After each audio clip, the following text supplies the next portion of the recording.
Her smile shines as bright as the stars at night. Her heart is as kind as can be. She has the patience of a saint, but if you push her, oh Lordy. A straight talker is Smiley. She's the salt of the earth. Make no mistake, she matters.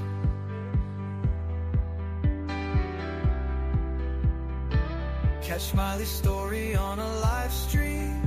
Oh boy, that girl can matter. Go Smiley. She's Smiley, alright. She's Smiley. Make no mistake why she's here. She's Smiley, alright. She's Smiley. If you're guilty, she'll smell out your fear. Missing posters and stories of heartache and fear. She tells us all of the heartbreaking tears. She can sniff out the guilty from a mile away. If Smiley's on the case, then she's here to stay. She cares about these missing children. She cares deeply about them all. She speaks the truth with integrity. For the truth, she will seek it all. She's Smiley, alright. She's Smiley. Make no mistake why she's here. She's Smiley, alright. She's Smiley. If you're guilty, she'll smell out your fear. Smiley's questions are like a heat-seeking missile. She's going straight for the bullseye. Don't ever believe you can fool her. She's too wise, man, she won't comply. She values freedom like the 4th of July. She values respect even more. If you want to earn a place at Smiley's table, watch the clock, it takes time for sure. She's Smiley, alright. She's Smiley. Make no mistake why she's here. She's Smiley, alright. She's Smiley.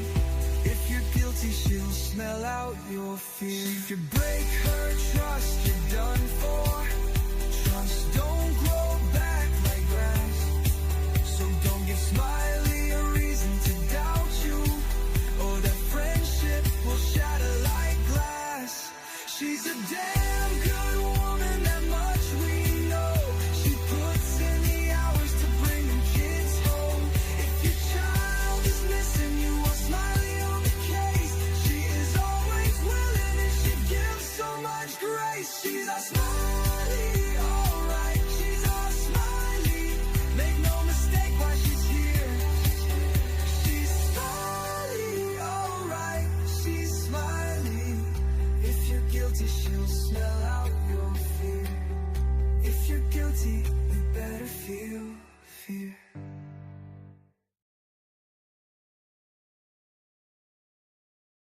Sebastian Rogers is an autistic boy. He's 15 years old. He's been missing from Hendersonville, Tennessee. And everybody has been looking for him. Everybody. He is 5 foot 5 inches tall. He weighs 120 pounds. Sandy blonde hair, and he wears glasses. And again, there is no footprint of him whatsoever. You think back, and there might have been a reason he was possibly upset, or something outside that could have enticed him to go outside. Was there anything that came to mind? We've been combing over that day and even the weeks before he left, and I hadn't been able to figure it out. That morning he was laughing, he was joking. Everyone we were around that day agreed that he seemed like he was in a good mood. He was behaving. This boy, I've done told y'all, reminds me of my son that had autism, that is my third son. And he disappeared right down the road from part of where my family lives. And I take all of these cases serious. I am not playing about anything right now. The original thinking was that Sebastian Rogers left home on his own, but the fact that he disappeared without a trace now has authorities looking into the very real possibility of foul play. I'm not trying to accuse them of anything. I'm trying to tell you how suspicious they are now becoming.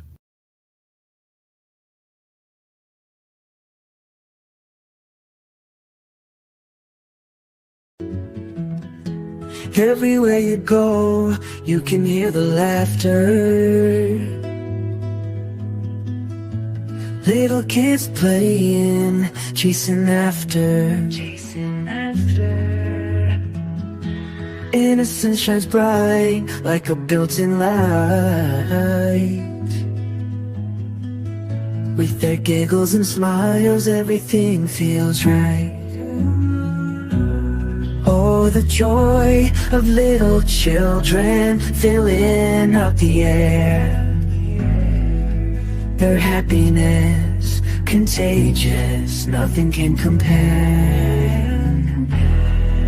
Just watch them run and play, carefree and wild. Oh, the joy of little children. Hello, everybody. Hello, welcome in, welcome in. October 20th, 2025. It is a Monday here. Hello, glad to see you, everybody. Let's see here. Let me see. Oh my God, I got it working. Hello, everybody. Hello, everybody. Lady for Justice, new member. You've been a member, honey. You got it fixed. Woohoo! Thank you for being with me all this time. Thank you. Lady Justice, love you. Welcome. Happy Monday. Lady Justice, thank you for the super sticker. Thank you. Welcome. Millie. Hello, beautiful Millie. Welcome in, Chuchi. Are you recuperating? Are y'all recuperating from my over a 7-hour live last night? Woo. Hey, Millie. Honey, I should be paying you. Oh, Lord have mercy. Thank you. Let's see. Welcome in, everybody. Welcome in. Hello. Good morning. Good afternoon. I don't even know what it is. Gypsy. Hello. BJ. Hello. Good afternoon. I enjoyed spending time with y'all yesterday. Good afternoon, Janice. Hello. Dawn Emery. Hello. Be a lady. Hello. Welcome in, everybody. Y'all hit those thumbs up for Sebastian. Hello. Welcome in, everybody. I'm so glad to see you. Reba Thompson. Good afternoon. Yes, y'all put those green hearts up there. Thank you, Janice. Want to see those green hearts today. Hoping everyone is having a wonderful day. So far, so good. Knock on wood. So far, so good. Absolutely. Yes, thank you. Thank you for that. Y'all go over and check out Seth Rogers. And, sorry. Leave it up there a minute. I believe that's it. Yeah, go check out Seth Rogers and check out his merch over there for Sebastian and all the good things. Thank you for all the green hearts. Welcome in, everybody. Welcome in. Seth didn't even know I was going to do this live. I got off my 7-hour live last night and said, you know what? I did it till I fell asleep. I said, you know what? There's video out there, Seth, too. Hey, Hope Floats. Good to see you. Happy Monday. SI officer, hello. Reba Thompson. This precious child is somewhere. Absolutely. And needs to be found. Absolutely. And I got on there and I said, you know what? Let me do this. I'm going to do this tomorrow. I am. A father's heart still broken. So I fixed my little poster and did some things. And so that's what we're going to do today. So, people's opinions and things change, and that's okay. But we're going to do this. We're going to do it today because it don't matter. Seth's heart is still broken, and, he's still out there hurting, and he still sticks to the same thing. All he wants to do is find his son. Period. Right. Hey, Nancy. Hello. How are you doing today? I hope you're having a wonderful day. Hello, deals. Welcome in. Thank you for being here. Hello, everybody. Hello. Christy. Hello, beautiful Christy. Good morning. 1954. Hello. Welcome in. Leslie, keep it real. Hello. I am so glad everybody is over here this morning. Holly, hello. Happy to see you again. I feel like I had a slumber party with y'all last night. I do. Somebody came in and said, Smiley, you've been on here. Does that say 5 hours? I guess when they woke up and saw over 7 hours, they were like, what the flip? I said, yeah, you ain't seeing things. Because Smiley usually don't do that, but I did it. Hey, Troopers Mom. Hello. Welcome. Nyla, hello. We just got to get Sebastian out there, right? Keep Sebastian out there. Yep. Hello, everyone. I hope I'm not skipping over anybody. I hope I'm not. Y'all see me still going. Oh, welcome in. She ran calling wildfire. Good to see you. Hello. Welcome. Oh my gosh. I am so glad. Nancy, let's see. I said Nancy. Let's see. Bless. Hello. I think I'm down at the bottom now. How about that? Everybody hit those thumbs up, like, share, do whatever y'all do. I like my thumbnail. How do y'all like that? I made that last night. I thought that was awesome. It had Seth and Sebastian faded as a baby in the background. I like that. So my title today is A Father's Heart is Still Broken. Seth Rogers and Sebastian Rogers story. The way I see it, that's just me. Everybody don't see the same thing, but I do. I see it. This is a broken father, in my opinion. I want to start off, as we always do, by the missing child flyer, Sebastian Wayne Drak Rogers. He's now 16, but he was 15 when he went missing. Brown hair, brown eyes, white male, 5'5", 120 pounds. And he was last seen February 25th in the Stafford Court area, Hendersonville, Tennessee. That's Sumner County. He was reported missing on the 26th when his mother got up, she said, to wake him up for school, and he was not there. He does have medical issues and may not be able to return home by himself. If you have any information, please call 615-451-3838, or you can call 1-800-TBI-FINE. He was said to be wearing all black clothes, and he has black framed glasses. He was said to be barefoot. Hey, Brenda Sue. Hello. Drew K. Welcome in, everyone. Welcome in. So I'm glad everybody is joining me today. I have the fair use, as some of you didn't see. I didn't mean to get a little snippy yesterday. I was not doing that at all to the person. I just felt I was on here 5-6 hours at that time, and this case does make me go a little bit crazy. It does. People has turned so much It does. And I just think, man, if people can strike you or whatever, listen, please, y'all don't do anything to set me off on this, because I want to try to be good today. I really do. I really do. Everybody can have their own thoughts and opinions. We're all adults, but don't tell me what no other creator is going to do or not do. Sometimes you can't see, but I'm not even using their content. Okay.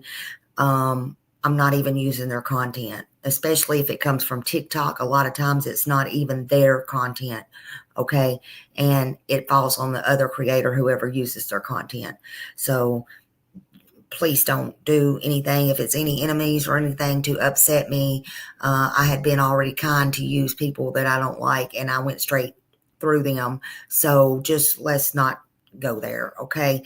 This is not about no bashing, disrespect, or anything like that. This is about a missing child. Okay. This is about a missing child. I don't really care who likes who and who don't like who and whatever. I don't care about none of that.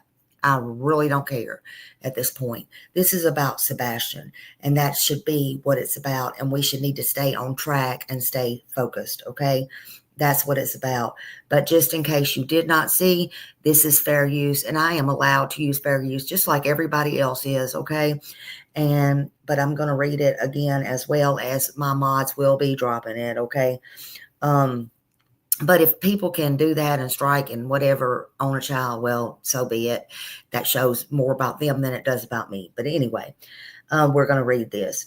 Fair use allows limited use of copyrighted material without permission from the copyright holder. Where you can use this is such as criticism, comment, news reporting, teaching, including multiple copies of classroom use, etc., scholarship, research, da-da-da-da-da. It has all of that in it, okay? And, you know, it falls under the Copyright Act of 107 anyway. It's up there. My mods will drop it. I am going to leave this running up here, okay? So I don't need to be told this, okay? Thank you. I know, and frankly, I don't give a damn, my darlings. Just FYI. Thank you. Yes. Yes, Mohawk. Absolutely. So, in my opinion, we're going to go over a bunch of videos again today. And I just want everybody to be respectful. Everybody, you know, don't have to be the same or feel the same as they did, 603 days ago. You know, I don't feel the same sometimes as I did 2 days ago, and that's okay. But we do still have a young man missing where he's at, and whatever shape he's in, he still needs to be found, in my opinion, regardless. But a father's heart, it still searches. His father is Seth Rogers, and a father's heart still searches. And a father, he refuses to give up. This is a father right here in front of us, Seth Rogers, who refuses, the way I see it, to give up on his son. I believe, honestly, he will go to his grave if Sebastian is not found by that time, and I hope he is, that he will never, ever give up on his son. He believes, every time I've heard, every time I saw, every time I've spoken with him, anything, he believes his son is still out there alive and will be found. Period. Now, I'm sure in the back of his mind, he's thought other things, but this father is not giving up. His heart is broken. And I wanted to bring this to you as I see it. A father who refuses to stop believing in his son, he can and will be found. This live is about a father's love, what I see.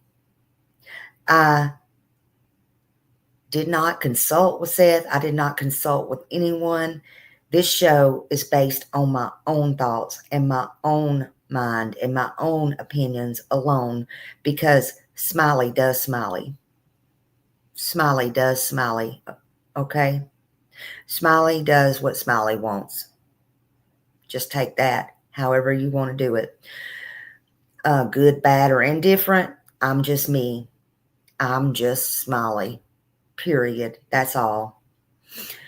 I'm just a human. I believe just like you. And I have my own thoughts and my own opinions, and you can have your own thoughts and your own opinions.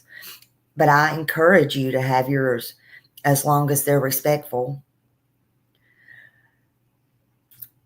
The real thing that matters here is Sebastian Wayne Drak Rogers and getting his name out there and his face out there and the story told. His story includes the fact that I see his father, Seth, from day one now is still hurting and heartbroken.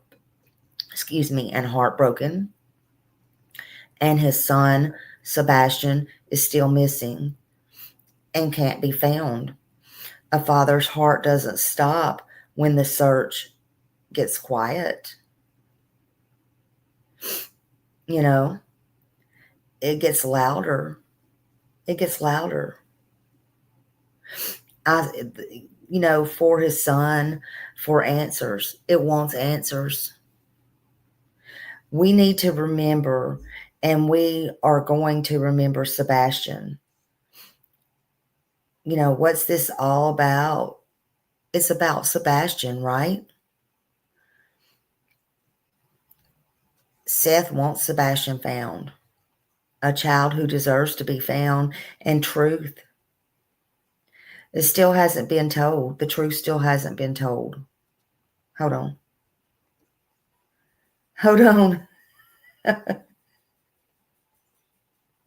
Sorry.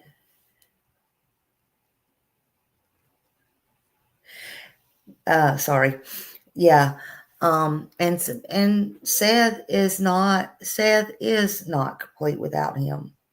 But yesterday we were going back, and today we're kind of going back, I guess if you want to call this going back Monday, hey, call it going back Monday, call it whatever you want to call. Again, it's a father's heart searches because everyone always seems to focus on Chris and Katie. That's the way I see it. And even I do too, but everybody always focuses on Chris and Katie. So I want to focus on Sebastian, and I want to focus on Sebastian's father more today. I want to focus on more about Seth today. More about Sebastian's father, more about him being vocal, and more showing that he's been out there from day one. Katie and Chris hasn't been out there. They haven't been knocking the door down, right? At least not that we've seen. Seth's been doing that in public and in private. And I know for a fact that he's been doing it in private. Just saying.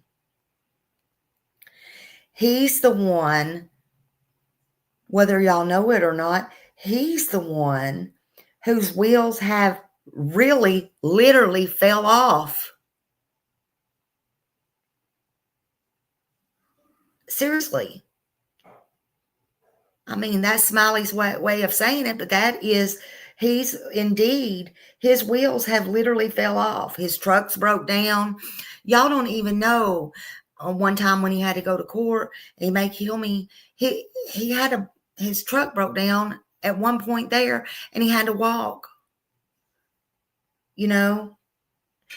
Indeed, the devil, in my opinion, keeps riding on the back of his shoulder and beating him over the head with a baseball bat. That's the way I see it. But he keeps going, and he keeps going, and he keeps going, and he's doing it for his son, and he's showing up for his son. He has to.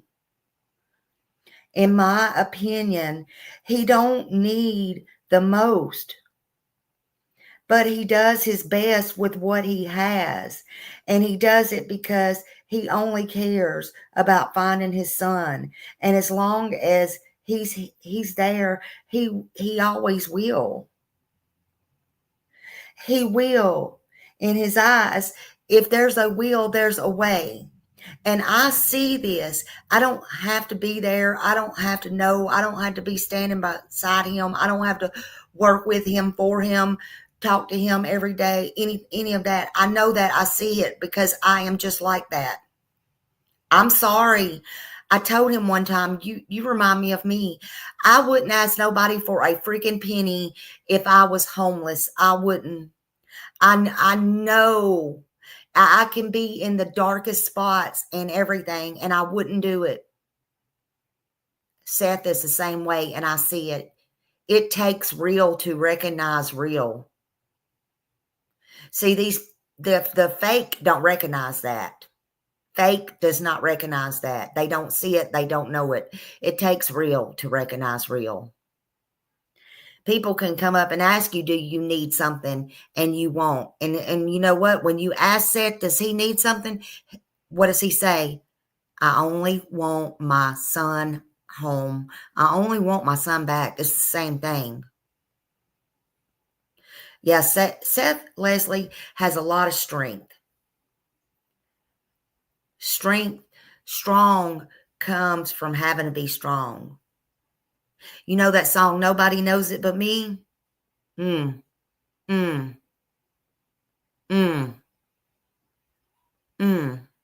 need to listen to that again. It's the truth. It's the truth. Thank you, Raymond. Thank you, Raymond. Raymond gifted a membership. Whoever got that membership, I don't know why. I can never see it on there, but whoever gifted that membership, please thank Raymond for that. And welcome to Smiley Squad. Welcome to Smiley Squad. Thank you, Raymond. Raymond's always a great support here. But Seth only cares about finding his son. And as long as there's a will, there is a way. He won't stop. He won't stop, and you won't stop him. Nobody will stop him.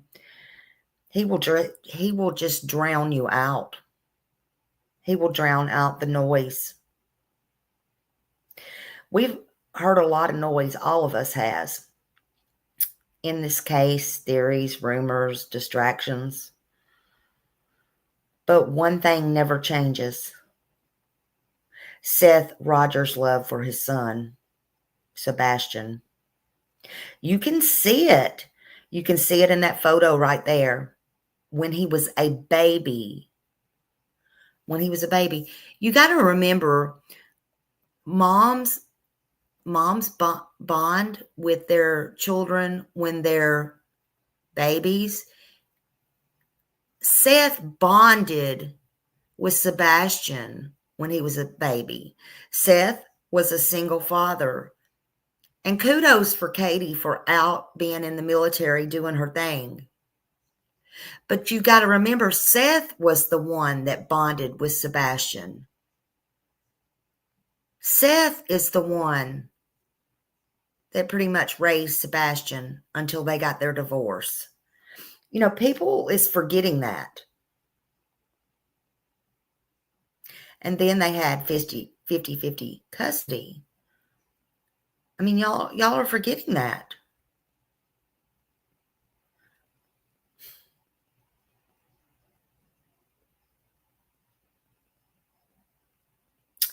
If you can't see from day one even to now that Seth loves his son and that his heart is breaking, even when he gets angry, and that's very rare.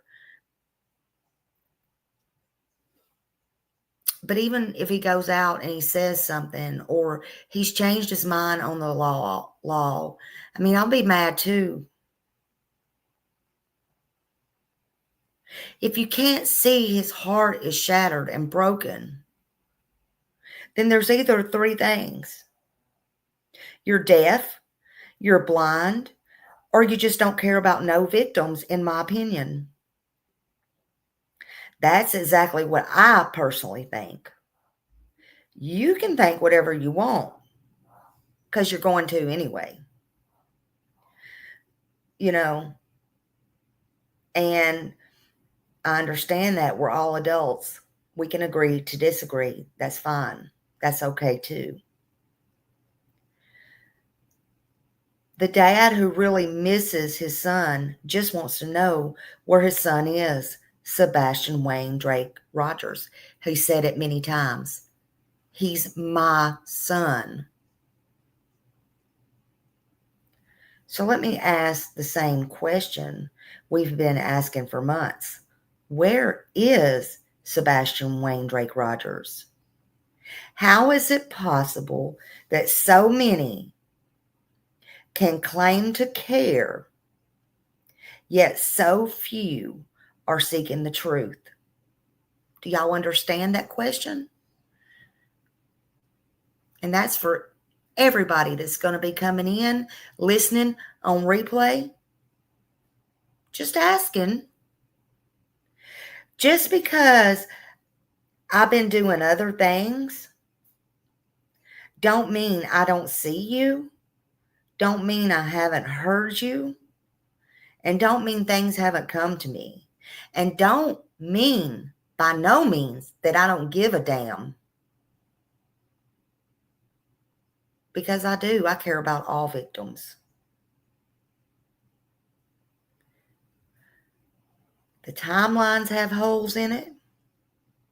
The stories don't match. The truth, oh God, the truth. Some people wouldn't know the truth if it hit them in the face. But the truth is still out there. And it's waiting for somebody to be brave enough to speak it.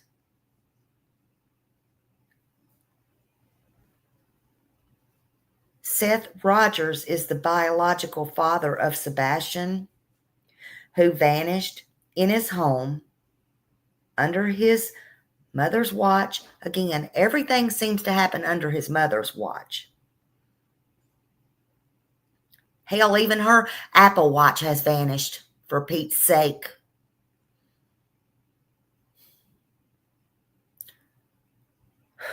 She couldn't keep up with anything. Not even a 5'5", 120-pound boy.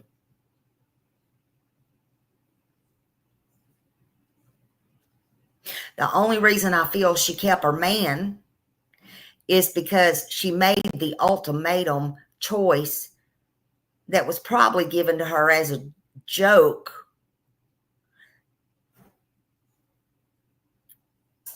And now that person can't even back out of it because they both have something on each other, in my opinion. But I'm sure he's still getting him a little Scooby-Dooby-Dooby snack on the side. Just saying, Katie May. And yes, Smiley knows her name is Katie Lynn. Hello, Ola.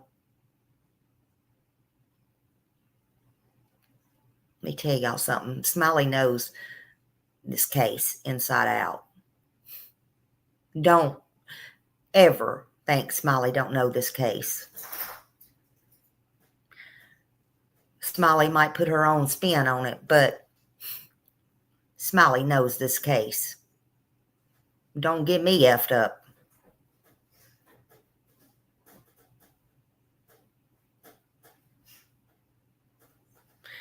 So, Seth is the father of Sebastian Wayne Drak Rogers, who vanished from his home, again, on Katie's watch, the watch she had at the time, February 25th, 2025, who was reported missing February 26, 2020. I'm sorry, 2020. Hold on, let me say that again. Sebastian vanished from his Hendersonville home on February 25th, 2024, and was reported missing by stepdad on February 26, 2024. This is now 2025. Seth was at work all night long,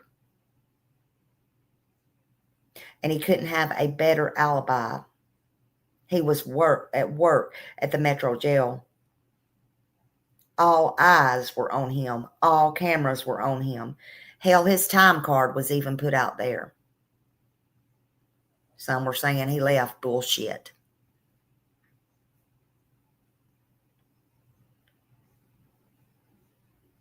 Did anybody see Chris's time card? Did Chris's boss come out and vouch for him? I'm just asking. I'm just asking.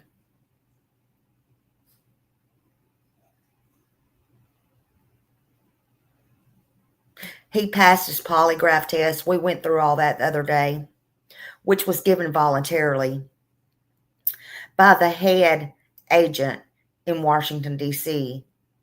that was the FBI on Nancy Grace. It come out and spoke about that. We done went over all of that the other day. I showed that in nauseum. I kept backing it up, kept backing it up, kept backing it up, kept backing it up.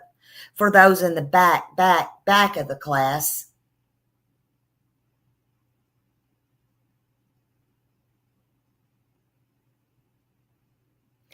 who seemed to think Seth did not pass his polygraph. You were wrong.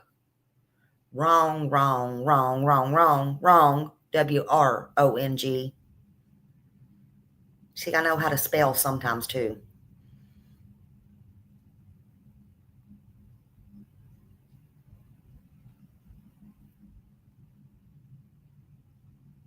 He's made calls and screamed out for the FBI to take over this case. He don't want it to be a cold case. In my opinion, the way I see it, I mean, he can speak for himself, but my opinion, the way that I see it, he struggles with the unknown. Anybody would. I would. I hate the unknown now. Don't tell me I'm going to tell you something later. I don't like that. I can't imagine if it's about your own missing son. Or I can't tell you. I mean, there's things that they can't tell. Of course there are. St. Jude sites do not operate on weekends, and their policy is for family time. Right.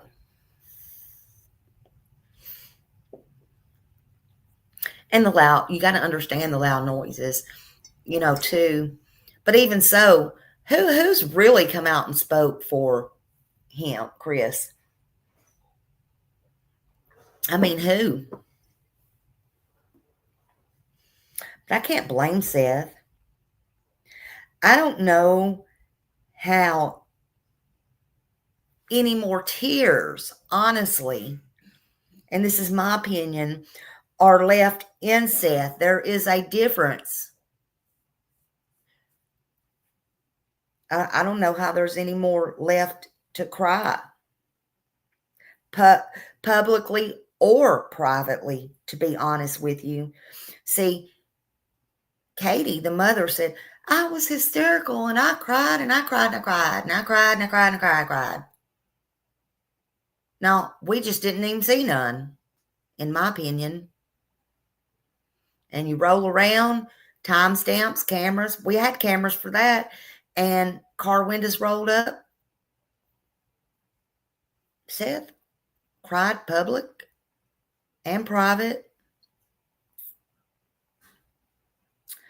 I don't see how he has any more tears. Heartbroken.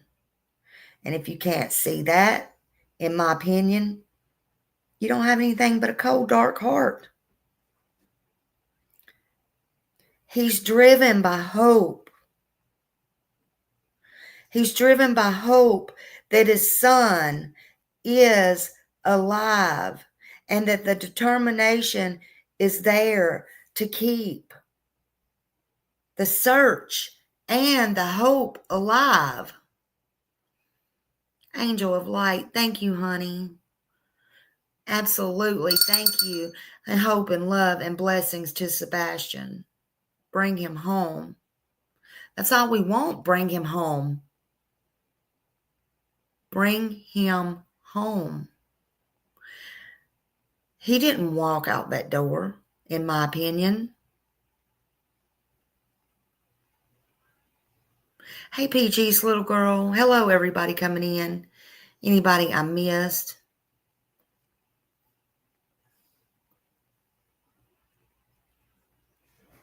I'm glad you didn't miss the live, too. I'm glad everybody's here.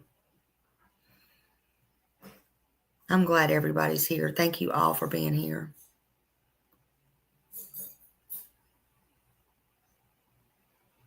Absolutely.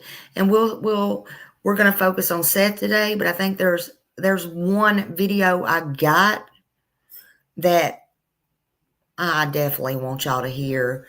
I found it. It's what Chris told Seth. I found it.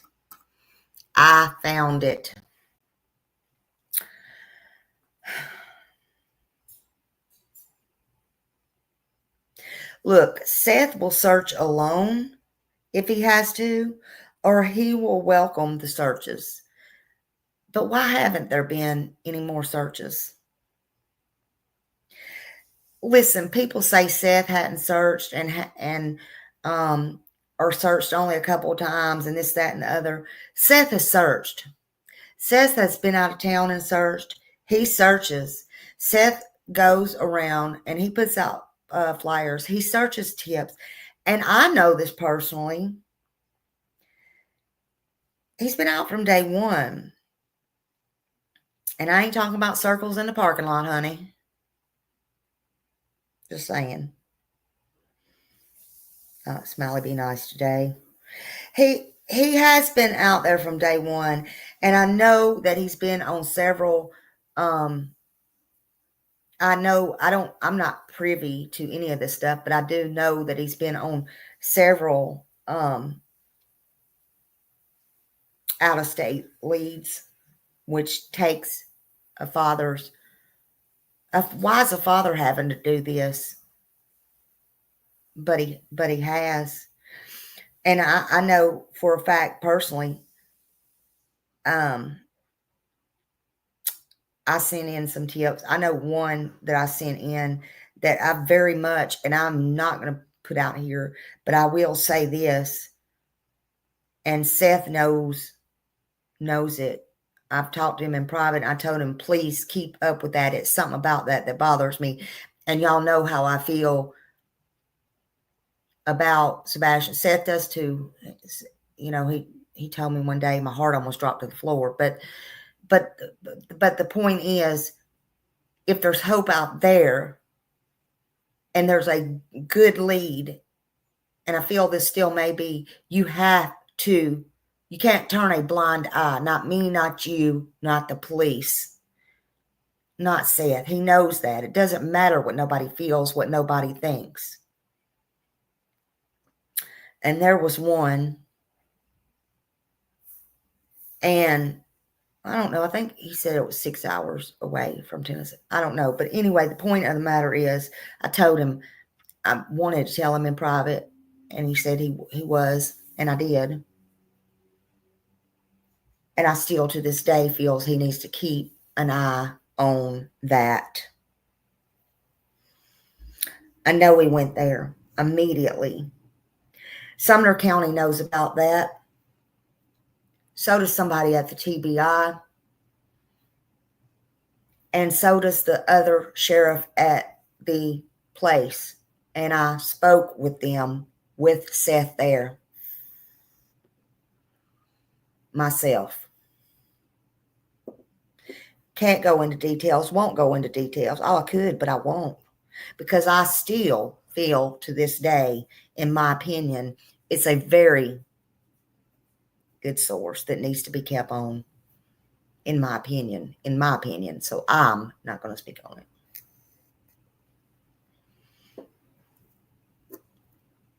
No matter how I feel.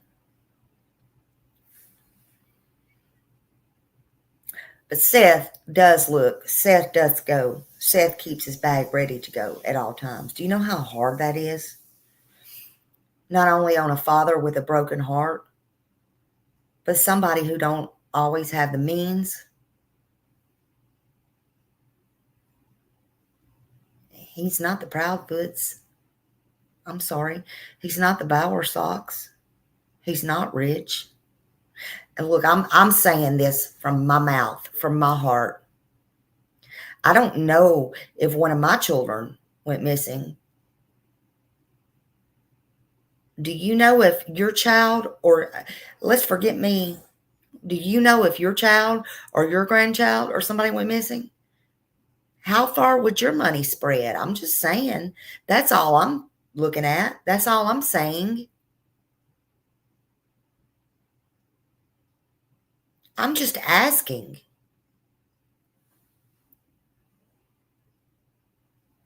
Literally. This is real life, people. Victoria, thank you, honey. Let's see. I thank you for all you do for Sebastian. Thank you, honey. Thank you for being here, and thank you for your support for Sebastian. Thank you for your support for Seth. We would support Chris and Katie if they would get out there and act like they gave a damn, but they didn't. From day one, they left. And now I hear it's been 48 hours, Katie's changed her phone number. It ain't about the hate about one or the other. It's about Sebastian, and that's what it should be about. But Seth's heart is the one breaking, and Seth was the one left alone. Right? Thank you. Thank you so much. Thank you so much. I appreciate you. I appreciate you more than you know. Thank you. Sumner County knows what happened. Yeah. Yeah.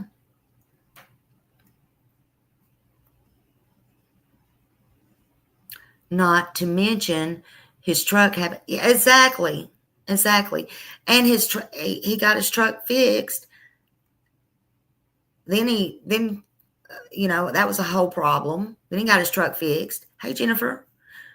And then the guy screwed him. Then he got his truck finally fixed. Then I spoke to him the other day and his brakes went out. I mean, it's one thing after another. Listen, it's one thing after another.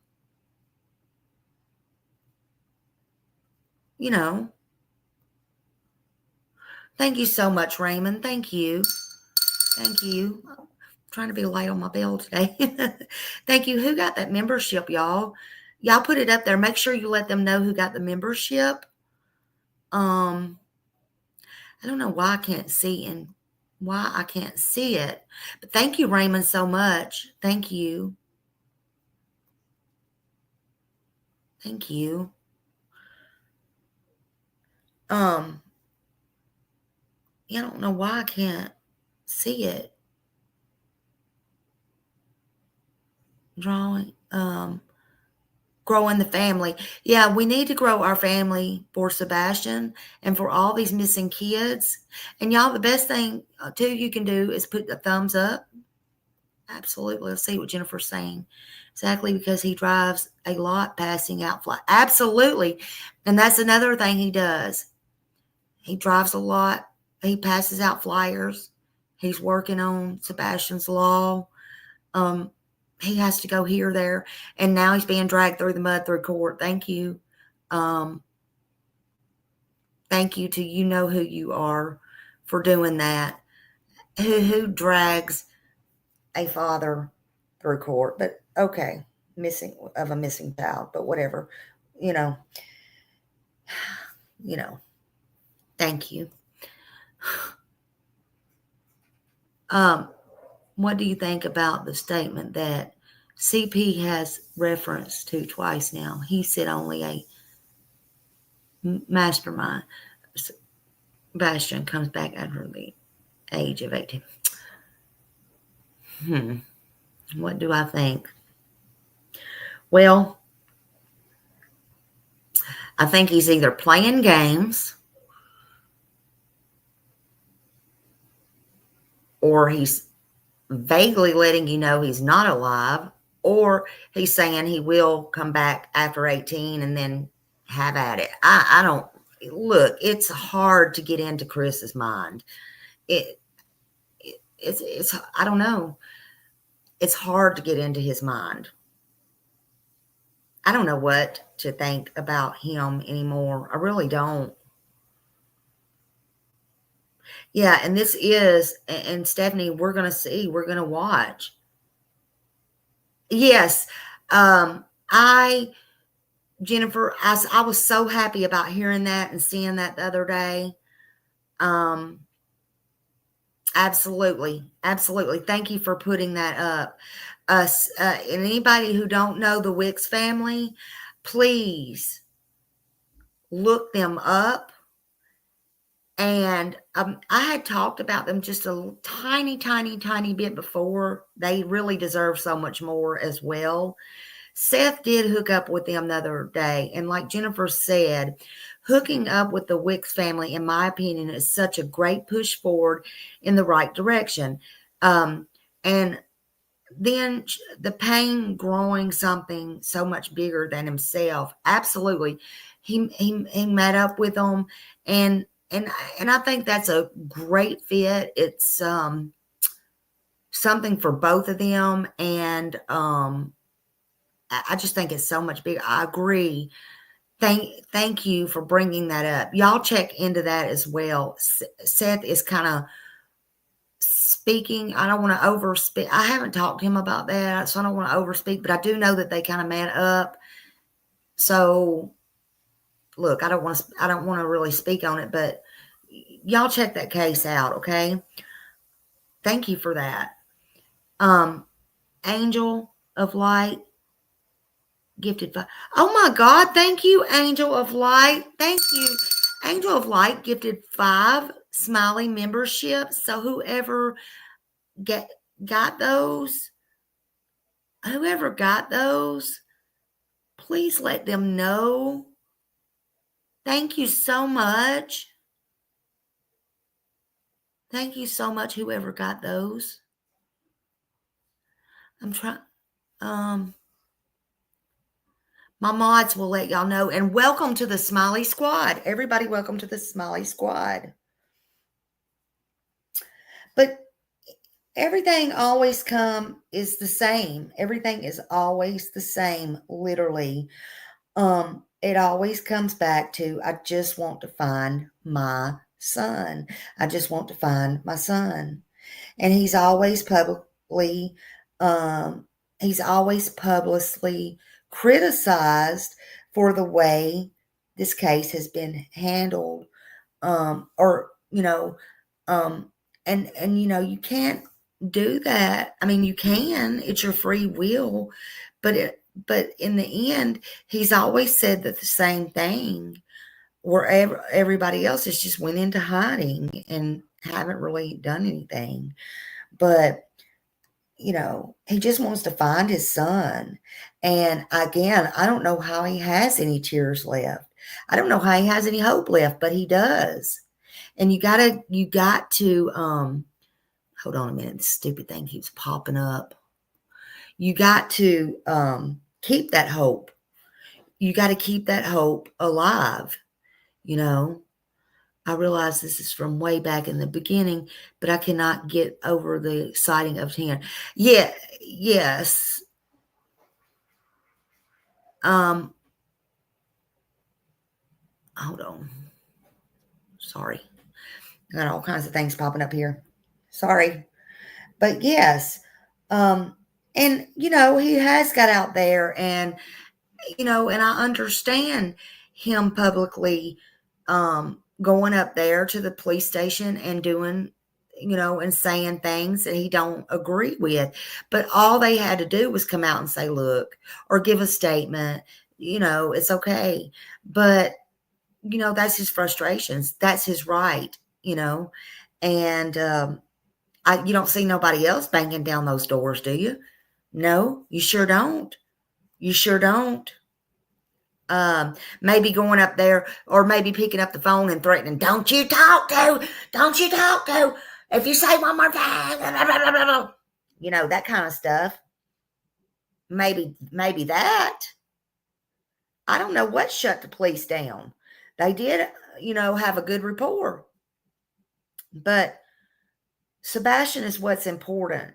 And I can understand his father's frustrations. So he is human like you, like I, if you want to be real about it. And he's publicly criticized the way the case has been handled. Okay, maybe that shut him down a little bit further. So be it. Get over it. This is real life, y'all. You don't have to be all prim and damn proper. You know, it ain't no Sunday school class. You ain't in the house of God. It's okay. But some things you have to agree has to been mishandled. Fewer updates, limited communication. Nobody's getting anywhere. At the last vigil I was at, there was an olive branch handed out. Everybody was kind to the cops, vice versa. What happened? Did they also want to get their little award and get all that on TV? Like they were doing something? You know, they called Seth and them up there that they were getting bad publicity, bad media, and then it worked. They called Seth in. Oh, and this is Smiley speaking. This is Smiley, not Seth. They called them in. It's okay. We're going to meet once a week. We this, we that. I don't know. I wasn't there. I don't know exactly what was said. But if you can go out there and tame down the people, the public, and a broken-hearted father who has been the number one advocate for his own son, who can't rest, who can't sleep, who can't do these things, did just that and got everybody on the police's bandwagon. And we did all of that.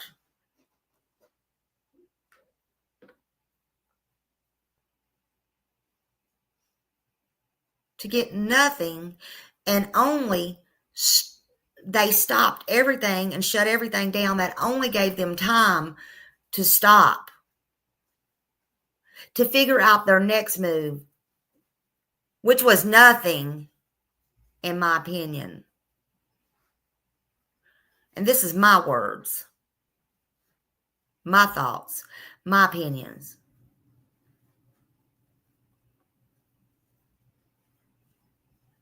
Well, what is a broken-hearted father who's still trying, and now he's got the door slammed on him, supposed to do?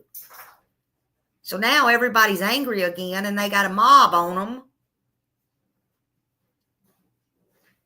Really? Eric Craddock, that's your doings. That's you, sir.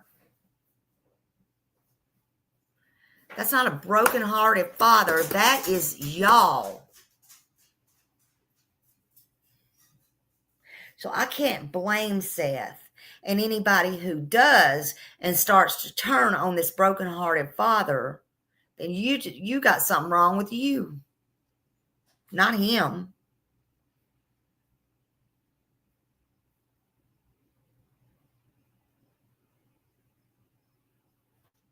I can't blame him. All of a sudden, the phone call stopped. The doors shut. They stopped letting emails come. They stopped the meetings. No further nothing. It wasn't because they suspected anything, because nothing changed. They didn't have anything new. They weren't out there looking. They weren't out there searching. It is because they want this to go away. They want it to die down, out of sight, out of mind. They figured this broken heart father would run out of tears, would run out of things to do, He don't have the means, the opportunity with the cash, like the Bauer Sox, like the Proud Feet. He's not well off. And his health may not be that great. He'll tire out, and Sebastian will just fade away. Fade away into the sunset, and we can sweep that one under the rug. It can go into a cold case. Not going to happen. It's not going to work. His broken heart father is not going to give up, and we are not going away. We, i.e., me either, just because my mind's been on other cases and other victims. I am still here, as you can see.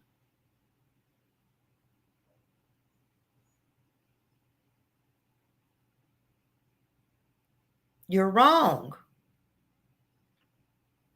Sebastian Wayne Drak Rogers deserves to be found. The truth deserves to be out. He didn't walk away. You know that. I know that.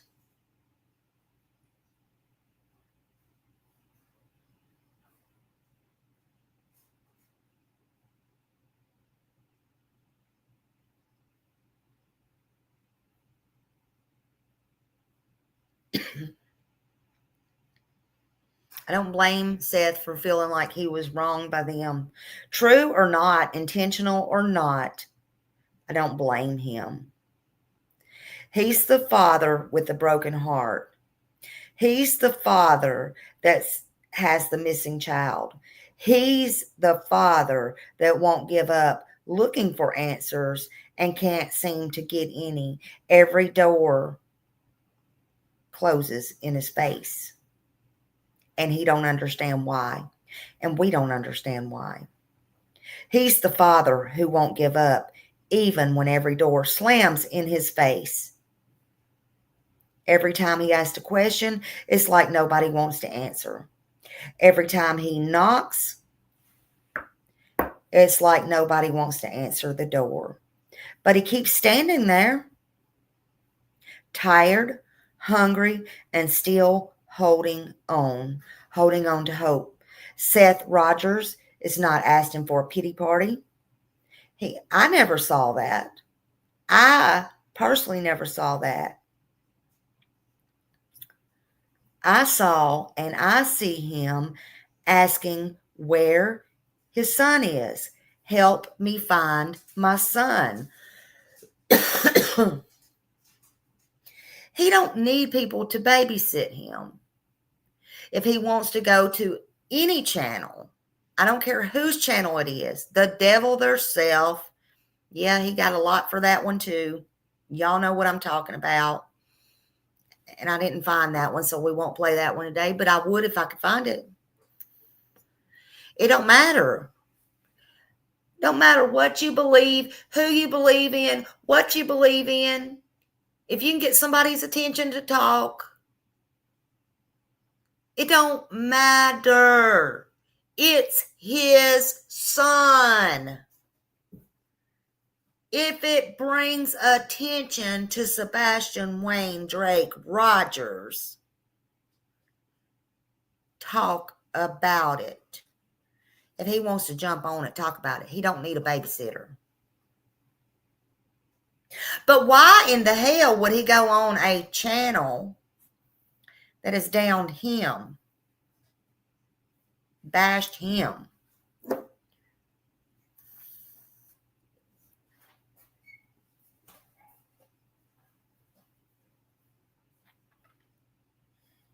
He's just asking for truth. He's just searching for answers. And then some say, well, he's got his own channel. Well, he goes on his own channel, yeah. He does from time to time, but every time he goes on there, everybody says he's a grifter. He's grifting for money. He's grifting for money. He's grifting for money.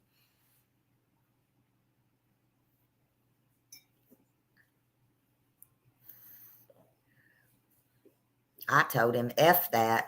I personally told him, F that. Do it anyway. But you see, he don't listen to me. I told him to do it anyway. Do it anyway. It's his child.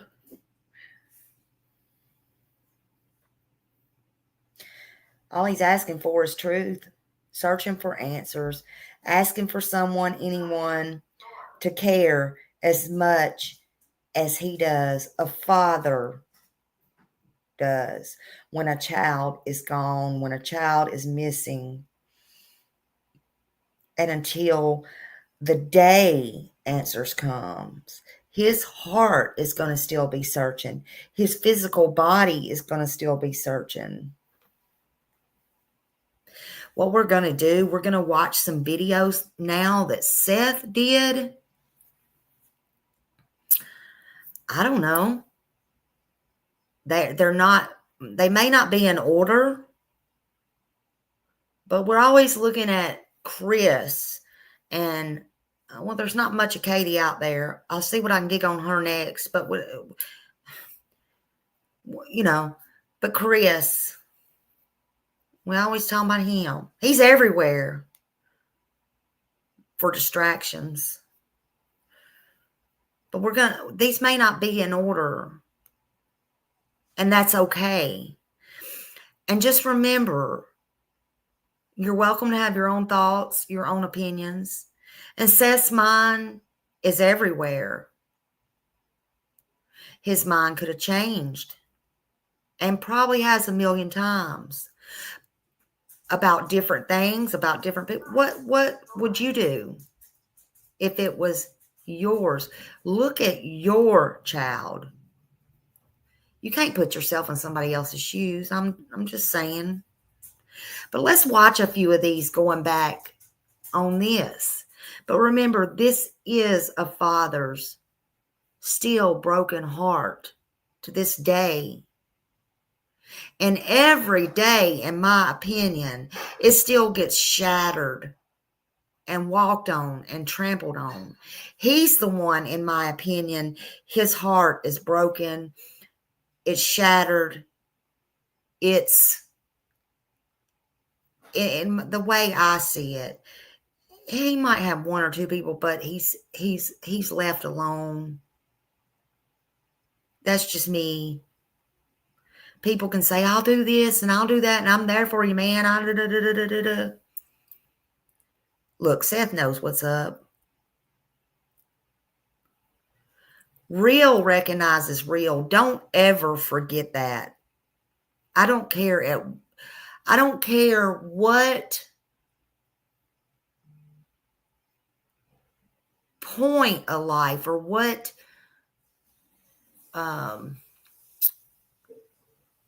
I don't care if it's with broken hearts. I don't care if it's with happiness. I don't care if it's with money. I don't care if it's with not asking. I don't care if it's with toughness. I don't care if it's with criminals. I don't care if it's real recognizes real. Always remember that, because that's the one truest statement in this world. Real recognizes real. Okay? Anyway, let's go and play a few of these. Let's play some of these. Just sit back, enjoy. If you got to go to the potty, there's some out here. Okay? Let's go. Let's roll.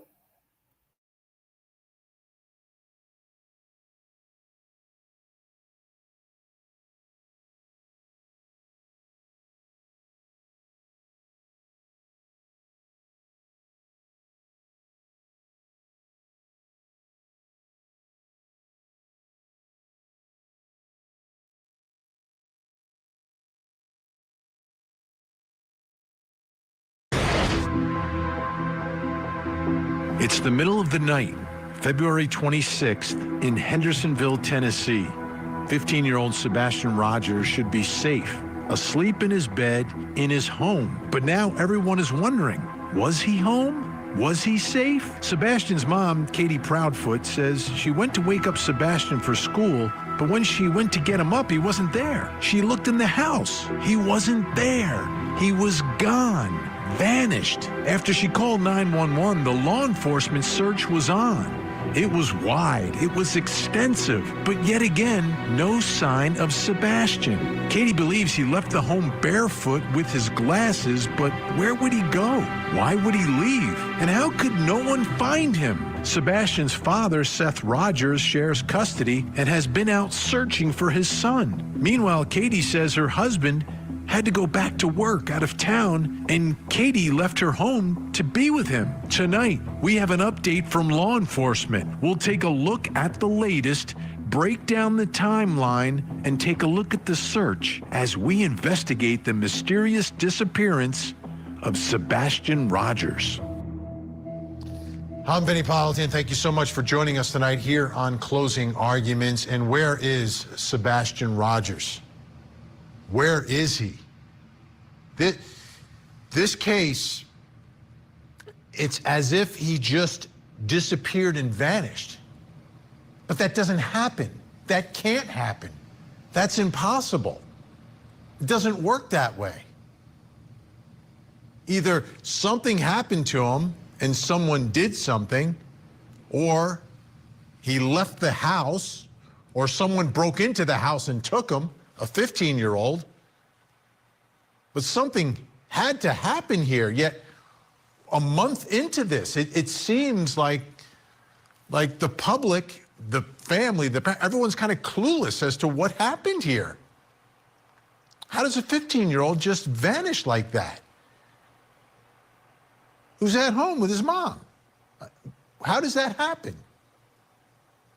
It doesn't make sense to me that there wouldn't be some level of some obvious clue, whether it's something happening in the house or something happening before they came back to the house, or evidence that he left. Whether he ran away or was going to meet someone, or if there was some text message or something on his phone, but like none of that. None of those obvious things that we see in so many cases. As we saw in the Madeline Soto case, became very obvious very quickly. Like this one, no. It's the same day Madeline Soto went missing. But you look at what people are saying, and I'm listening, and it's like, okay, he's gone, but that doesn't just happen. People don't just vanish. Now, what we're hearing from law enforcement is that all the parents are cooperating. You know, his mother and father aren't married anymore. His mother is remarried, so he has a stepfather, and law enforcement is reporting that everyone's cooperating. No one's like lawyering up. No one's shutting down.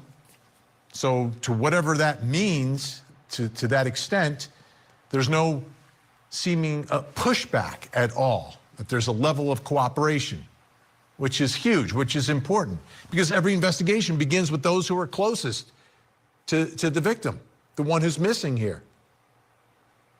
And you've got to understand and investigate them and get information from them. That information is most crucial in all of this. So mom and stepdad cooperating. However, stepdad's got to go back to work, so he left the area, and mom has now left the house as well to be with him, working out of town because of the type of work he does. Meanwhile, his father is searching, going out there and literally looking for his son. And it's been a month. That's a long time. This disappearance began the same day as Madeline Soto. And you think about the two cases where we are in one versus the other.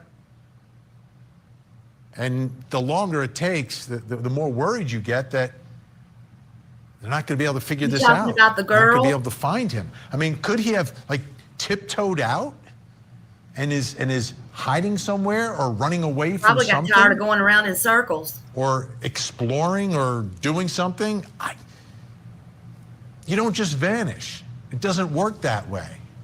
It just doesn't work that way. There has to be something that can lead to what happened here. So today we got an update from investigators. And you listen to the information, and whenever you have one of these updates, and they do it because there's pressure on investigators. They know how big the story is, how big the case is. They know how desperate family members are and the community, and people want to help, and people are looking for information. And there's also the factor of, by speaking, you put it back into the news cycle, and Sebastian's face will be, once again, will be in places all over the internet, on television, and other places. So I want you to take a look and a listen to this, and there's a little bit of new information in there, but there are some important things that were said today. It wasn't the longest press conference, but it was significant. Let's take a listen. Sebastian has been missing since late February. The investigation remains ongoing with steadfast support from the Sumner County Sheriff's Office, the Tennessee Bureau of Investigations, and many other local and federal resources. We are exploring every lead that comes in and every tip that comes in.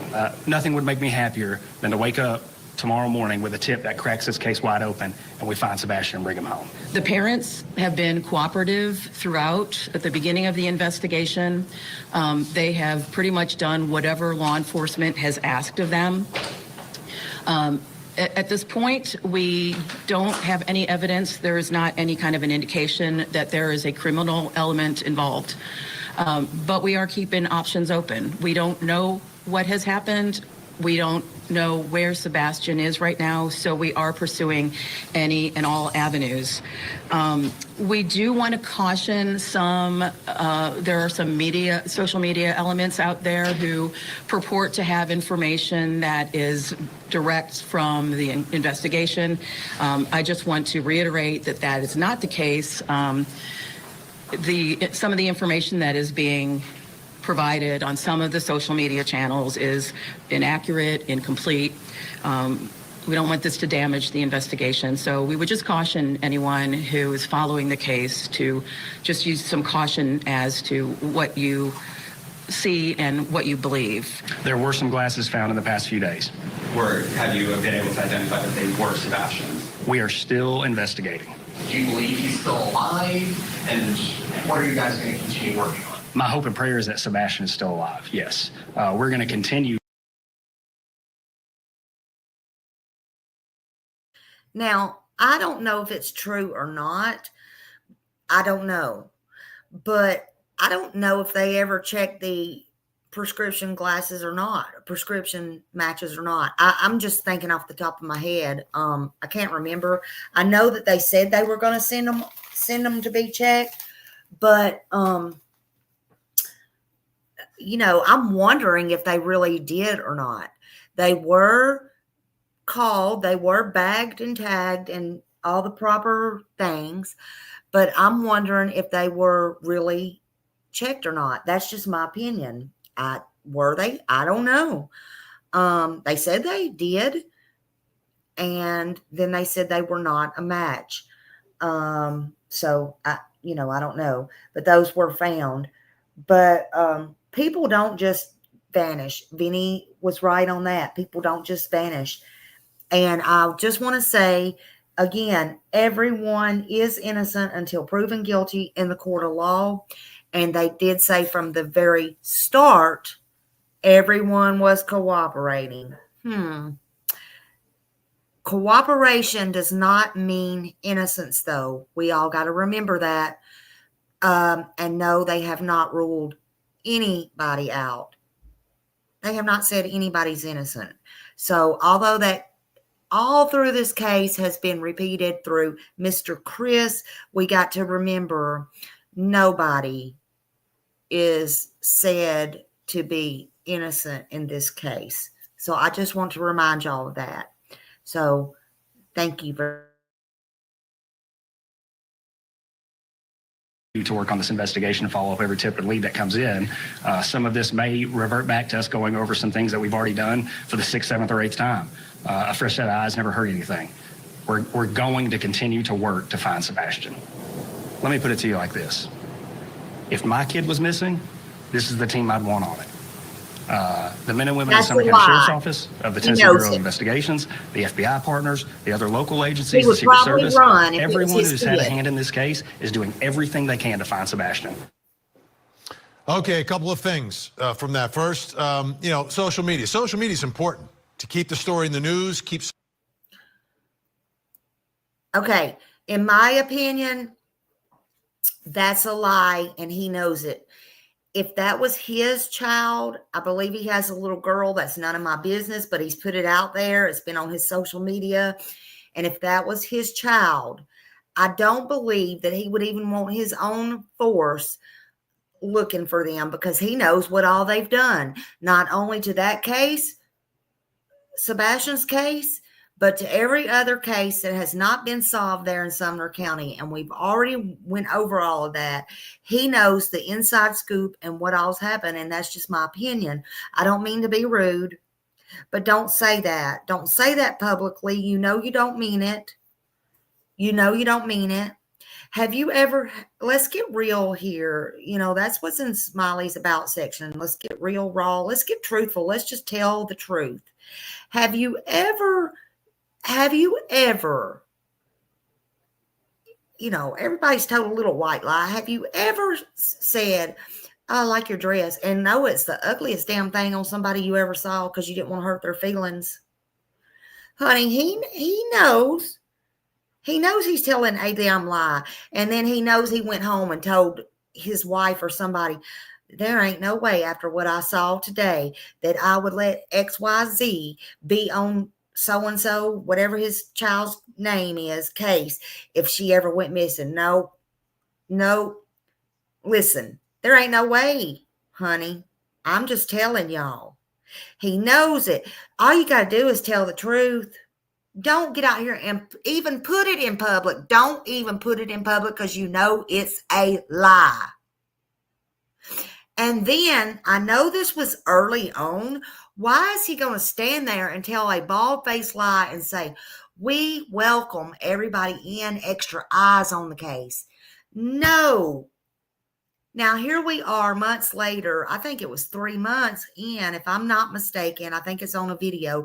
Seth asked for FBI help when he thought things started going sideways. That's before they got him in there and said, shh, calm everybody down, calm everybody down.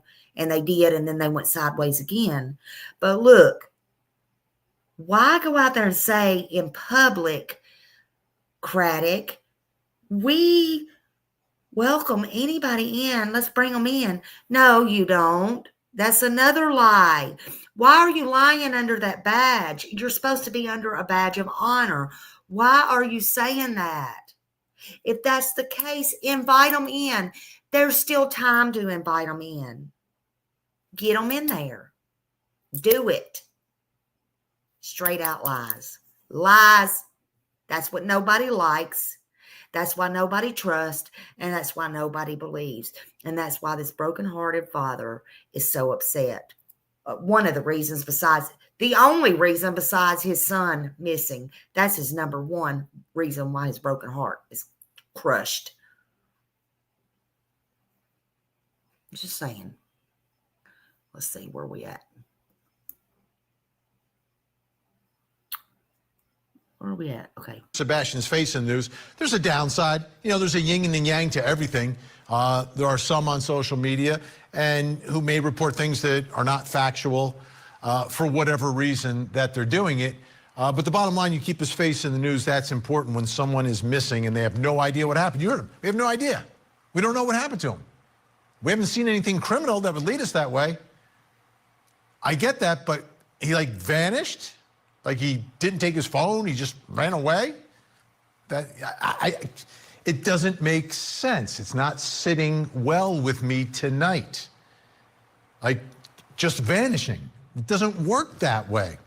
Now, we also heard that they found some glasses in the last couple of days, and they're still investigating it. That, too, I'm not clear on that. Like, how long would it take to figure out if they're his glasses? You know, we have pictures with different glasses. We have parents. What glasses are at home, right? Because he's gone. Does he have more than one pair? Where are they? What do they look like? Okay, that's great news tonight for us, though. joining us from Nashville, Tennessee, reporter with Scripps News Nashville. Nick Barris is with us, covering the story unlike anyone else and unlike any other station or organization on this one. Nick, great to see you again tonight. How would you describe where this investigation is? I see this as a mystery. It's baffling to me.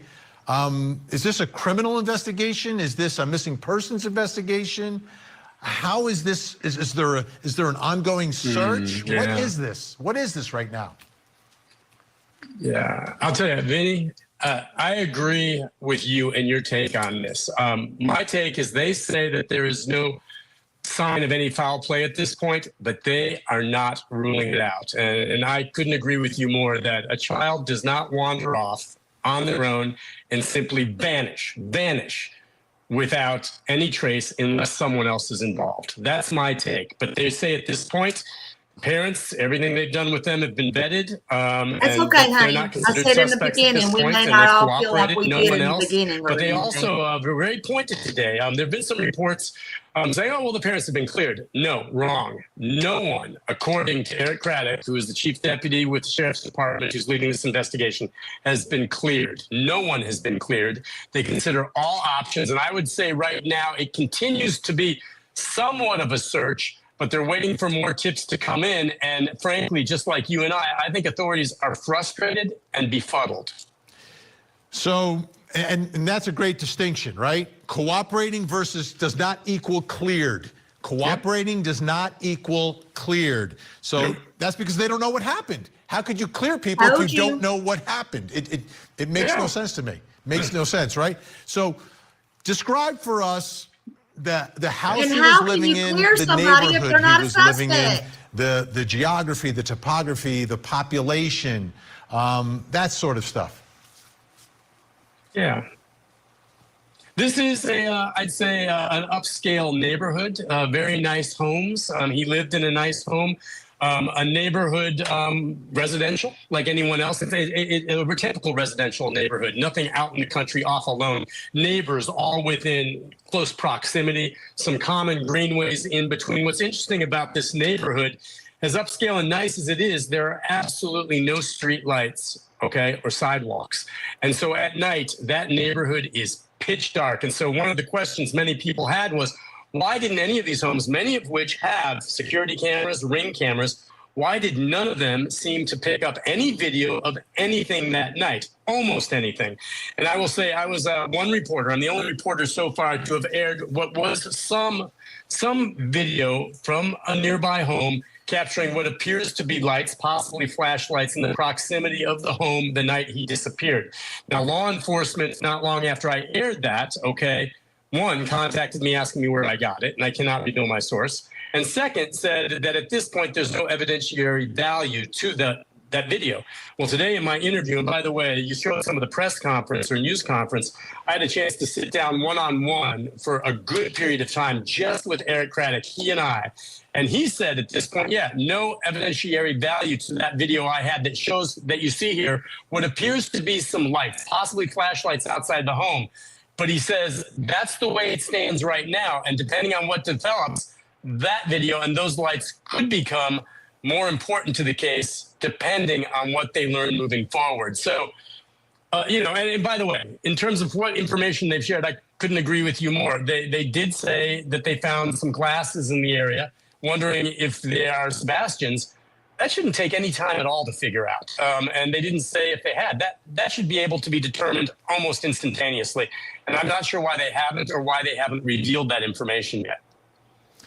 Because the community's searching. They want to help, right? They want to help. Everybody's looking for him. From the interviews, his dad is worried to death.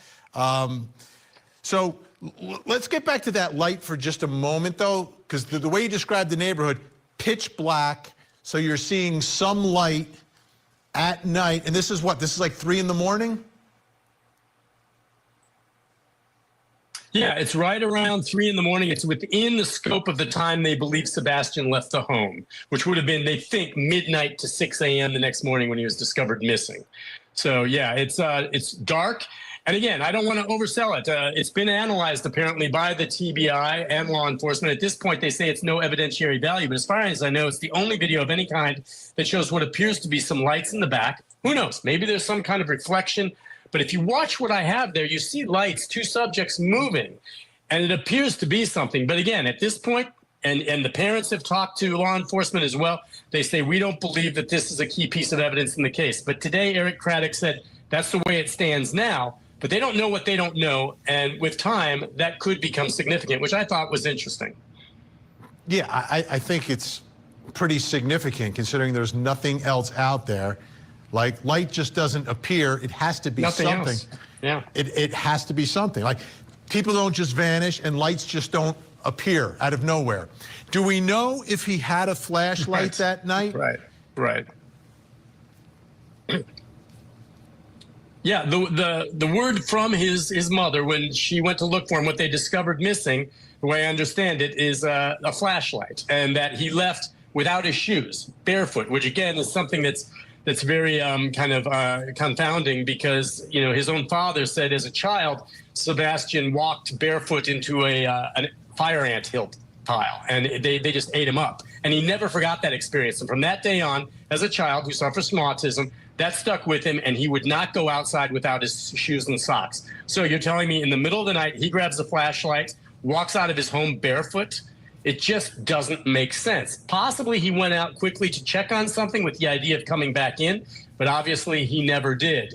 So that's something kind of perplexing about how all that played out. And did he take a flashlight, and why? What was he looking for? Where did he go? But dogs going outside just the general area of the home where you would expect Minnie to find his scent because he lived there. Anything off the property where he would have walked, dogs didn't find anything. They supposedly maybe tracked to a nearby pond, which they then not only had divers go into, but then drained and found nothing. It's, again, as though he vanished in.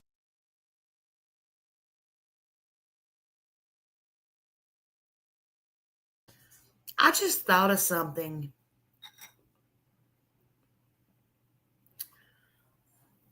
Did she say, I can't remember, because we were debating this on, because if Chris was home, she put the dogs up.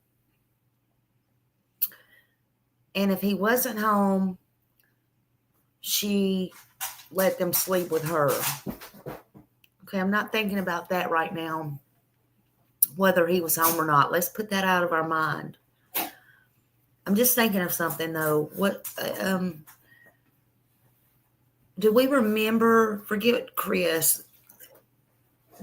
Did she put the dogs up? I'm wondering, because if Sebastian would have walked out, I wonder if those little dogs would have tried to follow Sebastian, one or both. See, I don't believe he walked out, but that's another thing.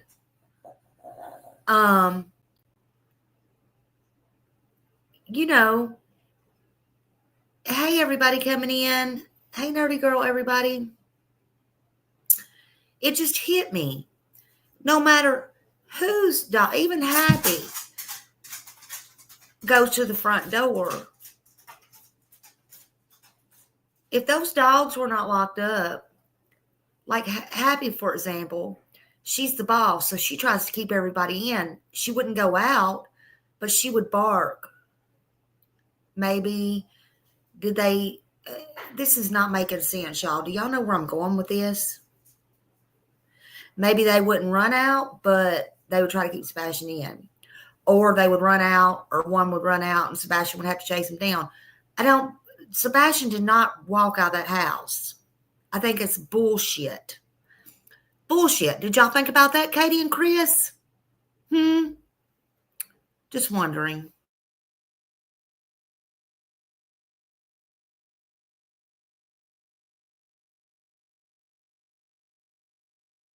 Into thin air. Nick Burris, I'm sure we're going to be speaking again about this. I really appreciate your time today, and I know you're like working overtime like you do every day, tracking these stories. Sure. Great to speak with you. Scripps News Nashville, Nick Burris. Check it out, folks. His stuff is online as well if you're around the country. It's great, great work. Thanks so much, Nick. Thank you, Vinny.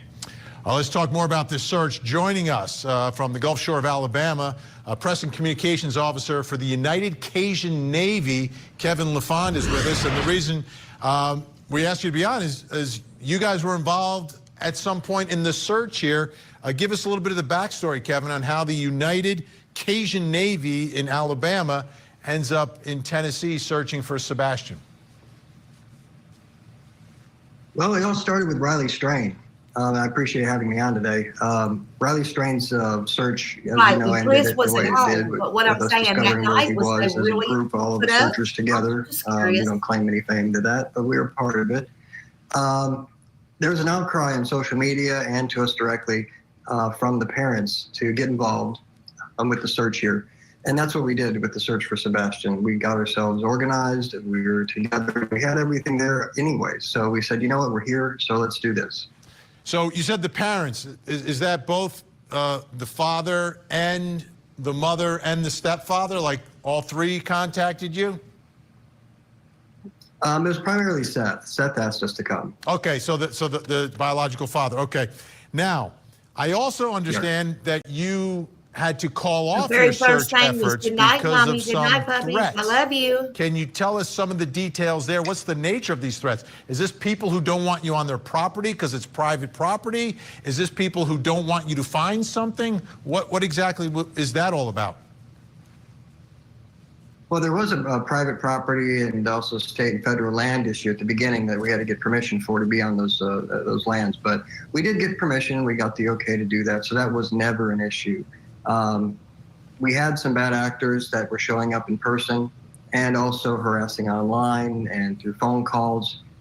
We were getting all kinds of messages saying that we're going to be doxxed, we're going to be run out of town, we're going to be bullied. And then the death threats came. And that's when we got real serious about, having to reformat how we're going about this and think about the safety of the volunteers. It really was to that point. So now we have to shift gears and move into more of a private phase where we're not forward facing.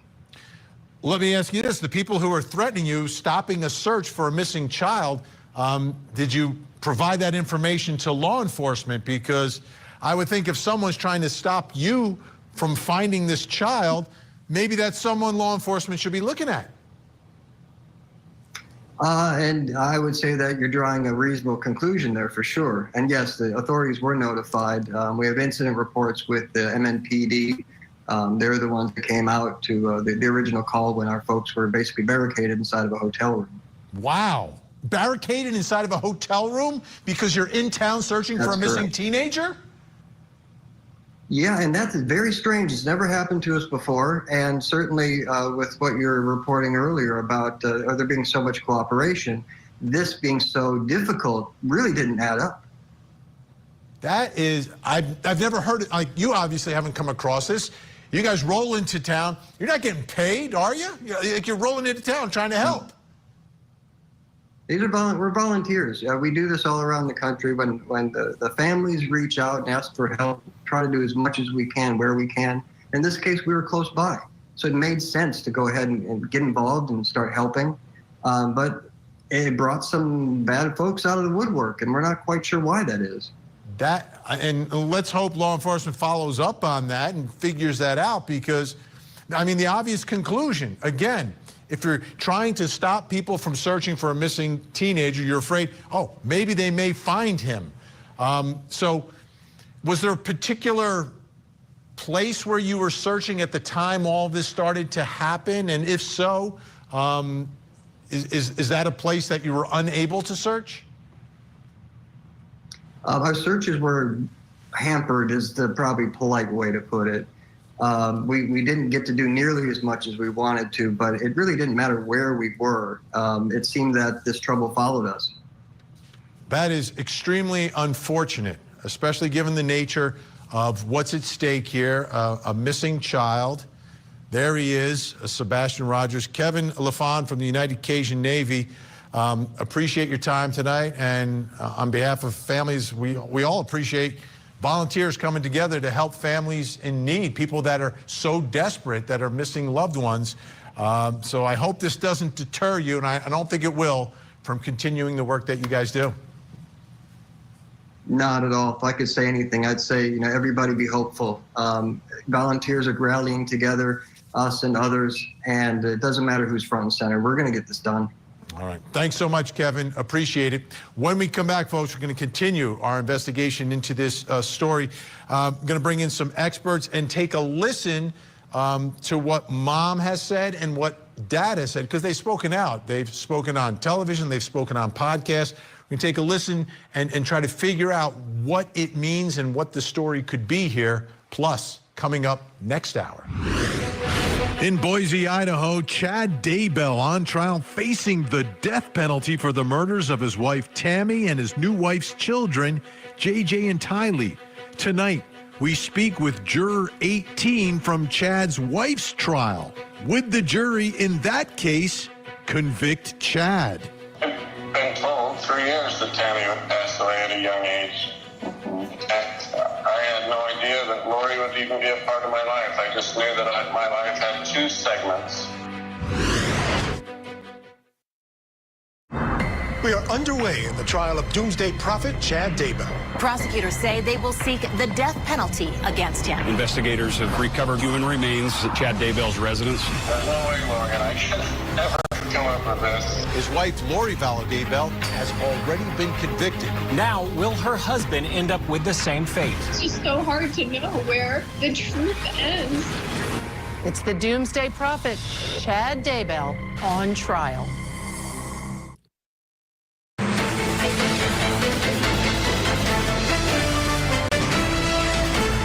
The house was searched at least 10 times. Dogs? Dogs, yep. None of them, to my understanding, were actually on a trail close. I that said was following 11. Sebastian. 15-year-old Sebastian Rogers was last seen alive on Sunday, February 25th. His mother, Katie Proudfoot, shared the details of what she and Sebastian did the day before he was reported missing in an interview with the Chronicles of Olivia YouTube channel. We went and picked up our niece. Yeah, I got a call and asked if I could go and pick her up, and I did. And so we went and did that. We went to BJ's. Had a good time there. He ate a colossal popcorn. Came home to put groceries away because we bought snacks because, he's 15 and snacks. We went to the bowling alley, and then from there we went to dinner. Came home. He took out the trash because that's his chore. He takes the can to the end of the driveway. About 9 o'clock, told him to go to bed. And he's come out of his room where he was playing, and he said, "All right, good night, Mama. Good night, puppies. Love you." And went to bed. He was doing something in his room because about an hour later I heard some noise, and I was like, "I don't care what you're doing in there, but go to sleep." And about midnight I got up and I went to bed. And 6 o'clock I went to wake him up for school Monday morning, and that's when he wasn't here. So that's a description of what happened. I mean, it was a full day the day before, and then in the morning he's not there. Over extended days, just yes. vanished without a trace. Let's bring in our guests. Joining us from Los Angeles, California, clinical and forensic neuropsychologist and author of the book, The New Rules of Attachment, Dr. Judy Ho is with us. Joining us from Salt Lake City, Utah, private investigator Jason Jensen. Also with us in Los Angeles, California, retired FBI special agent. He's also a lawyer, and he's a screenwriter, and he's a friend of ours, Bobby Chacon. Dr. Judy Ho, let me begin with you. He's been described as being a child with autism, somewhere on the spectrum. Parents described him as bright. Some of the issues were more socially connected. So, knowing that, does any of this make sense that a child like that would get up or maybe not even go to sleep I middle of the absolutely night? believe that. pitch 100%, dark outside. in my opinion. That's the way the neighborhood is. There's no street lights. Pitch dark, grab a flashlight, leave the shoes and the phone and everything at home, and go somewhere. Well, the autism spectrum is a very wide one. So we have some individuals who have a higher level of special needs, whereas other ones are very, very high functioning. And so we don't know as much about exactly where his functioning was at the time of this missing incident, and also if there were any other co-occurring issues, any other mental health concerns that they maybe had, other social concerns that were plaguing this child at that time, maybe any additional stressors. It doesn't sound right for any child, whether they're on the spectrum or not, to be walking away barefoot with a flashlight and just disappear without a trace. And so there's a lot to unpack here. There must have been some lead up. I hope that we can hear more about what he was like in the days leading up to his disappearance. Jason Jensen, something that I picked up on here. Apparently they have dogs. Dogs in the house. If he's getting up, and there you see, we have one like this at home, tiny. You're up in the middle of the night, he's up. He's also got snakes. But how about the fact that there's dogs? You got to open that front door. Mom doesn't hear anything. Maybe she's a sound sleeper. Maybe she's got a CPAP machine. I don't know. But what are the questions that you have tonight about what may have happened here with him wandering off for some reason? Well, Ben, there's a lot here, really. But concerning the dogs, I have dogs, and if I walk out of the house, they typically don't react in the middle of the night. Now, maybe if I come back in, they'll want to investigate who came back into the home. But other than that, I mean, given the fact that Sebastian is a 15-year-old with functioning ASD, which is autism spectrum disorder, it is common for elopement behavior to occur. So, when mom addressed him the way she did in the middle of the night, was it upsetting? Did he run out of the house? I'd like to know more about that, and if he's had a history of running away before. Now, Bobby Chacon, something else we learned today, and I was a little confused by it during the press conference. They're getting help from the FBI in this. They also said Secret Service. Is there any reason why the Secret Service would be involved in this investigation? That kind of struck me as a little bit unusual. And then I'd also like your thoughts about the search here. Well, Secret Service does a lot of things online, like online crimes. They do a lot of, the FBI does as well, but the Secret Service does, and we partner with them sometimes on these online crimes. Now, I can say I have a close relative with Asperger's, and as a teenager, because she had this disorder where it was very awkward for her socially, she found it much easier to be online and develop relationships with people online, or not relationships, but connections with people online. So, I mean, it could be that the Secret Service is brought in to look at his online activity to see if somebody was either attempting to groom him or then set up a meeting with him, or, convinced him that, they wanted to talk to him or see him apart from his parents or whatever. So it could be a situation like that. They're looking into whether he had, I don't know, if he had access to the internet, if he had his own accounts on social media or things like that. So that's something possible. I don't know this is conjecture on my part, but it could be something that you can enlist the Secret Service to look at his online activity. Somebody could have lured him out of that house with online communications. That makes sense to me now. That makes some sense to me.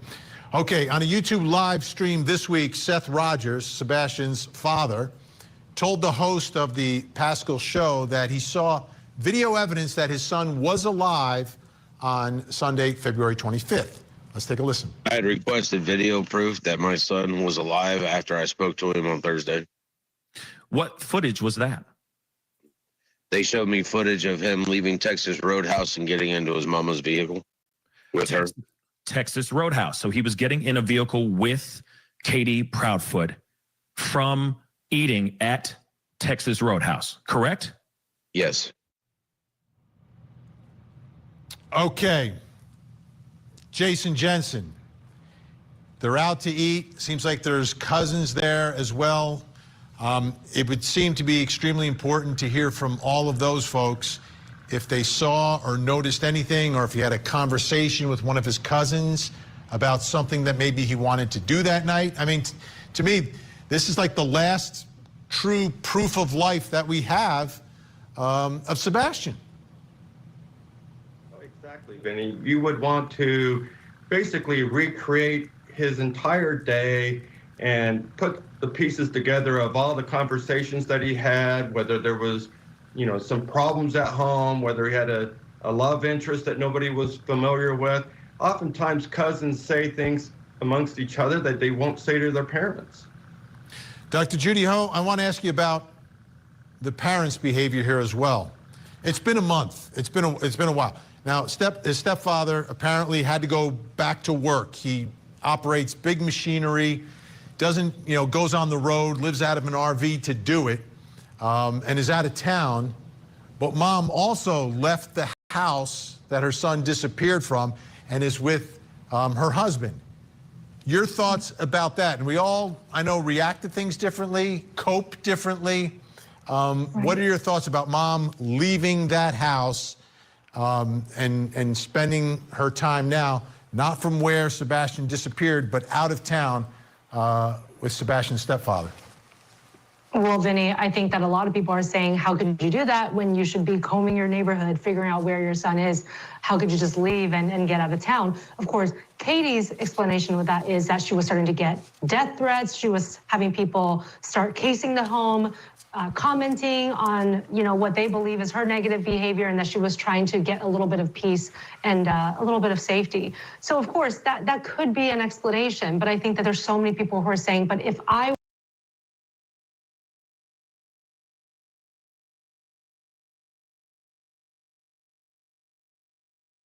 Look, I don't even care what this lady's fixing to say.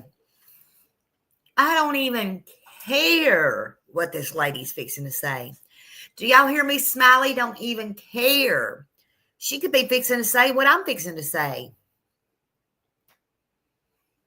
I ain't even let her finish her sentence. I'm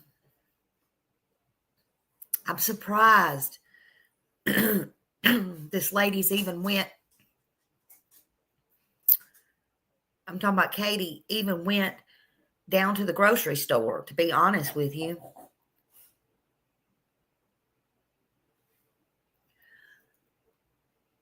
But for somebody to, if your child is missing, to not know if they're dead or alive. And don't forget,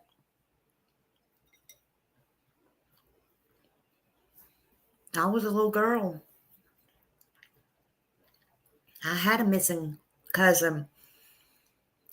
My aunt come down the road to my grandmother's house. Don't know how she did it, but that was her only child. And she didn't make it back alive from California. And she was a runaway. But I don't know how you could get in the car with a man. My aunt didn't do that. I don't know anybody with any any sense, a heart, anything. And that one aunt of mine, she wasn't one to be, she didn't have a real good beating red heart. I'm just saying. Her heart grew cold, pretty cold after her daughter died, though. Don't blame her. Can't much say that I blame her. But back to the story. Sebastian wasn't gone but a few days, a week, and she done packed up and left with her man. So I don't care what this lady says right here. She might be fixing to say what I'm going to say. You can get all the death threats in the world that you say you're getting. I'm scared. What ain't that their go-to for everything, though? The vigil, the changing of the phone number. It seems to be a pattern with Katie. Excuse after excuse after excuse, if y'all notice. Oh, I'm getting death threat. Listen, people wanted to help them. They tried to help them, in my opinion.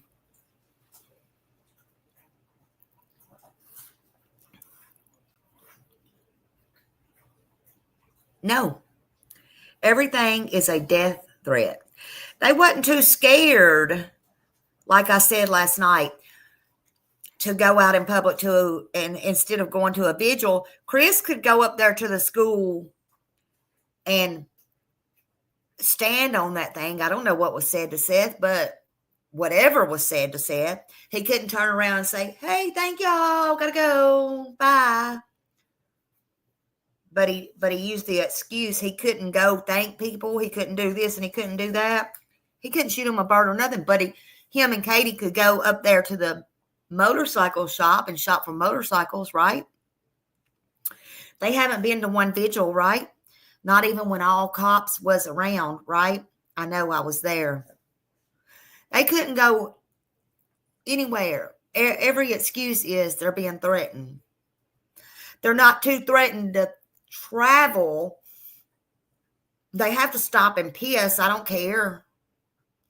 Right? They have to pull over, right? It's just like us YouTubers when people get on here threatening you. I even told the cops before myself. It's not the YouTubers threatening back and forth. It's their subs. You don't know what they look like. You don't know who these people are. Well, the whole world's got their eyes on Katie and Chris. Katie and Chris don't know who they are. They don't know what these nuts look like out there, and there are nut jobs. There are. But they're going to travel. They're going to leave their home. They're going to leave what they think maybe Sebastian might come back to. Huh. Stop it. Stop it. Stop with the lies. You're not scared. You wasn't scared, Katie. When you even admitted it on my panel, when, Lord, that's a whole different story. When you were asked, did you hit Seth?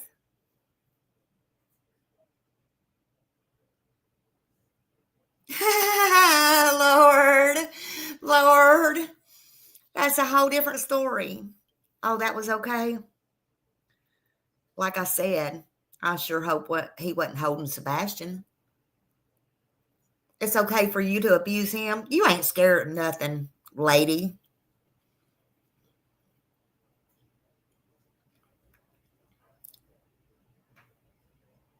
You ain't scared of nothing. Stop it. Anybody that's a mother and gave a damn about their kids wouldn't do the shit you do. Just stop it. Let's hear what this lady says, because I don't even know. I don't even know.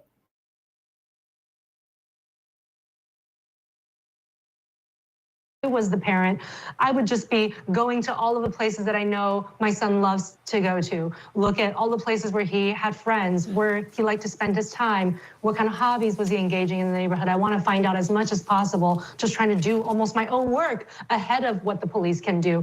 And I think that's something else that was concerning, is that apparently the biological father said that there was a CPS call made on Katie a little bit earlier. Very unclear about more details or a timeline and whether there was any follow-up, but apparently biological father found out about the CPS call from a podcast and not from Katie herself or from CPS. And so there are some questions there about, are there some other concerns about this child's welfare and safety that was missed at an earlier time?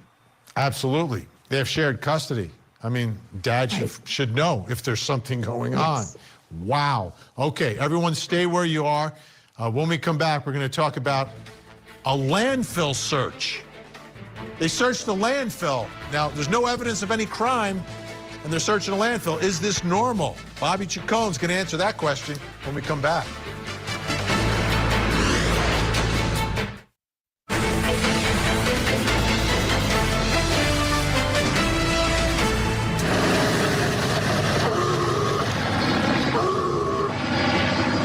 It's safe to say crews have searched just about everywhere for the autistic teen within a 5-mile radius of the home and have found nothing. But one thing they did not search is the garbage, and that is why Sumner County deputies and Kentucky State Police spent the day searching a landfill in White Plains, Kentucky. Why there? Well, News Channel 5 has learned that trash in the Stafford Court neighborhood is picked up every Monday between 5 and 6 a.m., and it was sent to that landfill. So all the trash from the neighborhood dumpsters, including the trash bin at Sebastian's home, was picked up and gone before the teen was even reported missing. Officers are digging through trash and the landfill looking for any clues. They don't know what they'll find, but say the search is part of leaving no stone unturned.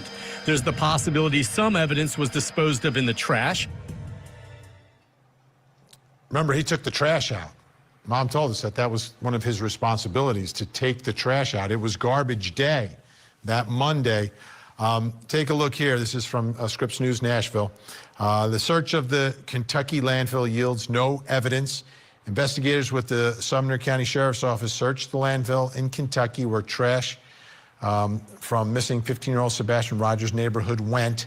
Officials stated no leads or evidence pertaining to Sebastian's whereabouts were found. That's what I've heard in the last 48 hours. Let's bring back in our guests. We have with us Dr. Judy Ho, Jason Jensen, and Bobby Chacon, retired FBI special agent.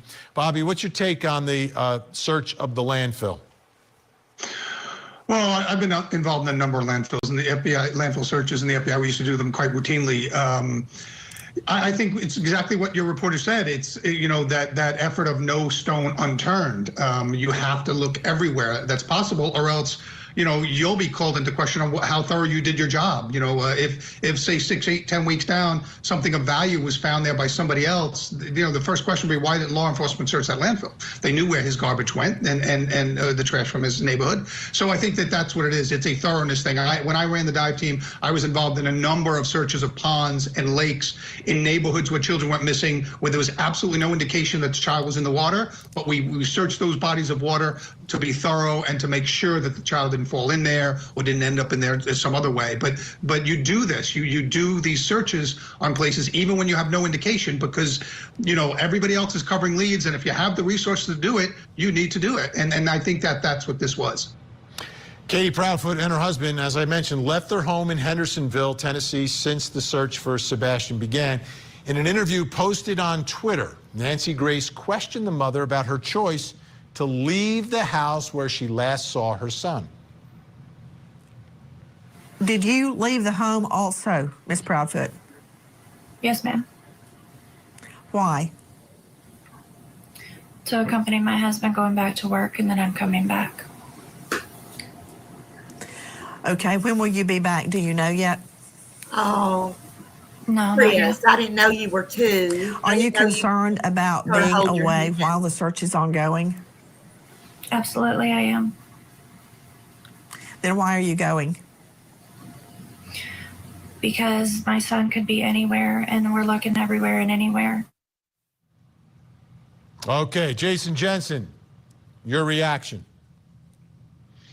Yeah, well, it just really seemed like, you know, I hate to judge the reaction. It doesn't seem very supportive of looking for her son in the context. It's like it sounds more like she's driven to be near her husband than stay at home, where her son, who, if he did run away, may return at any moment. So I understand where Nancy Grace was going with the line of questioning. It sounds like she's trying to say, you should be home. That's where a mother should be, and that's kind of Nancy's personality. Well, yeah, I've been interviewed by Nancy. I mean, Nancy and I worked together at Court TV when I was a correspondent at the courthouse. And she would, you know, ask me lots of questions. It's not an easy spot for anyone, but let alone someone in that position where your child is missing. Dr. Judy Ho, what was interesting there, though, she didn't mention in that answer necessarily the fear of, you know, the threats and everything. And I think that's real in the world. I mean, the United Cajun Navy, you know, was pulling back because of threats. So I could see it happening to her the way there's been a spotlight on her as well. Did you see anything in that interview of note? Well, first of all, I agree with you, Vinny. I definitely think that the threat is probably real, and we can definitely see how that can happen, especially in this day and age, and all of that internet sleuthing that so many people are doing, rolling up their sleeves and trying to play detective, and taking it into their own hands. But again, it's so hard to judge someone's reaction. I know that everyone deals with grief and loss and stress so differently, but she definitely seemed a little subdued to me.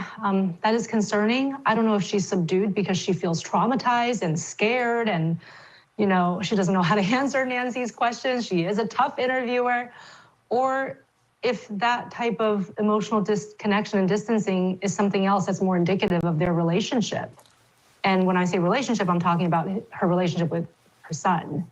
The priority of wanting to be with your husband in that moment, you can understand that. Maybe you want emotional support, but at the same time, husband is hours away. Yeah. Child's unlikely to be that far away. So what kind of search is she actually doing and accomplishing while she is there with her husband? Bobby Chacon, I only have 5 seconds, so I just need a number from you, unfortunately. 0 to 10, how confident are you that they will be able to locate Sebastian, 10 being absolutely?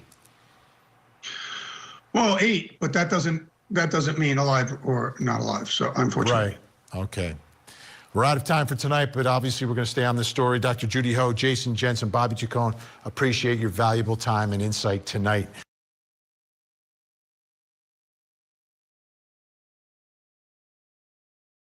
So I kind of wanted to set it with that for those who don't remember kind of in the beginning or whatever. But yeah, you know, the mom, she definitely did not. She just was worried about holding Chris's hand, in my opinion. And yet we still have Seth, who has a broken heart, who always did from the beginning, in my opinion, who does to this day, and who has never wavered. And yes, Kimberly, I think you're the one that asked. If you didn't ask before, I said you can take it with a grain of salt. I know I had an awful long live yesterday, over 7 hours, but there was another channel, I don't care to put all that out, but that Katie had her number changed, and it was a fallout between, and I can believe that part, between somebody who definitely knows them and who had helped them, and back and forth and whatever, over a video that was done a couple of nights ago, and information wasn't supposed to be out, long story short, and it wasn't supposed to get out. And then Katie had her number changed because of blah, blah, blah, and da, da, da. And so, yeah, we went through all that. But yeah, yes, ma'am. So take it how you want. That's just it. So, okay. All right. So here we go. Let's get with it.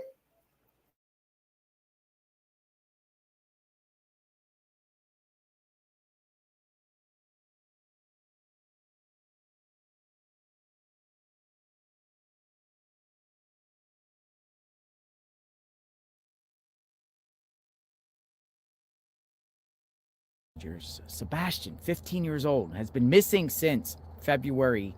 He's and again, these may not be in order, and people's feelings may have changed, and that's okay, but we're going through it. Weeks now.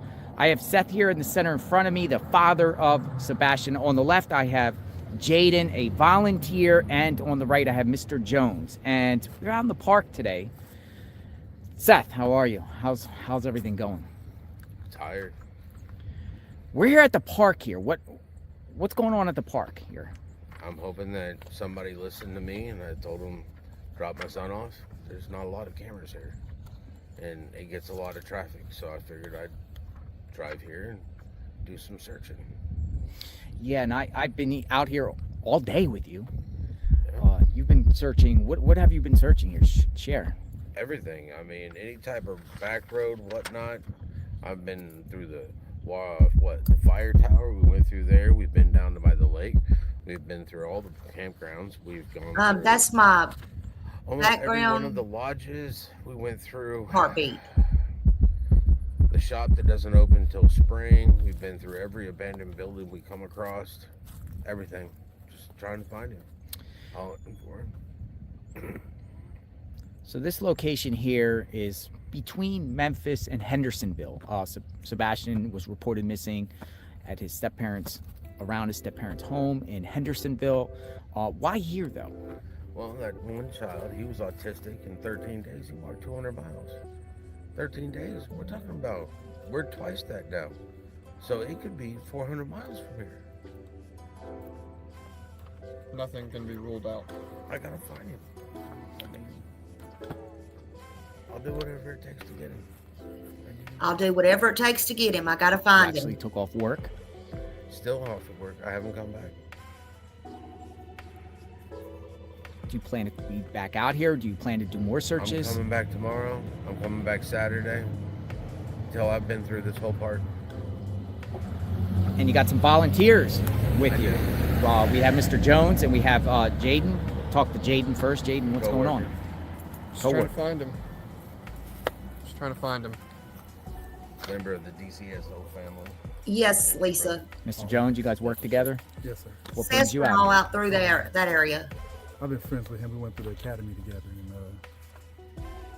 I've always told him that if he ever needed anything, he can call me. And when this first started, when it first kicked off, he called me, and ever since this been going on, I've got his support. I got his back. Whatever he needs, man. Whether it be a meal, whether it be me go out and hand out flyers with him, I got him. You've done that with me too. Yes, sir. All of Franklin and Bellevue. Bellevue. Yeah. Yeah. And I keep on doing it. Anytime you need me, man, I'll be here. Don't get into some man. Seth, what have you been going through each day since this happened? Day really hasn't ended. The day started. It really has started Sunday when I went to work. And when I got off of work, it just hasn't ended. There is no the next day. I catch a nap. And I just keep going. He's somewhere. I gotta find him. You have an army of people, both in person and online, that are praying that Sebastian is found alive or praying for a resolution. You have a lot of people out there, and I personally see it, supporting you in trying to get answers. I appreciate everybody. I really do. Keep your heads up, your eyes open. Please pass out flyers. Everybody. One person, 5 people. 5 people. Each do 5 people. I mean, and we can get this from coast to coast. Keep his name out there. Keep his name out there. Keep his face out there. As long as we continue to look, there's always hope. If you see something, don't question it. Just call 911. Call 911. Call 1-800-TBI-FIND. It doesn't matter if you're in California or if you're here in Tennessee, Florida, Ohio. It doesn't matter. He could be anywhere. Say something. You want more volunteers to come out and help, or are they willing? It'd be wonderful. The more people, the faster we can cover this. Is there a way people can get a hold of you in reference to communication about setting up searches, or if people want to know where to go, where can they go? Facebook page. And that's your best route, because I'm not on social media. I don't have any social media, but people on there reach out to me. Facebook page that would most likely directly get to Seth, and it's 2 exclamation marks, finding Sebastian Rogers, 2 exclamation marks. That's the easiest way to get information to Seth, is through that Facebook page. Where else do you plan on searching? All the way to Jackson, Tennessee? Yeah. Like in parks, side of the roads? Everywhere, on the side of 40. I mean, any route from anywhere. Hendersonville to Memphis. We're gonna keep searching.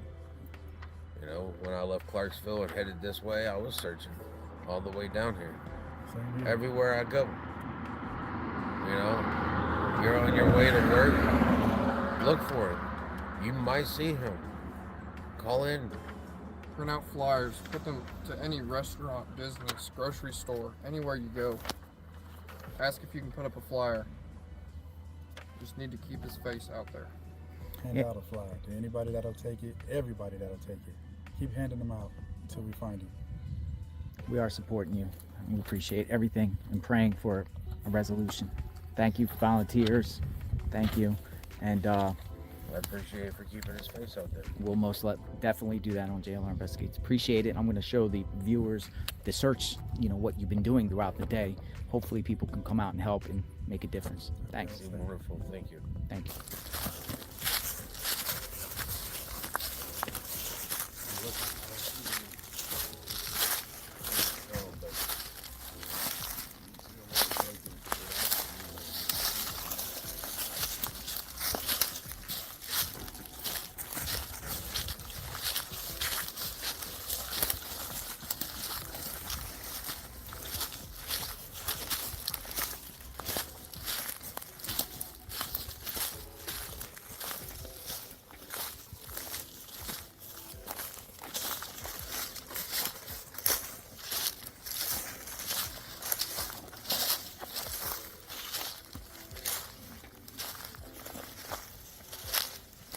Sebastian!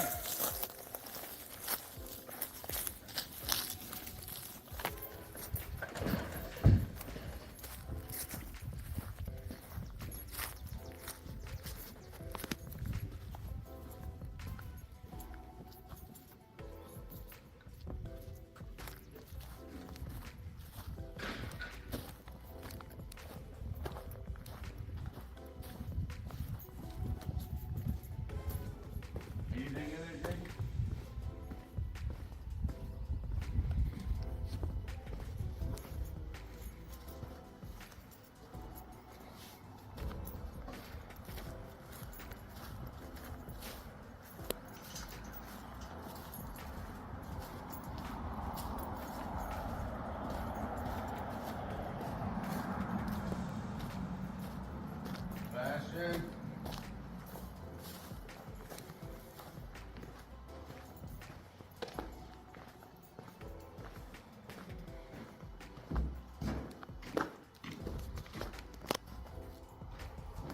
Should we try it?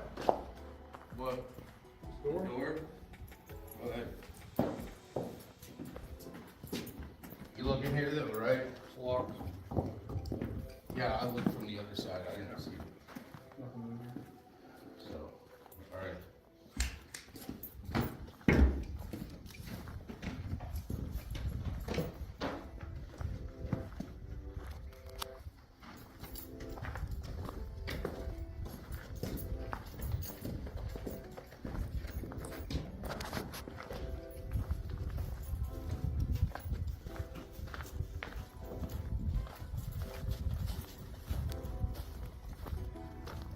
Sebastian!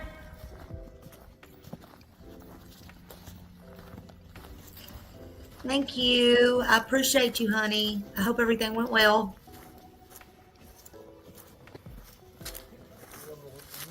Yeah. Fine. See in there, door's locked. So I don't think you'd be able to get in.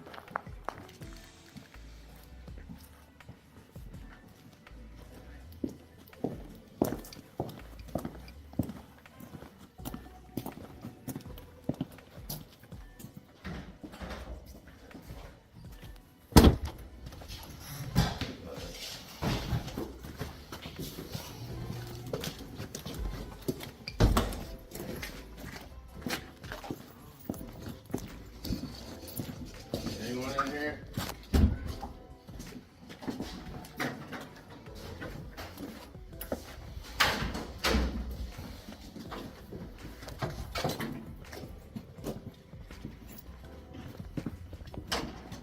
Next.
drive around.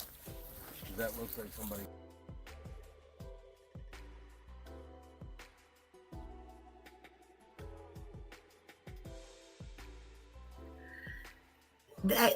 They're playing stupid. They can play stupid. They are playing stupid. But as far as calling a tip in that randomly leads to Sebastian's location to frame Seth, they can try to frame Seth, but that would entail them getting caught doing that, in my opinion, because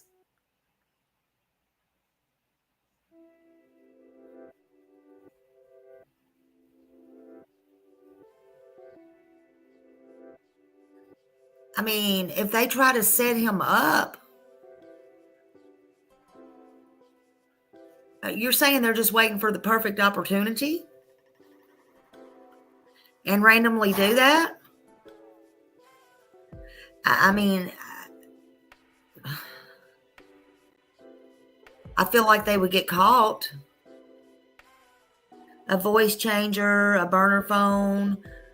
I mean, they could do that, but they would have to, yeah, absolutely. I could see them doing that, but they would have to know, you know what I'm saying? If they did that, they would have to know. And Seth didn't do anything to his son, so it would come right back on them. It would still come back on them. Even if you see in that David case, they're pretty sure already they know who did that, so it would come back on them. You know what I'm saying? Like, I know it's just a thought. I know it's just a thought, but yeah, I mean, I could see them doing that. I could definitely see them doing that.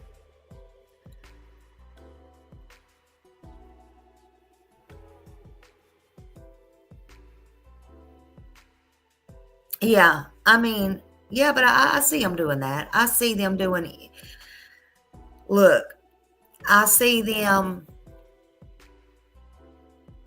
being in all types of games. I believe they're just like that. I mean, because why would they get on different panels and make fun and laugh at and giggle around? And okay, so some people say, well, are they not supposed to have fun? Okay, sure. Why not?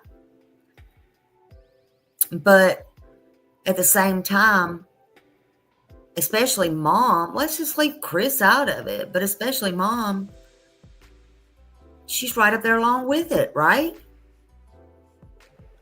I don't know, man. It's just all too weird.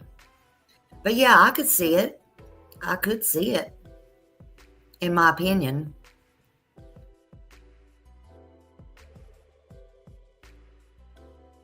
House, and I'd rather pull up in the front. Yeah.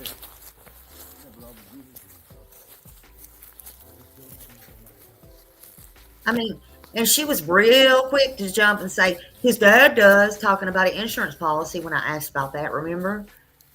Anything to throw blame on Seth, yeah, I can see it. I can see it.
don't see anything in there, do you? No.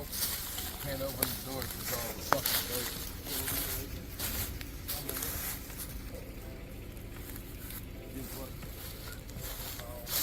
If that won't open for me, it ain't gonna open for Sebastian.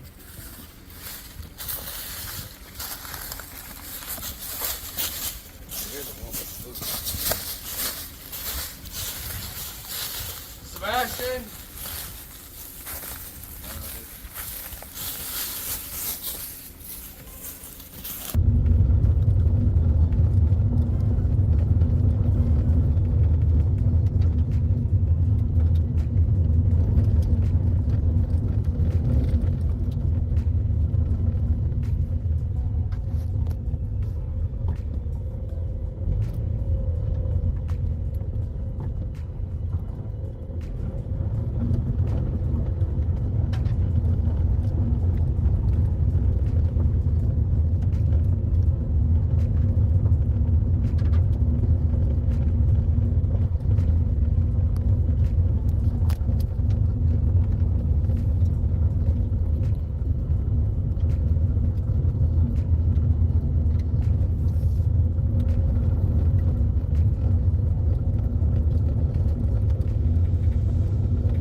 Yeah, kind of like Mohawk's mom when I asked did they have an insurance policy, and she said Seth does, and that was a thing. Okay, it was just a question, but she was trying to throw it all on Seth. Okay, well, it was just a question. Do you have one or not? So now I'm asking, yeah, she was in the military. Why do you not have one? You can both have one. And guess what? You can both have one. It's not a big deal. And then also, unless you did something nefarious, it's kind of like you work for a alarm company and you're saying you don't have alarm. I'm calling bullshit. So if you have nothing to hide, you hide nothing, right? But evidently to me, Katie's hiding a lot. She's hiding a lot, but that's just me. But to me, what I see, a father's heart here is still broken, and that's Seth Rogers.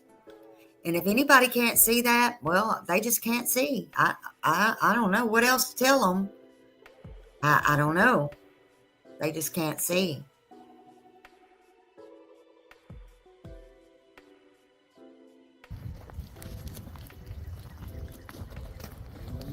That building? We need to get that one right there. Hey, this one's over here already. Don't knock at the door. Yeah, we showed all that. I mean, we went through that. I don't want to get into it on here because somebody come to me wanting to know what it matters. It matters, but we ain't gonna go through all that on here today. Okay. Welcome to Tennessee. Mother Nature don't care.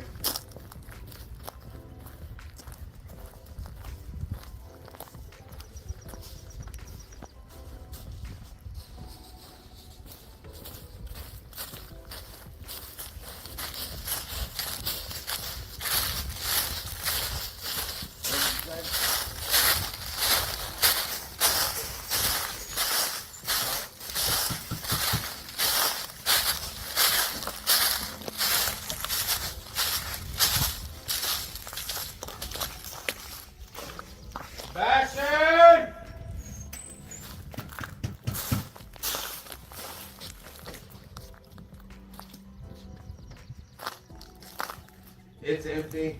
The door locked. And yes, we know all that.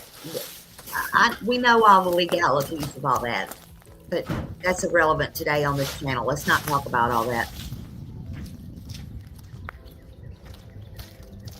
I didn't see anything in there.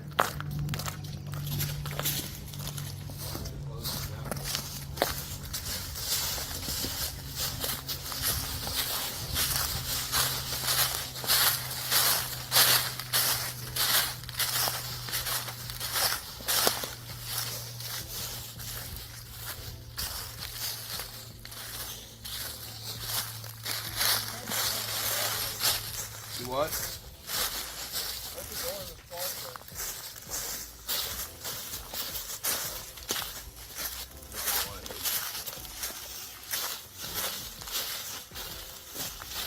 Should probably be able to see all the way under.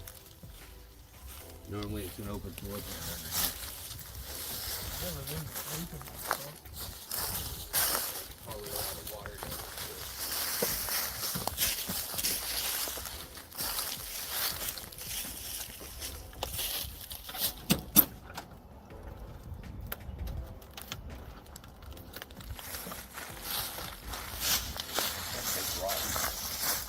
There's no spider webs on there.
So what they're doing is they're going from these old abandoned and old buildings. Some of them are locked. They're just checking the crawl space. They're just looking around for any where to find Sebastian. That's Sebastian's father, Seth, biological father.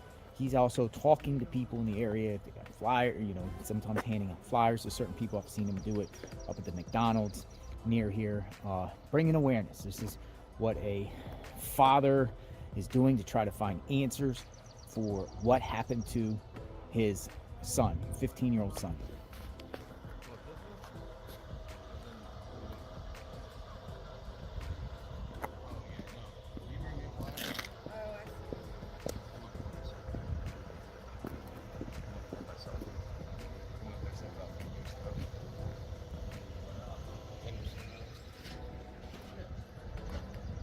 I'll just drop them all.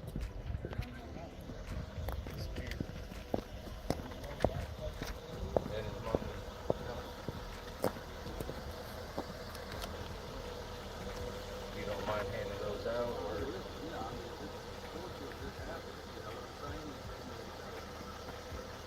We're out running around all the time over here, and we're up through the woods and going. Is it you? What? No, that's me. Oh, you? Okay. Yeah, I know that's me. I was like, Somebody throw it? You like to put it out.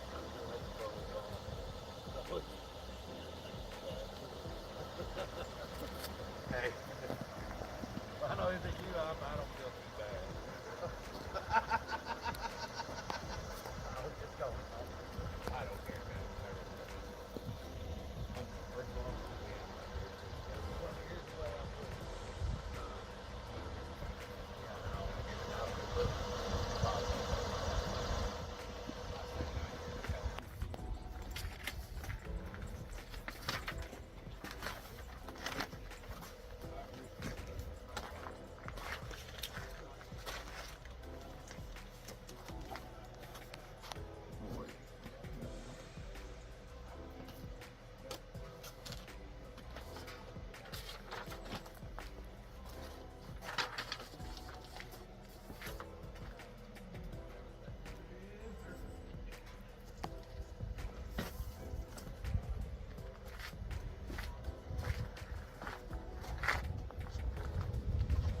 Sebastian's more important than whatever the hell they're advertising.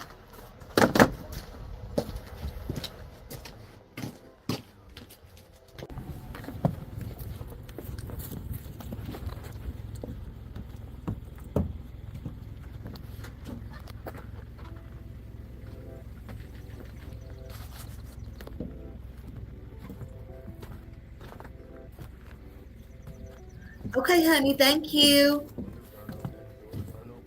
No broken glass.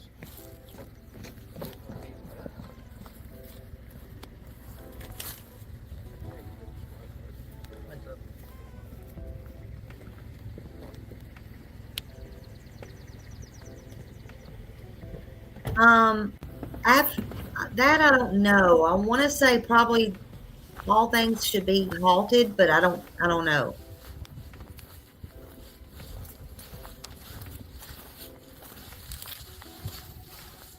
Again, I know if it was Social Security, again, that was my whole thing. I told her in that live with Justin. If she was and did, it needed to be stopped.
Yes, no.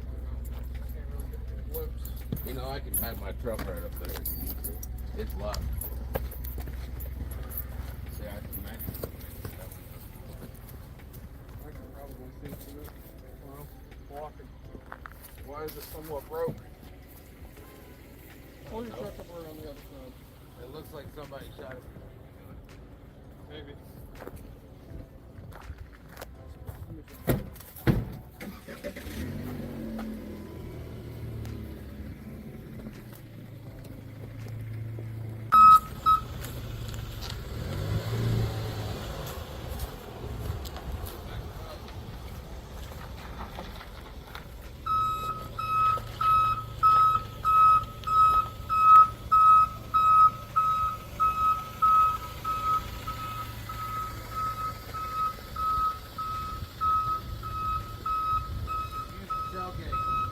Yeah. More? A little bit. Right there.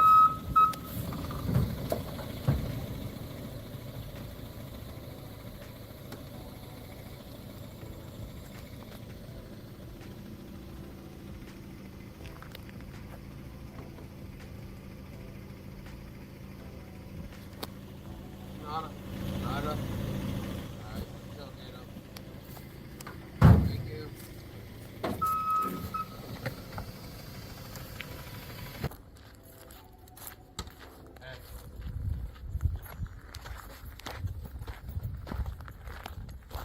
Is it open? No, it's padlocked, but you can see it over here. Don't see anything in there though.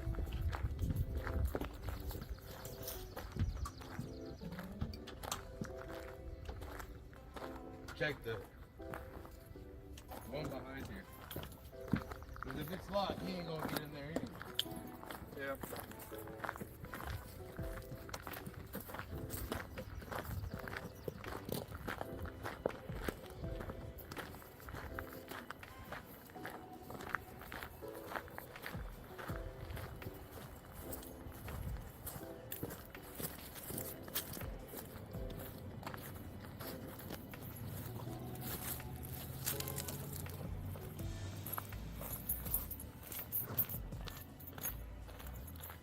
Down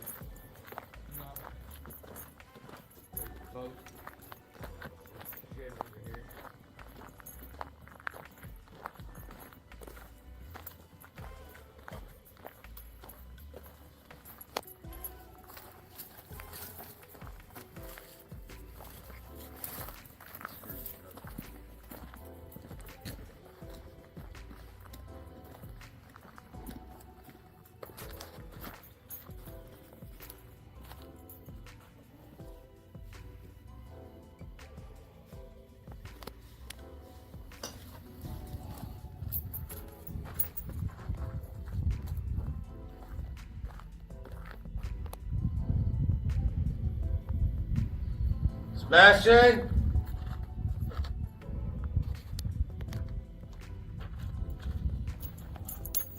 See, why wasn't his mother out doing that? You couldn't keep me down.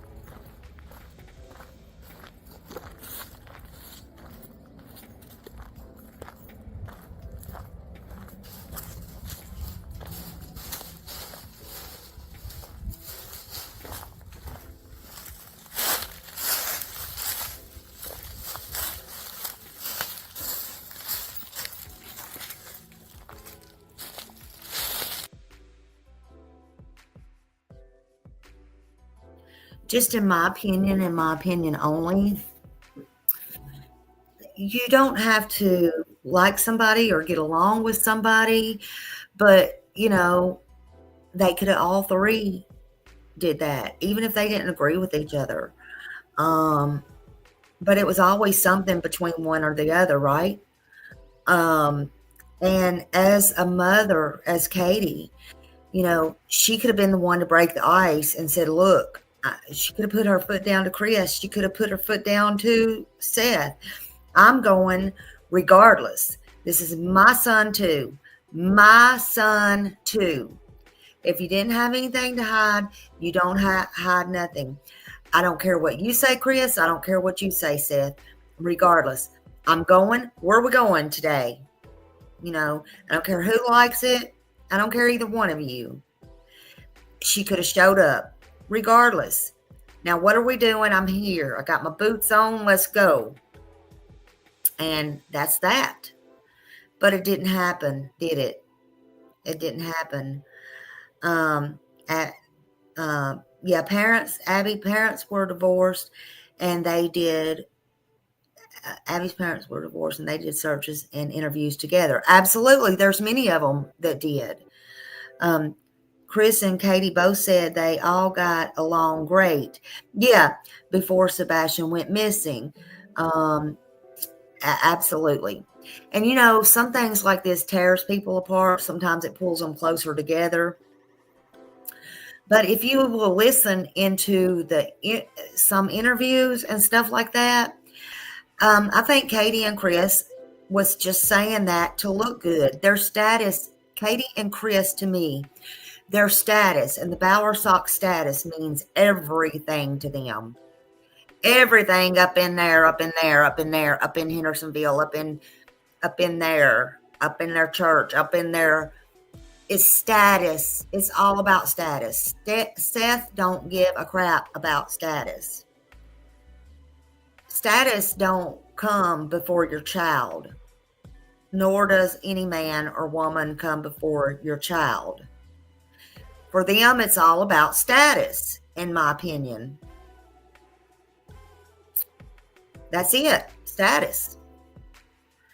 I think, again, like Minnie has said, that house, prop, take back to the judge and be like, you know, this is where Faith will be. You know, I'm just saying, I don't even want to bring her into this, but prop, status, in my opinion. What about Sebastian? What about your child, Katie? What about that? Why didn't you break those chains, Katie? Again, y'all look like little two wet drip puppies drowning in a pond, getting dug out of a pond on Nancy Grace. That's how y'all looked. Is that why you don't show your faces on people's channels? I'm just wondering. Lordy be.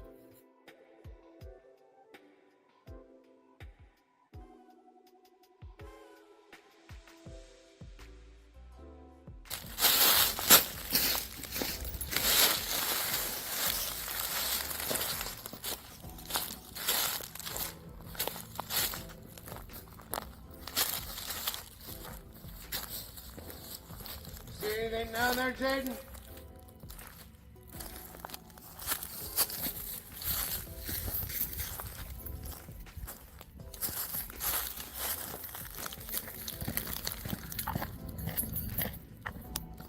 Wish that gate would open, I'd drive all the way down here.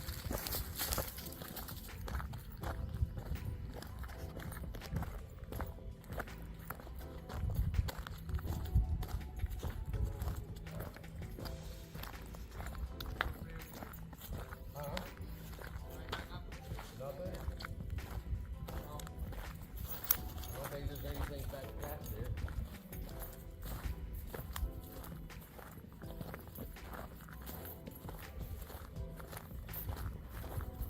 Sebastian!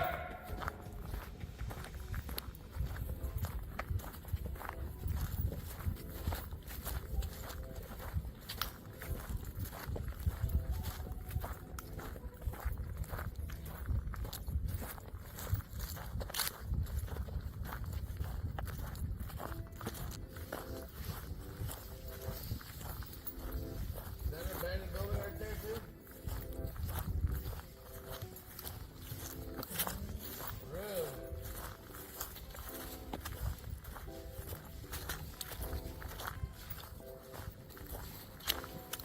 Be careful, man. It looks like it might fall down if you sneeze.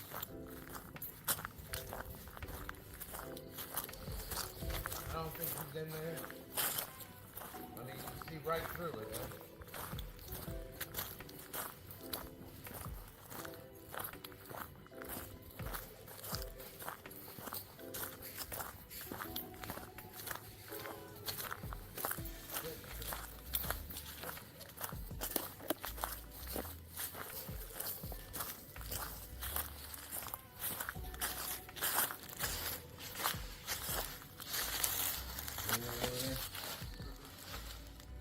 This is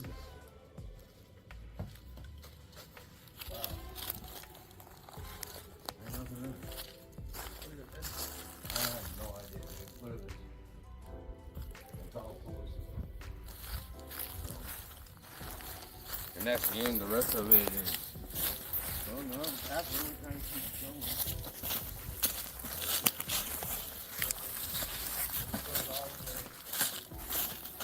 And then it looks like it's anymore.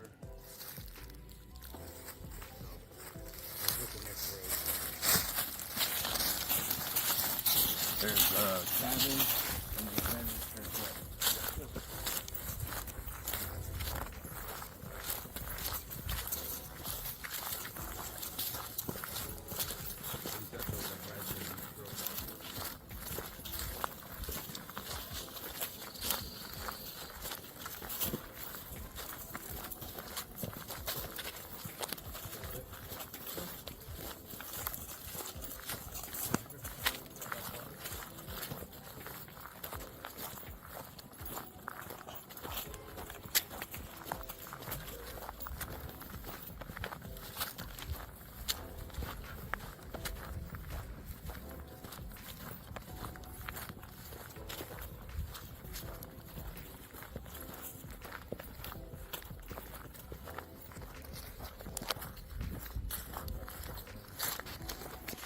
See this terrain around here in between Memphis and Hendersonville.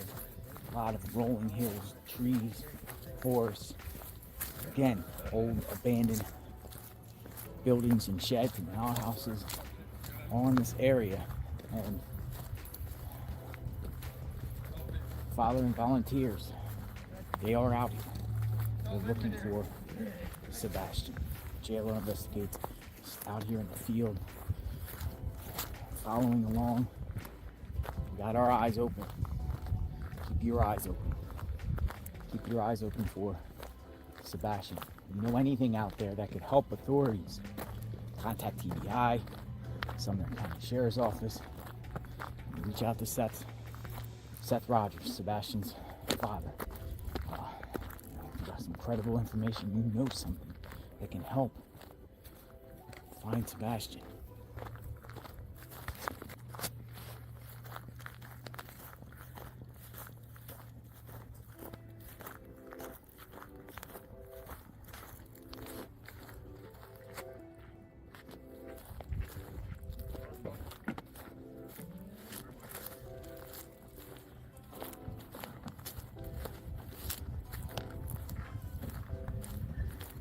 All that walking, that's gotta be hard.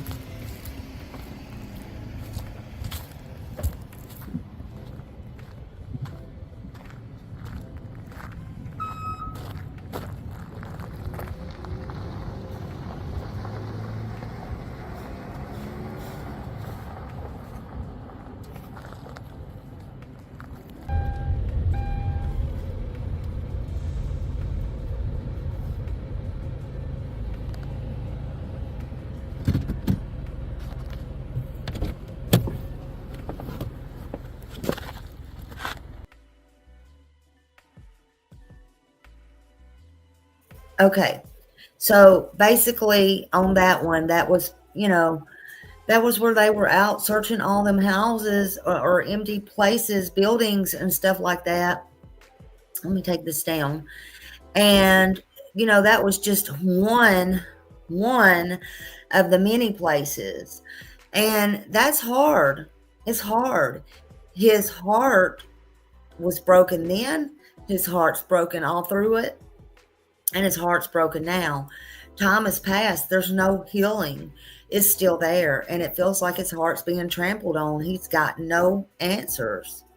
Let's continue. Let's watch some more. Watch. You're going to see for yourself.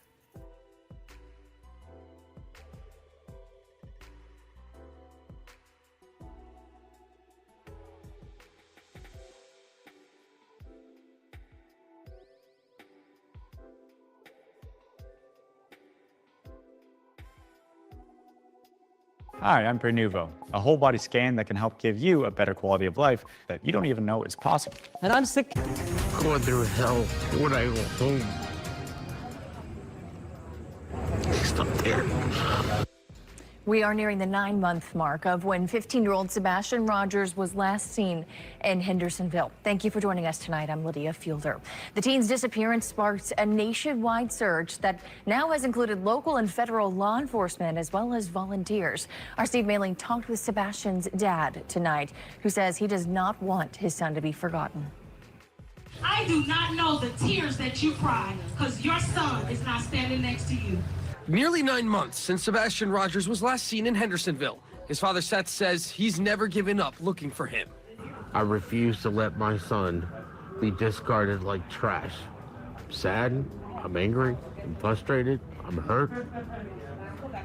But that doesn't really matter because I don't know what my son's going through. Rogers says the past 9 months have been anything but easy. His days left searching for answers, and when he returns home, my house is very, very quiet because my son's not there. I just want my son found and brought home. While Seth hasn't given up hope, he feels others have now treated his son's case as a lesser priority. Recently, Doug the Bounty Hunter joined the search for Sebastian, adding a significant reward of over $150,000. They haven't come out and told anybody anything since April. And them actually speaking with me, they'd have to actually answer their phone. But Seth hasn't given up hope, holding prayer vigils and awareness events like the one Saturday in Clarksville. He wants people to know his son's face, say his name, and help bring him home. And if he is his son, I'm not going to stop. Thank you, I'm Holly. keep looking for you until I find you. And if you see this, call me. You know my phone number. I won't change it. And I love you. For WSMV4, we will find the truth. I'm Steve Mailing.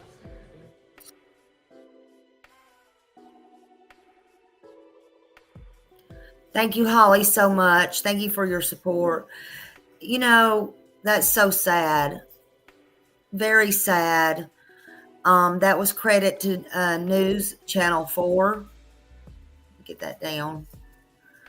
Hold on a minute. That's the one I want to keep up. Copyright disclaimer. That was News Channel 4. And if you can't see the pain in his eyes, he said he's not going to allow his son to be thrown out like trash. So sad and so heartbreaking, y'all. All right, let's carry on.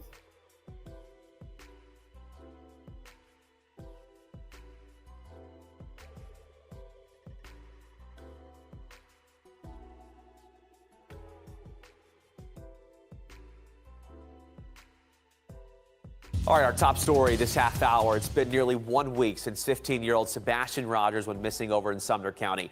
Our Jaxie Pigeon live at the command center this morning with the very latest developments. And Jaxie, we understand reward money is now on the table. That's right, Blake. The Sumner County Sheriff's Office tells us that a group of local investors invested a minimum of $3,000 toward any information that would help investigators in finding Sebastian Rogers. I now want to bring in EMA Director with Sumner County, Widener. Ken, as we near this week-long search effort, where are you focusing starting today? Well, we keep expanding, so we've expanded west and we're expanding north.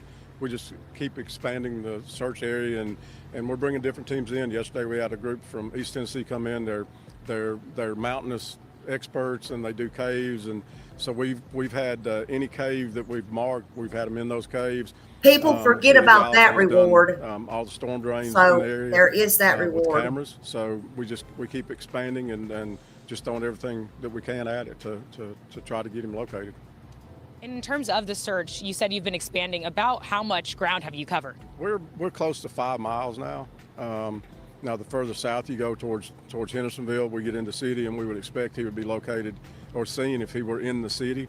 And we've gone into the city, sort of in the fringe, in the more not as urban areas of Henderson, but we've been all the way to the lake on the streams that travel to the lake. We've been to the lake. And you have over 300 searchers here. Well, Yesterday I had 330 on the ground, and then we'll run the numbers later today on how many come in today, and we run that as the day goes on. And 43 years in law enforcement, you told me.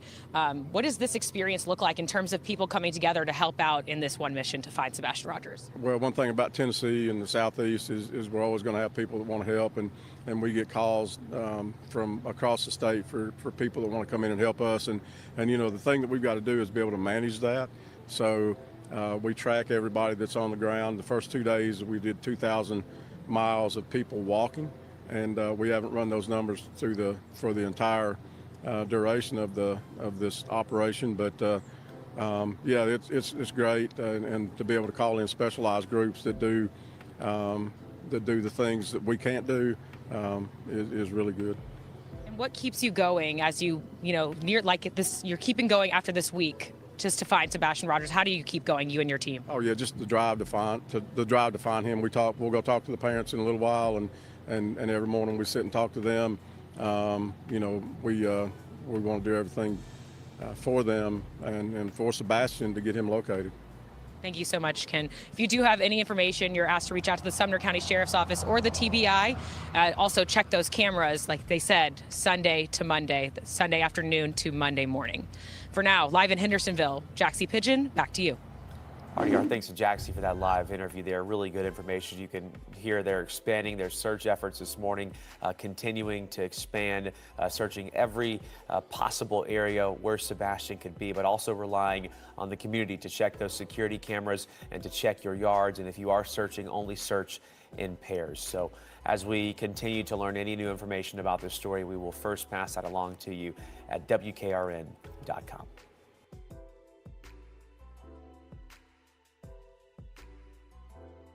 I'm just wondering if anybody has any video cam that was not turned over, that was forgot about, their cars, their homes, anywhere in that time frame, even if they wasn't in that neighborhood, that they could go back and look at, that wasn't taped over or anything, possibly, and just go back and look. I mean, anything is not too small, and just go back and look if you do anything.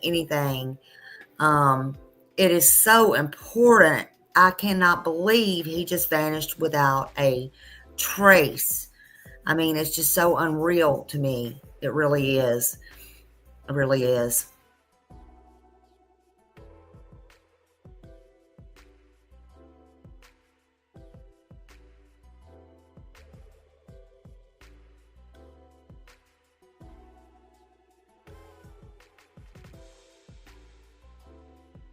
Greetings and welcome to this video. I purposed to come on and just talk about a singular theme of what I believe to be the key May to Peter Hyatt rest in finding missing peace. 15-year-old This is to Peter Sebastian Hyatt. Rogers. Hopefully alive, but as the time has gone on, it was, I think, February 26th. We're reaching 2 months. It becomes much more difficult for anyone to hold on to hope that way. While I was getting set for this, Seth reached out and I invited him to come on. So he's here and They sure did. And I'd like to just to address this one particular issue that I think is very important. What prompted me to want to do this, and I'm pleased to have Seth, and I recognize that this is a nightmare, that the only way to survive it is perhaps some form of denial as time goes on for him. But it was a recent video that someone sent me of Sebastian's mother, that and some of the reactions within social media that were, I think concerning. I'm not sure how distracting they really are, but there's a lot of information that is listed as breaking and bombshell, and life continues to go on, days continue to pass, and Sebastian is not found or recovered. In a recap for the case, and I won't make you wait as I hand the key, which is still another mystery itself, but a recap is 15-year-old boy with autism was reported missing. I've interviewed a lot of kids over the years through Child Protective Services that had autism. It seemed to me experientially that no two were alike. And I had to adjust in the moment to be able to reach them. And there's some similarities, muted emotions or ill-regulated emotions. And parents know how difficult that is, and have better insight than me going from interview to interview and then moving on. When he went missing, I think the first thing that everyone kind of recognized is there's a step parent involved, and when there's a high needs child, the risk it's a risk factor. It's something that is taken into consideration because it is really difficult, and parents will tell you how difficult that is, and they need family support, and they need as much help from a community as they can get. I mean, it's really difficult, and they make mistakes, they lose tempers, they struggle, and to say otherwise just isn't reality. And so there's a risk factor. Oh no, number one is a high needs child, autism, has gone missing. They're going to have behaviors. Some of them are runaways, some of them are not. Some of them will bury themselves under blankets, in dark corners. They'll hide. It's all very different, but it's a tragedy that we might see on the television, for example, but not live. So it's right off the bat. And then we had the presence, according to what we saw in the news, the presence of a stepfather. But the first thing, and that's a risk factor, but the first thing that comes up in this was silence. That an investigator will ask, well, who was the last person to see Sebastian alive? Under whose watch did a child go missing? That's just the 101, the beginning where things begin. And so the public responded, I think, from at least what I read, they were angry. Why are these people being silent? And it goes against especially a mother's instinct. The father is protect. The mother is nurture. These things come from creation. These are God-given. And for a mother to be silent, there's one of two reasons. Generally, there can be others, but either police have revealed to the mother, there's no point in you calling out for your son. We have evidence of his death. The blood, we have this, that. So she begins to go into the wrestle of denial and grieving and then not believing. And it's a lot of emotions. And there could be other reasons, but generally speaking, if a mother has a child went missing on a mother's watch and the mother has nothing to hide, they're out front and they're giving a description of Sebastian, including behaviors, even if it's a style of walking, clothing, everything else, of course, but any type of reaction so people could recognize him. In this sense, she's calling out to him. An interviewer will say, "How are you doing?" And there's a certain element there where even the most inflamed mother is going to say, I'm okay, I'm hanging in there, this is a nightmare, and then move the conversation, grab it, move it back to, here's where we're looking, here's where we have to find him, I need your help. Sebastian, if you can hear me, son, run away, get out, call 911, grab any adult. There's this stymieing of maternal instinct that is very powerful, where the mother bear says, no, you can't tell me to be quiet. So they did finally speak out. And when I say they, I'm talking about mother and stepfather. Is the information will lie somewhere there. And when stepfather did most of the talking and was obvious in control, and they seemed to have scripted in the interview, people recognized it. People without training recognized it. Saying, Scripted. This is scary. Listen to this guy.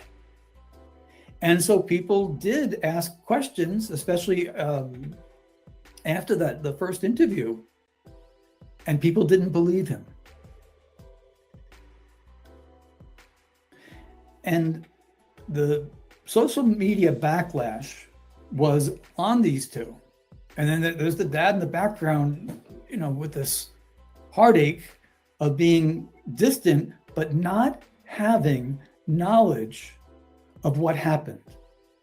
Now, when I analyzed that first interview, I said, they've coordinated their statements, their story. And mom is withholding information about what happened. And I'd like to just to give you an idea about it. With the social media and the instant churning of the bombshell and the breaking news, and people have sent me outrageous things, just foolish and outrageous things. And then there's the psychics that I've talked about before, people that call themselves psychics or readers or energy or whatever the wording may be. They're deceivers. And you'll notice if you read enough of them, what they do is they work on the element of vagueness, and they look for those without discernment to bring in. That's all fine and well, and if you'd like to believe that, you can. I don't, and for reasons I can state pretty plainly. But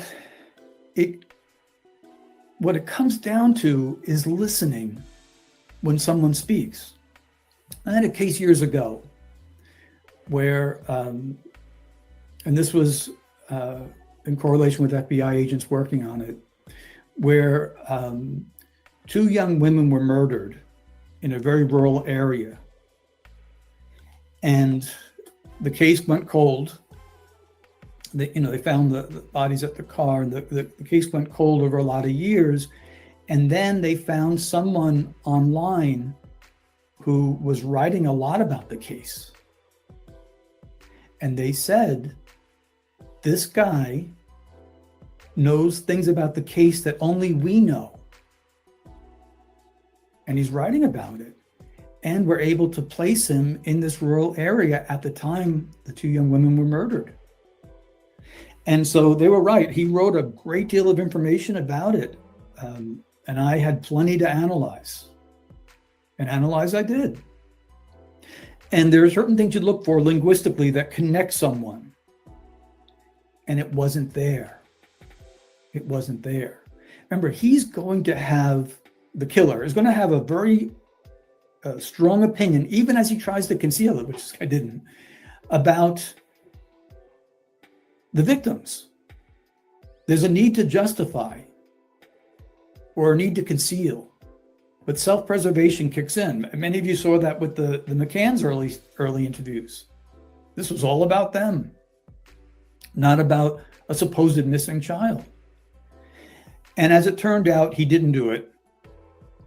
And so you say, well, how did he know so many things? Is it some kind of psychic or a power beyond the means of understanding that people have? Is he somehow, no, the guy, he was a true crime fan, and he knew, and in my opinion, he accepted human nature for what it is. He knew. He was a good listener and a good writer, intelligent guy, but he didn't do it. And so that ended that way. In interviewing kids with autism, it's difficult. I've interviewed a lot of adults with adult autism, which can be very, very difficult because there's perseveration. There's a repeating of something that happened maybe 20 or 30 years ago, and getting convictions is really difficult.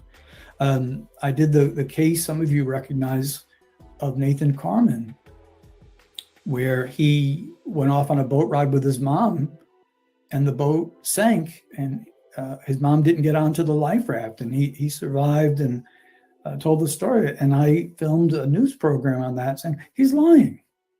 Very muted emotionally, but he's lying. He's being deceptive. The answer was found in him. Eventually, I worked with the family, and at the time I was doing the news program, they also had someone on saying, oh, you can't analyze the words of someone with that disorder, adult autism or Asperger's. I said, yeah, you really can. If they can communicate, you got to listen. And as it turned out, police had known that he had sabotaged the boat, and he was also a suspect in the killing of his grandfather. All this had to do with the inheritance of $10 million. His aunts knew. The family had contacted me, and he was finally arrested, and he committed suicide in jail. So it didn't end well. When Sebastian went missing, the key to finding him, the key to everything, lies with the mother. In order to find him, you have to know under what circumstances he went out that door. You have to know that. She withheld that information, and it was very carefully guarded over by stepfather. So if stepfather wasn't there, then why would he have the same guilt? And this is my theory on it, and then I'll let Seth comment on any of those things. The key to locating either Sebastian's remains, or at least the trail of where it goes, that if someone grabbed him and he's still alive, the key to locating him lies with that mother. You have to tell what happened. We have to understand his mindset. We have to understand what he was like at that moment.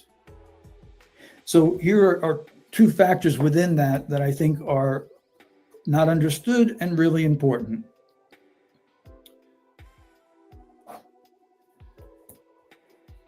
She holds the key. That account is the only evidence that can be presented to investigators to understand Sebastian's mindset and how bad whatever happened. And here's another one. When it happened. I am convinced it didn't suddenly become a surprise at 6 a.m. not by their language. That interview that was done recently, absolutely perfect, which is a good sign that tells you, nope, it was scripted, it was put together. The key to finding, or at least the proper trail, is understanding what happened that night. And there were two linguistics that were so powerful.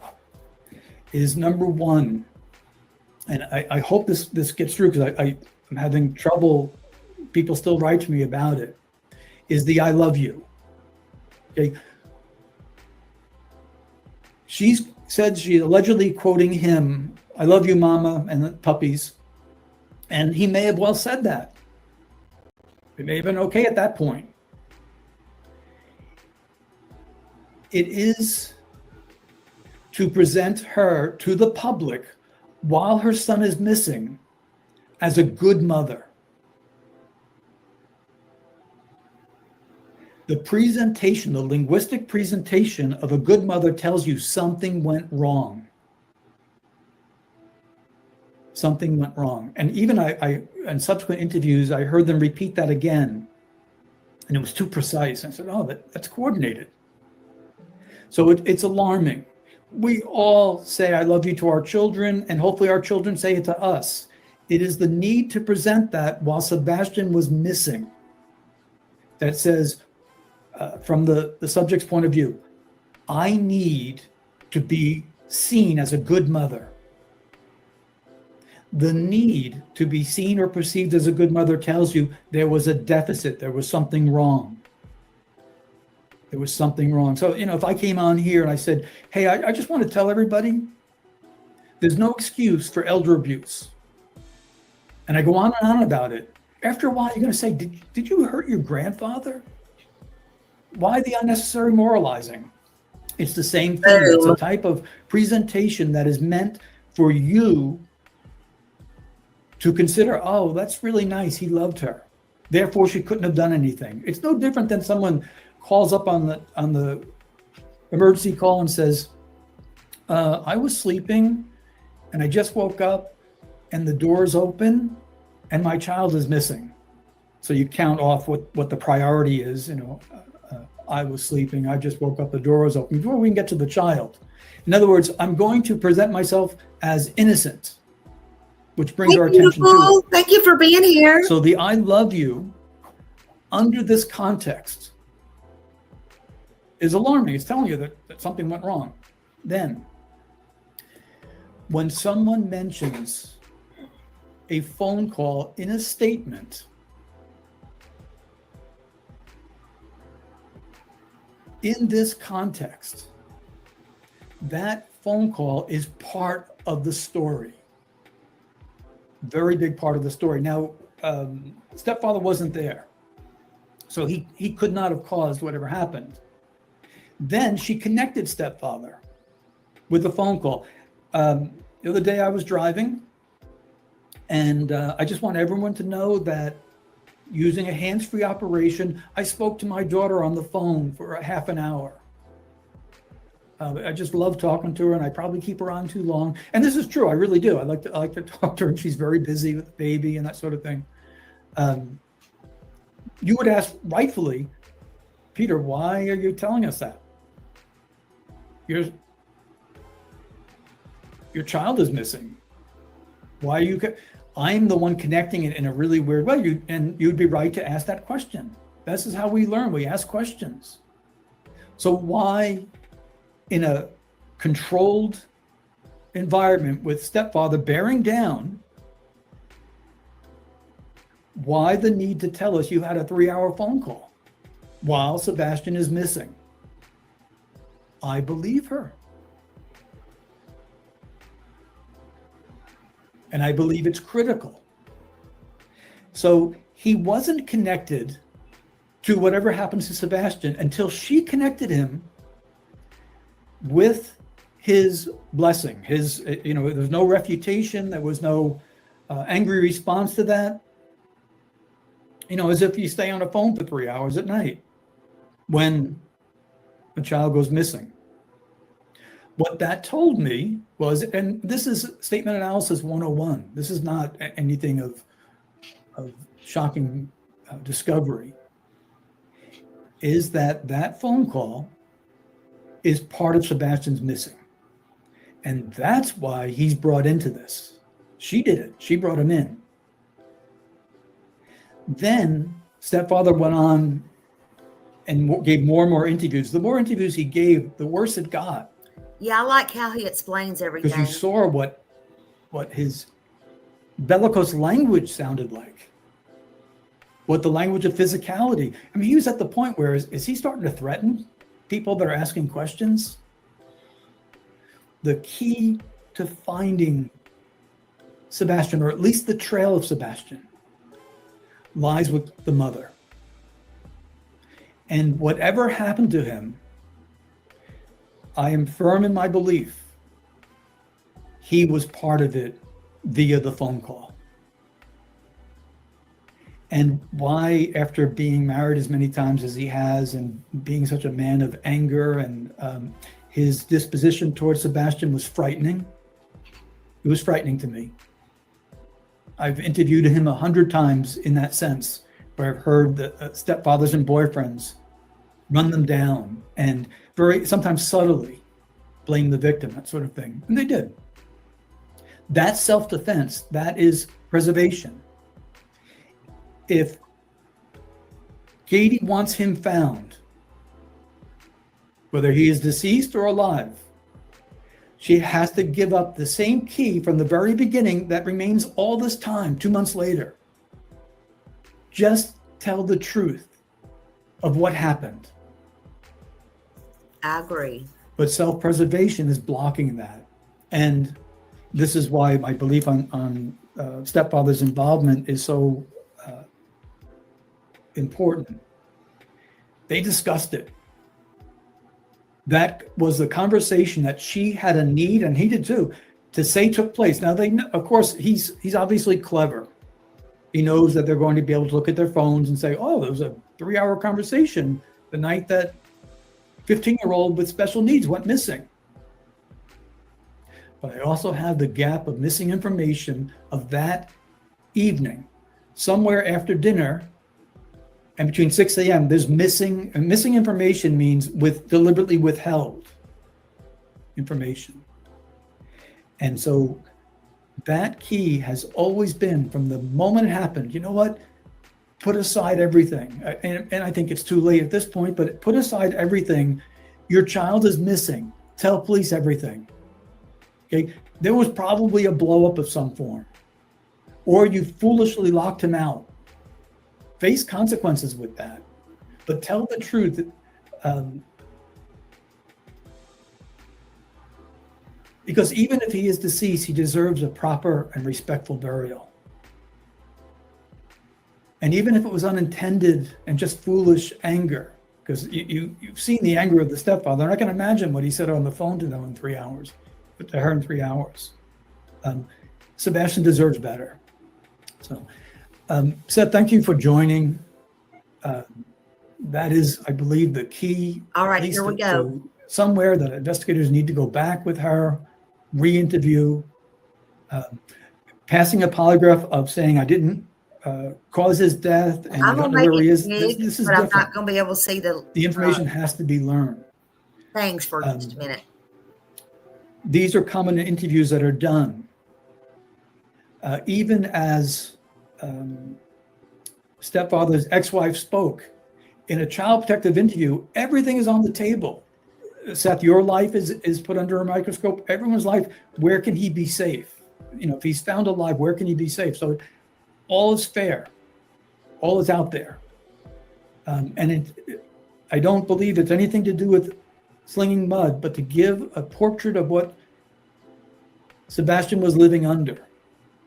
I mean, is there anyone present that would like to live under stepfather's rule, from what we've heard? No. From what we've heard out of his own mouth, is there anyone that would say, hey, sounds like a good parent to me? Would anyone let him babysit your cat? Some comments from you, Seth.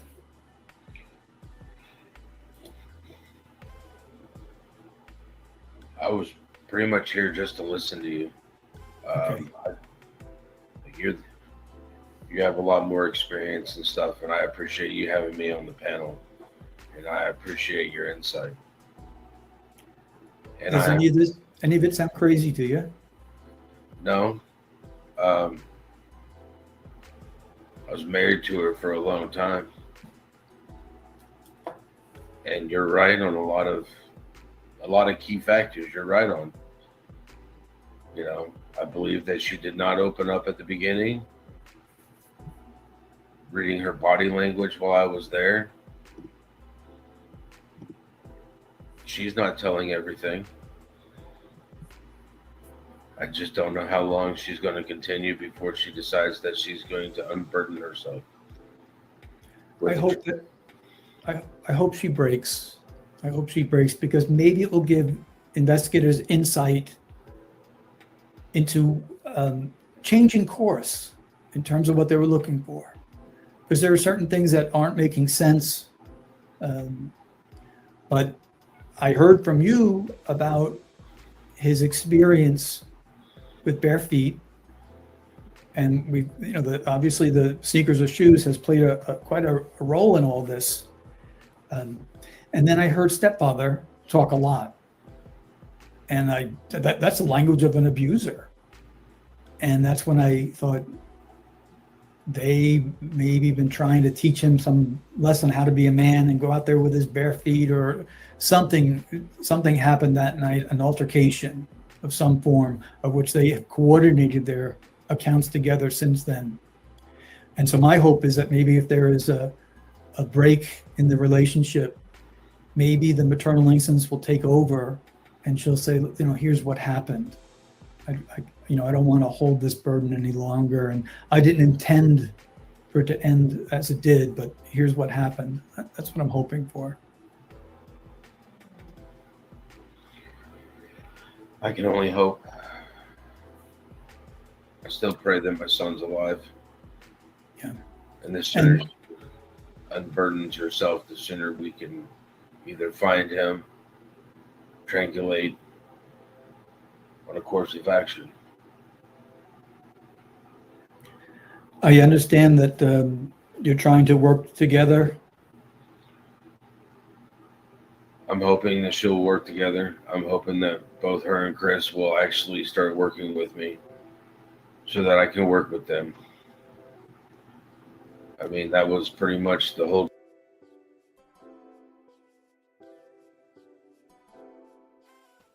See, he's hoping they'll work together. He wanted to work together. He was hoping all along they would work together. He tried. So sad. It's heartbreaking. If you can't see his heartbreaking, I don't know what to tell you.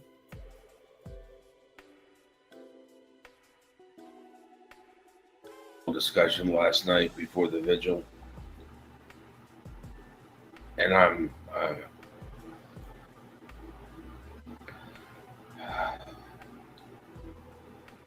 do hope that they actually work with me.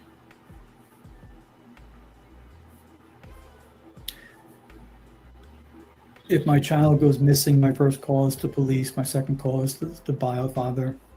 Great comment. I mean, it's just so common, such a natural reaction.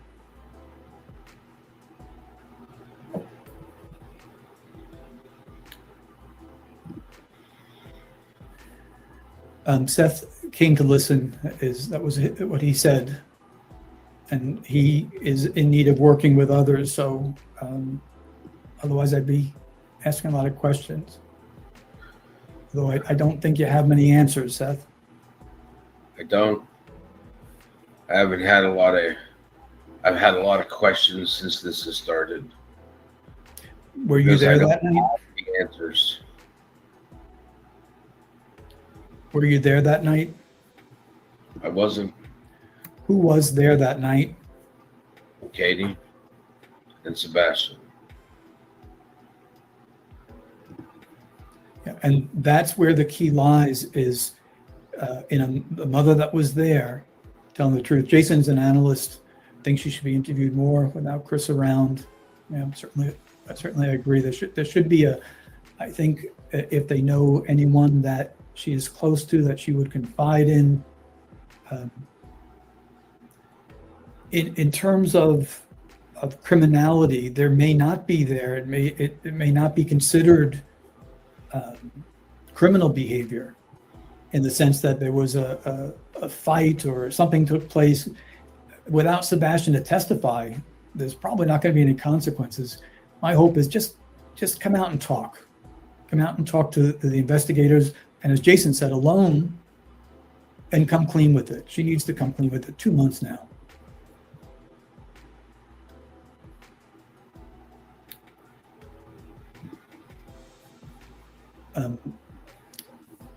No one, I think, can argue with Annie P. She'll never talk with Chris in her ear.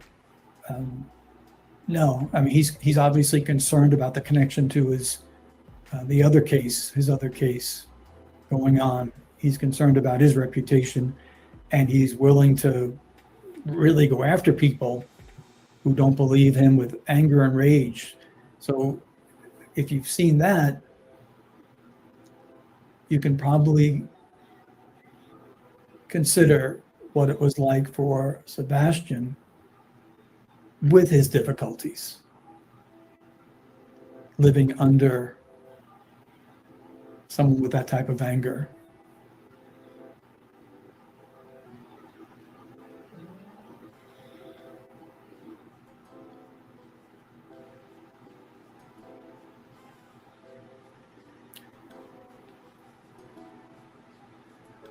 Are you working now, Seth? No, I haven't gone back to work. It's really hard to think about anything but my son. Yeah. It's understood. Here's a couple more comments, and if you're lying, you're not cooperating. Exactly. You know, there's a time to come clean, and there's a time to talk about what happened. There may be some little detail that they don't, Katie doesn't even recognize if she unburdens herself. That's like, oh, we've got to go this direction or that direction. Because I think that either at this point, 2 months, it's either he fell trouble in a natural sense of water, ditches, that sort of thing, or he was taken after being put out of that house. Anything that when someone tells the truth, and I don't have the answer, but that is the key. When someone tells the truth, who was present, that one person, when they tell the truth, sometimes they give out a detail that seems so insignificant, and it proves to be the outworking. With the Nathan Carmen case, there was just a minor detail of taking a wrench and, just tightening something on the boat or loosening it. So there would be trouble, sabotaging it. But some minor detail like that can lead investigators to go at least a direction, which seems to be very difficult. So that was a good comment. See some of the others. I don't see that either, Mohawk. That's just me. I don't see it either. In the interview, I saw the feeling of guilt in the face of the mom. Kirsten, was that recently, the recent interview?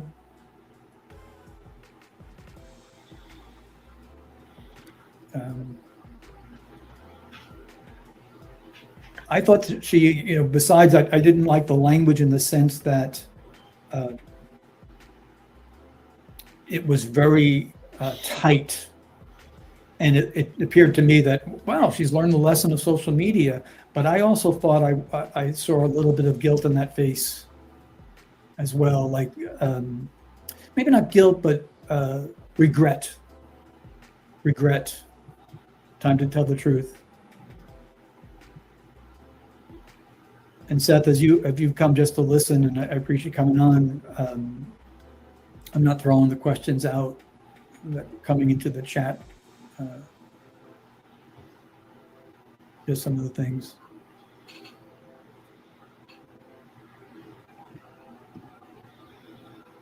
The most recent interview, KP looks like she's reading off the script. I agree. That was my opinion, which means, if I'm her and I'm getting the scripted message, one of the things about that was, it was clear to me that she had the questions beforehand and her answers were, came very easily that way. But it also showed me she's intelligent. She learned from social media. Remember that time that one of the interviews where he allowed her to actually speak and answer a couple of questions?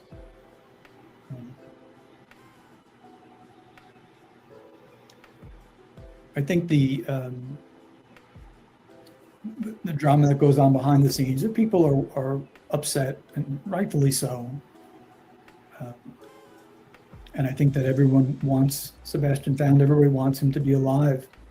But, we're not living the nightmare. Any other questions?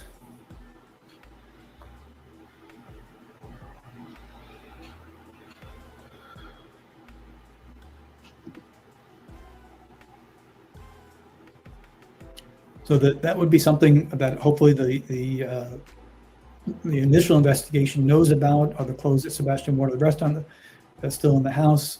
Hopefully they've collected enough evidence. I don't think that needs comment. It's just our hope that the investigation was going well. And probably some other questions that are, these are good questions. Was he wearing shoes when he took out the trash? These are good questions. But my hope is that we don't need to toss them around, because investigators would have asked these things. And they said he wore And if it slippers was missed early on, trash, they'll and I back. did ask about those. I don't know Maybe I said haven't worked with allegedly they were by the door. that department. I don't know that I've had much contact over the years, anything with Tennessee, but some places that lack experience, like a smaller town, a small location, it's kind of a nice thing that they don't have that going on. And yet, but you do have to call in help from others.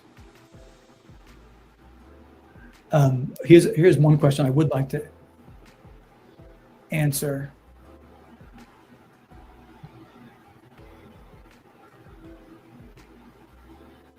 It scrolls by pretty quickly. I'm doing my best to try to get that. But someone asked about the statement of, when they're finally reaching out to him, you're not in trouble. That was a great question. I'm sorry I can't post it there. That shows someone's listening and there was trouble. Otherwise it wouldn't be said. So very good observation. Again, I think I've said this before, and I'll do it again here. If you get a chance, there's a video on YouTube of one of the most brilliant minds I've ever had the pleasure of dealing with, Frank Marsh. He was an instructor at the FBI National Academy and military background. And he has a video, it's old. It's called The Power of Questions. And it's something that, it's not just for investigators, it really is for life itself. And I can't recommend it more highly. It's impacted me greatly. He had invited me to the FBI National Academy a number of years ago, where I was able to bring my daughter, my wife Heather, my daughter Christina, and especially during lunch when she had a full chance to talk with him, she was so impressed that it was life-changing. How powerful questions are. And that's what we want to ask. Yeah, thanks, Lana. He's a brilliant mind, and it is the most powerful element within analysis, criminal analysis, statement, everything is to ask questions. And that's some of the basic questions is, why do you need to tell me you're a good mom if nothing bad happened? I know you're not a behavioral analysis But do you think she'll die on that pedestal? I don't know her enough, Seth, to give an answer. I agree with some of the people commenting that I do think that relationship is going to break. That's his pattern anyway. You might have a better insight into that if he's not around. That would be my hope. You know, if any parent can lose their temper, any parent can. I've done shaken baby cases where they've been prosecuted. And generally speaking, no one that I ever interviewed woke up and say, oh, today I'm going to shake my baby. They lose it in a moment, and the life is that video forever was altered, great. and the Nobody can child is make out who damaged that video or was. deceased. And it's a horrible, horrible thing. I'm hoping that they will split and that she will want to clear her conscience. And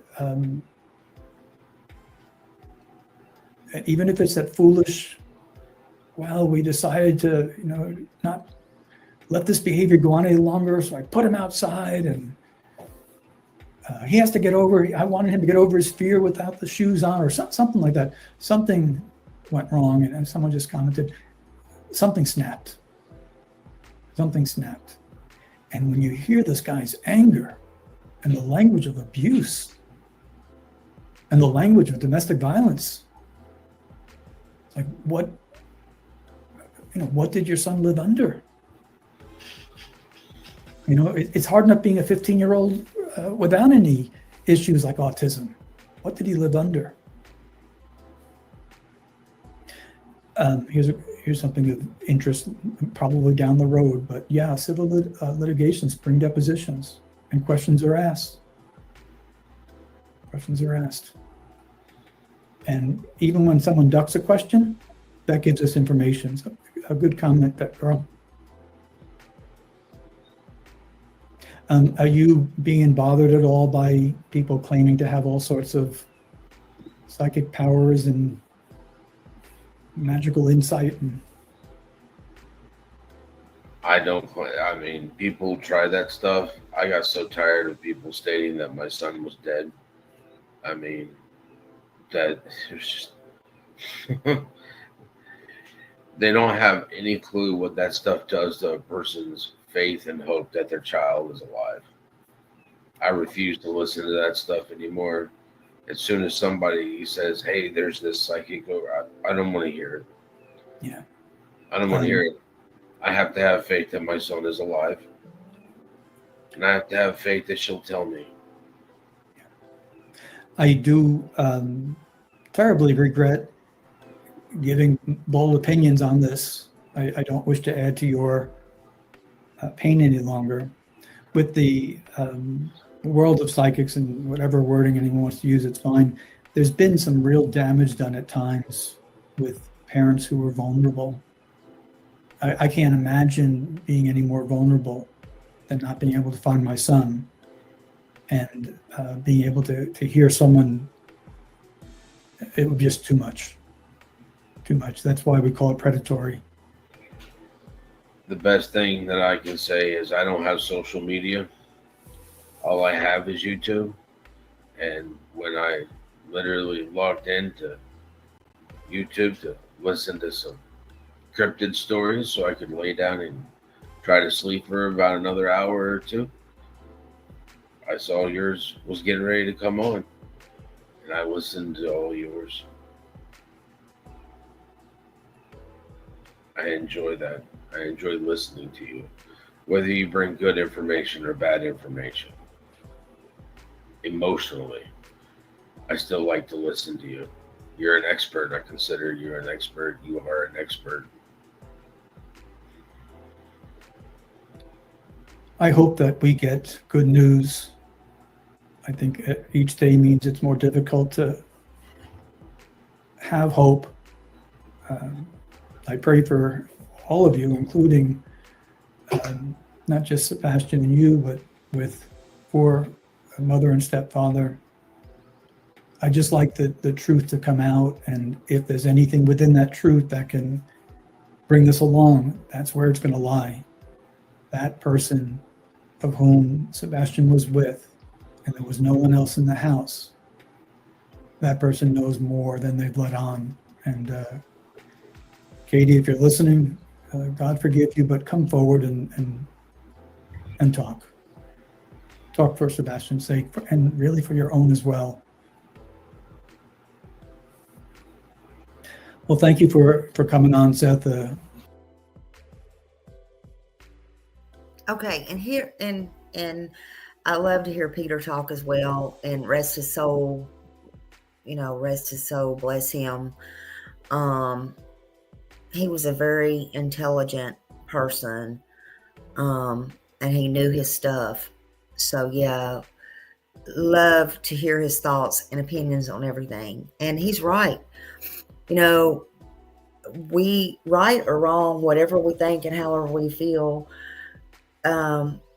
we don't need to just pray for Seth and Sebastian, although my heart goes strongly out to Seth and Sebastian, but we do also need to pray for Katie and Chris as well, as a stepfather, whatever mess he's got himself into, or whatever hand he's played in this, or knows about before, after, during the facts, in my opinion. And Katie, she was the last, she's Sebastian's mother, first and foremost. She had him, she carried him. She's supposed to give a damn about him. But whatever she knows, she holds the key, and she needs to tell that. And we need to be praying that she does. We need to pray that she does. Yep, Seth deserves answers. He deserves happiness. And Sebastian needs to be found. He deserves that. Either way, and like Seth said, he don't like to talk about that. He don't like to listen to that. He don't like to hear that. But as I was saying when I first come on, or in my thoughts, and I have said before, we all know he can't not be by himself and not be in his own thoughts, whether he puts it out there or not, and not think everything in the world. He has to. And it's sad. It's heartbreaking. It's heartbreaking. None of us want to think anything bad. We just all want the truth, And I think Katie does hold those keys, or that one key. And she's not talking. Hold on. I need to get in my mail before it starts getting full. I need to get something real quick. There's something else I wanted to watch. Hold on just a minute. Well, I got other things to watch, but hold on. I want to get something.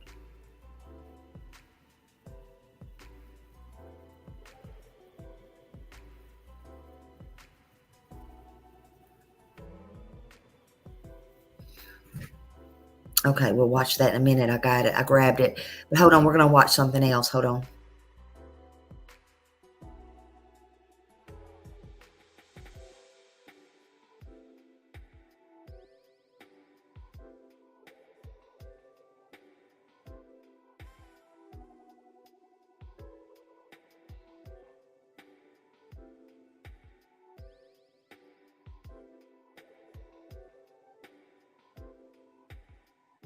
Tell you things that he told to me.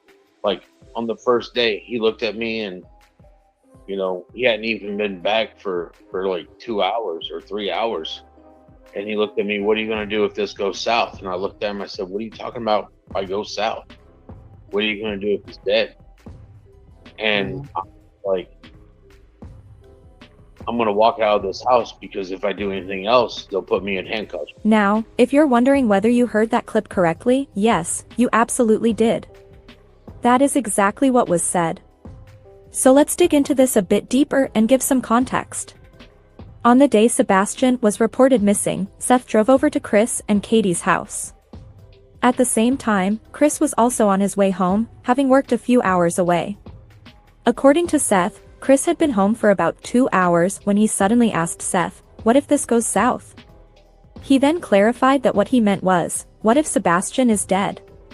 Now, before we dive any further into that, I want to make 2 quick points. First, I'll be placing a link to the full video in both the comment section and the description, so feel free to check it out for the full context. Second, I'm not siding with any of the parents involved in this situation. They've all acted oddly at one point or another, and some have aligned themselves with questionable characters, the kind of grifters that you wouldn't want near a serious situation like this.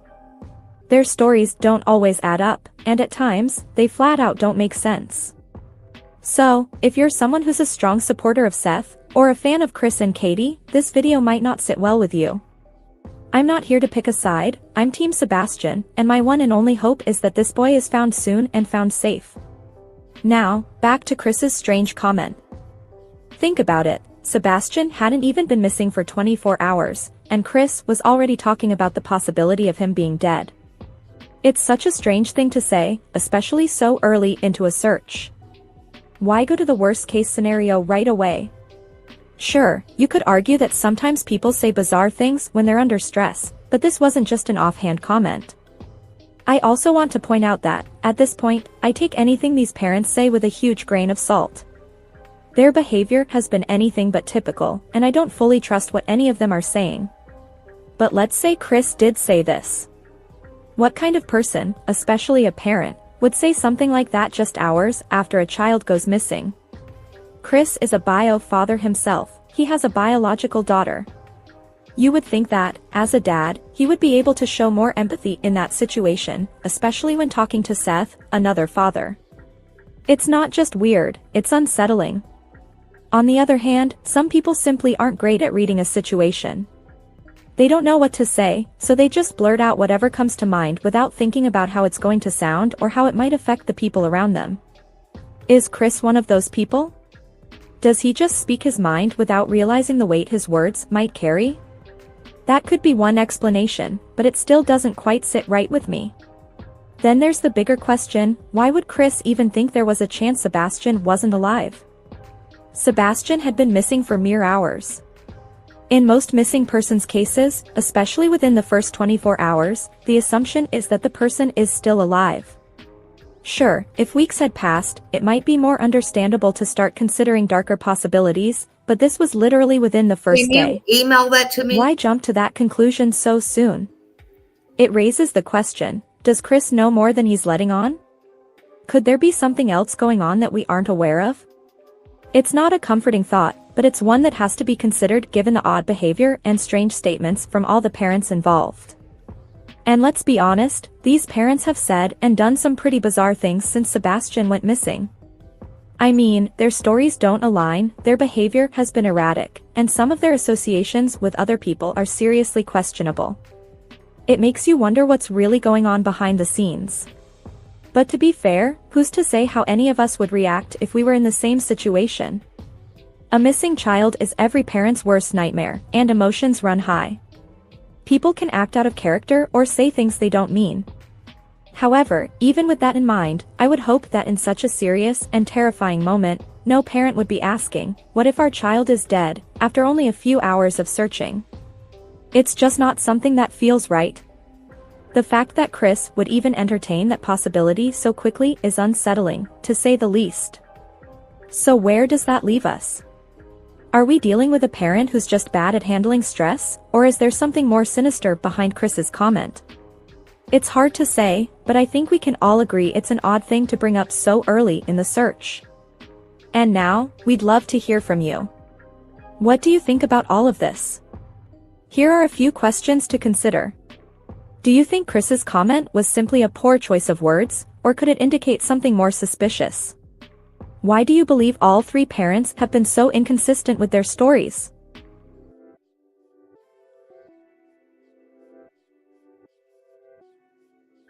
In my opinion, I'm just going to say, I think that's very strange that anybody would say something like that with just in a few hours of a loved one, allegedly supposed to be a loved one going missing out of your household, especially from someone that you're supposed to love. your stepson, your wife's son, which made it your stepson. And then to be riding around with Seth a couple of hours later, allegedly looking, in my opinion, I don't know, was he trying to feel out Seth, his emotions, his reactions, what he would do if he really found out within the next few hours if something was wrong? I don't know. I wasn't there. I don't know. And I can't pretend to act like I know anybody's thoughts or be inside of anybody's head. But that was mighty strange to say. It was a mighty strange thing to say, especially to a father of a missing child just hours afterwards. As well as it was a very strange thing to say when Seth called him back from the text that was left, call me as soon as possible, and say, what is it? What's up? And the first thing he says before he tells him his son's even missing is, don't be mad. Why would you say don't be mad? Got the court document is in the case with Nina. She showed them, not sure if they are still up. JLR got the court documents in the case with Nina. Not sure if they're still up. Yeah, I mean, you'll just have to email it to me because I don't know if I go searching for it, if where Smiley will wander off to. I have no idea. I have no idea right now. But if I find it or y'all mail it to me or whatever, I'll put it up. I have no idea. Honey, I ain't Justin for all. Smiley, y'all know Smiley. I'll be punching a button and we liable to end up in Mars somewhere over here, honey. I'm just telling you the truth. We liable to end up in Mars. I'm just telling you. So, but yeah, I don't mind showing it if I have it. I don't know. I just don't have all that right now in front of me.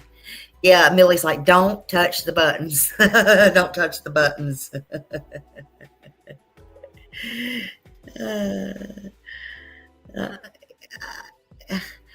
911, call me, text me, sent to Nina, call me. If you got it all, I can tell you is just email it to me, Mohawk. That's all I can tell you. I don't know, honey. That's all I can tell you. Just email it to me and then say you sent it. That's all I can do, and I'll go play it or whatever.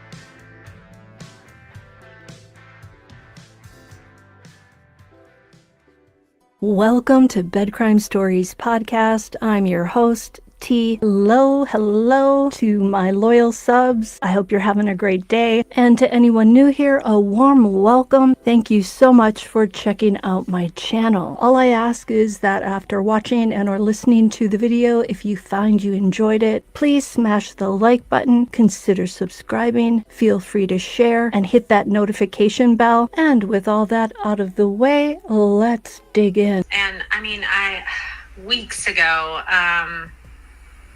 somebody asked me what I thought, and I had some information from court documents that could have been a lot of quote unquote tea for the internet to have, and I refused to release it because court documents on let me ask you this, on who? Me, Seth, Katie? Okay. I refused to release it because, number one, I didn't think it would help find Sebastian. Number two, it was a deeply personal thing. And also, when she was young? Yes.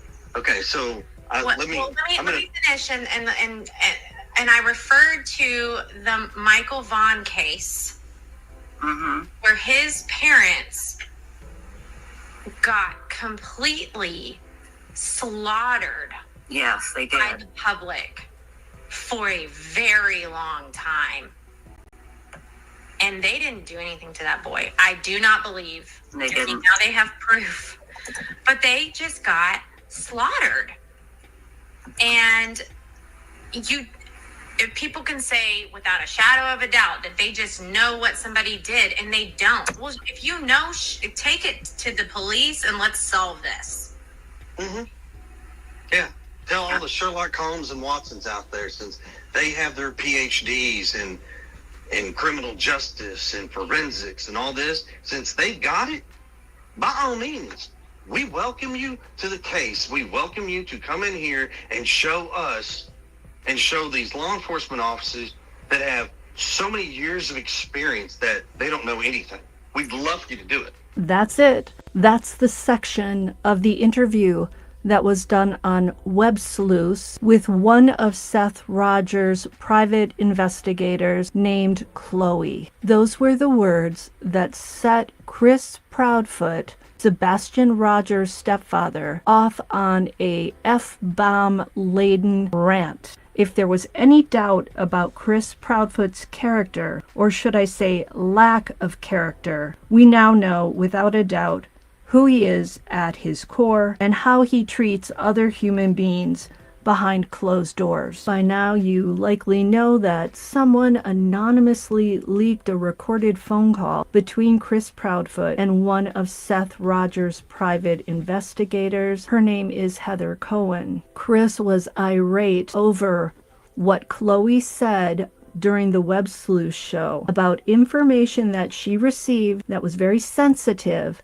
about Katie when she was young. And that was that her mother is a registered SO in the state of Virginia. So the call was leaked to several shows, and Terry Lynn's YouTube was one of them. Terry played it. I'm not going to play it because it is so laden with F-bombs and other cuss words, the worst words you can imagine.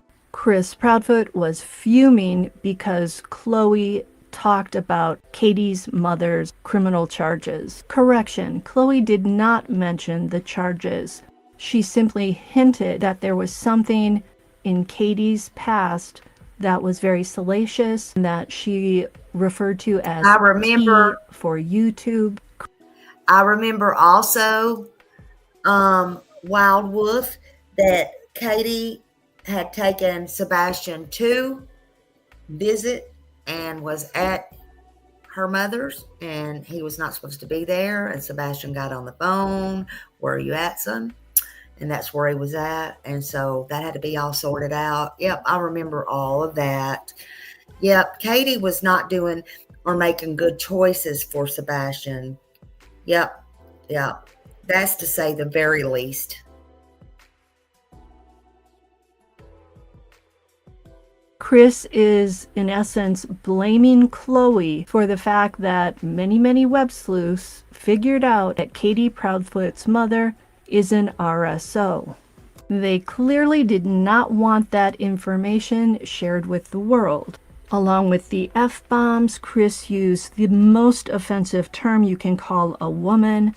It's a 4-letter word that starts with a C and ends with a T. Chris seems to be focusing all his rage about this dirty laundry being aired on Chloe. It was not hard to figure out. Katie's biological mother is an RSO. Anyone with access to background reports could have easily found that. So Chloe isn't the person who first shared that. I find it astonishing that this is what inspires emotion in Chris and Katie Proudfoot. Katie can also be heard in this anonymous call in the background, cussing like a truck driver. Instead of talking about their missing child, a vulnerable, autistic 15-year-old with special needs, this other stuff is what's creating emotion in Chris and Katie Proudfoot. That is very telling. Not only did Chris Proudfoot verbally assault Chloe in the recorded phone call, he also threatened physical violence against her if she ever mentions his name, Katie's name, and Katie's family members' names. I think we've witnessed the two Chris Proudfoots. He's like Jekyll and Hyde.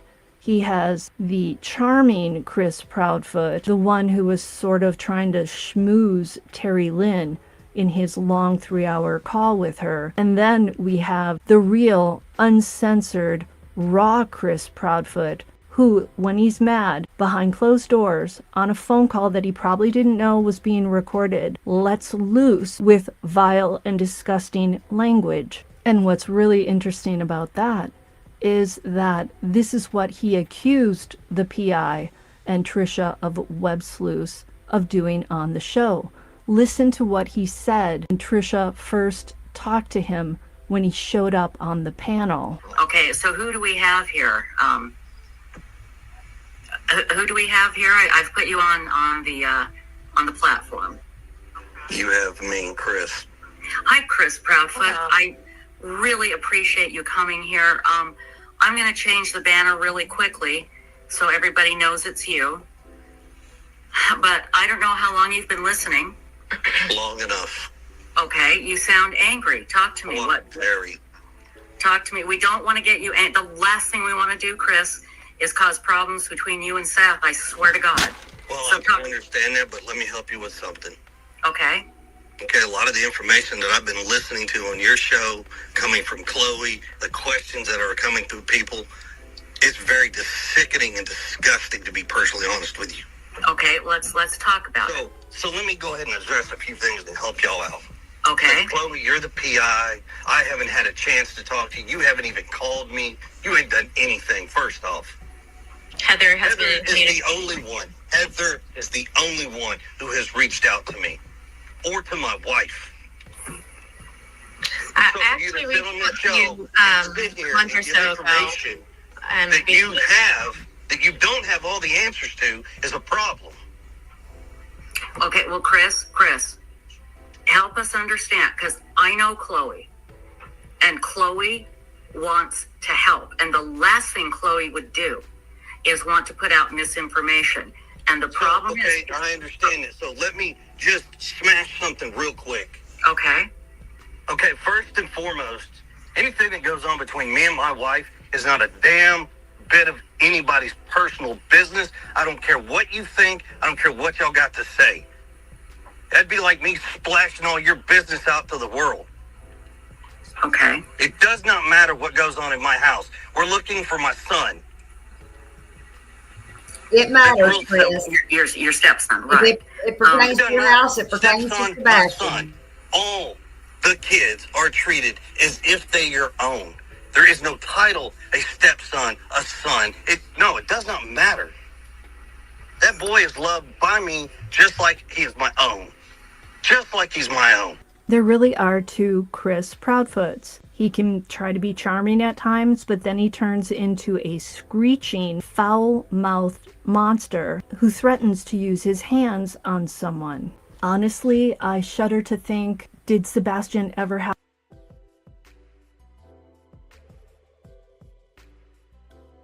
Boom, boom, boom, Mohawks mom.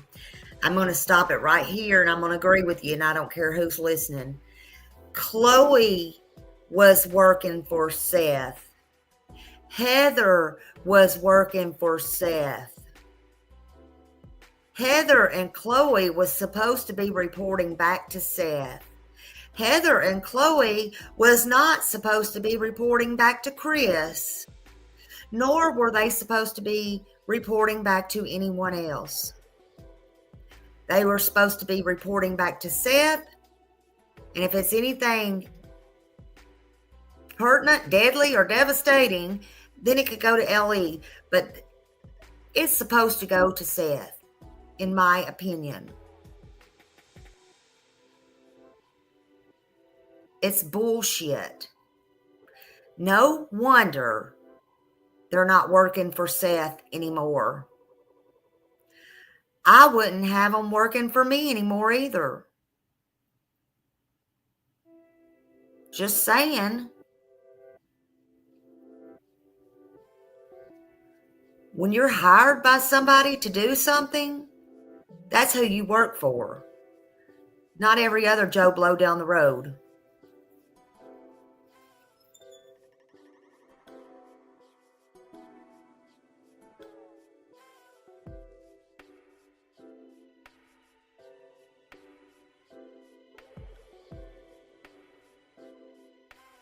Have to face Chris Proudfoot when he turned into this scary monster who spews F-bombs and other choice words, and who seems to say that he wants to hurt you. In my opinion, Chris and Katie Proudfoot do not have their priorities straight. They don't make any mention of Sebastian. Chris has been calling various YouTube shows, playing around with his voice.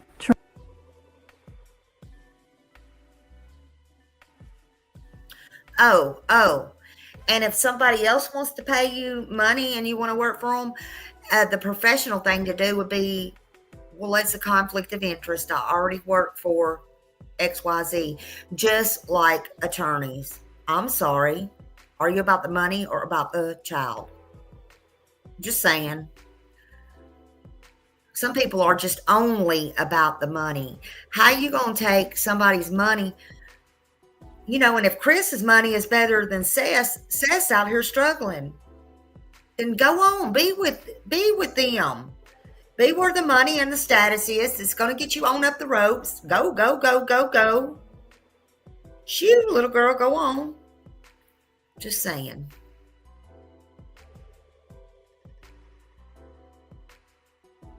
Trying to be funny. Don't quit your day job, Chris. Making fun of the character in Sling Blade, which has definitely rubbed Robin Rogers the wrong way. She is Sebastian's grandmother. She finds it very offensive, as do I. Why is Chris Proudfoot trawling YouTube instead of putting boots to the ground to search for Sebastian? Hearing Chris shoot his mouth off like that, hearing Katie in the background doing the same thing and supporting him as he talks like this about Chloe, makes me wonder about the chaos and the madness that went down inside their fancy home. So much so that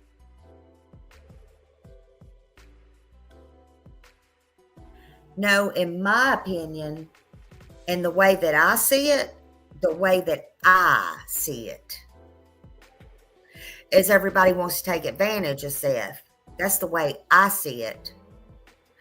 But in the way that I see it, he got no time for that. He don't care. All he cares about is where is his son. He may have time for it later, but he ain't got time for it right now. He don't care about all this talk and this BS that everybody's trying to put this little devil on his back, beating him over the head with a damn baseball bat. Okay, that's what he says. Okay.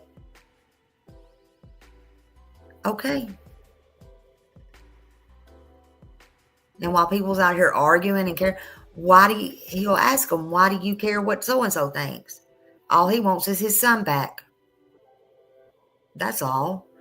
People's wasting their breath. He's a broken-hearted man.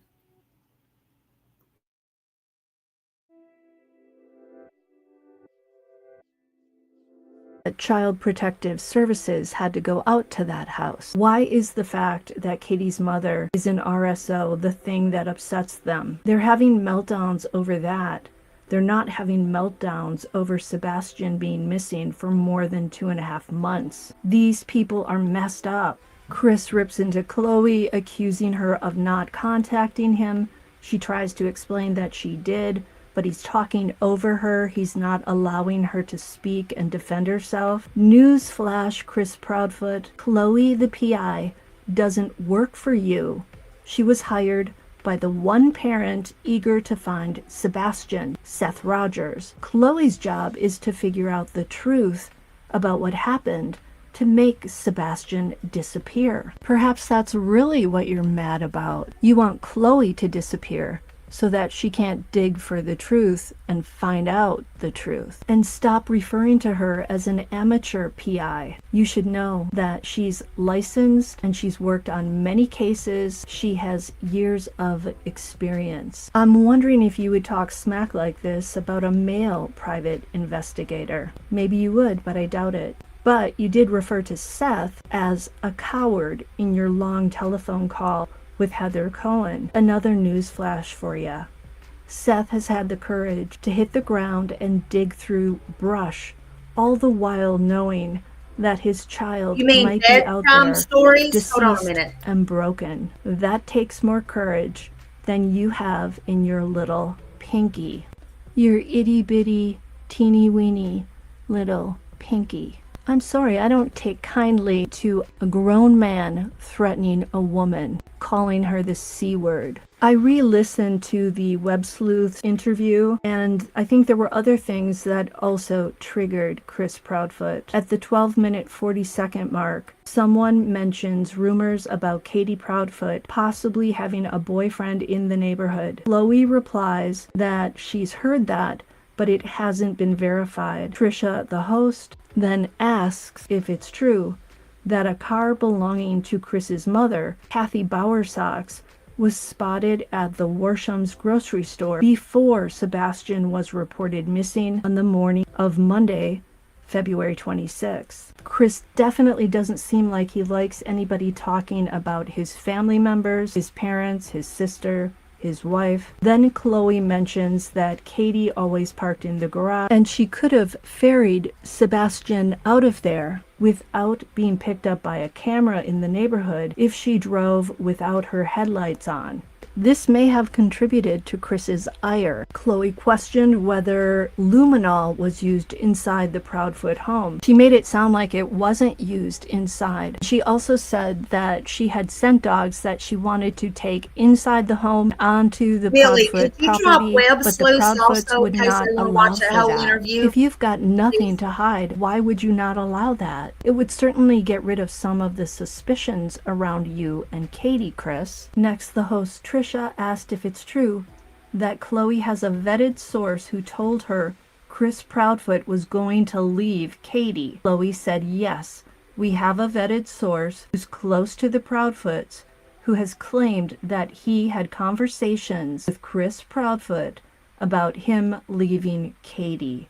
I'm pretty sure that ticked Chris off. About midway through the show, Trisha brings up Chris Proudfoot and Katie Proudfoot, and she said that hearing that Chris used a belt on Sebastian made her blood boil. Chloe then stated that Katie Proudfoot holds the key. She holds the most information about Sebastian's mysterious disappearance. Chloe also said it doesn't seem like Sebastian just walked out of the house. She, Chloe, believes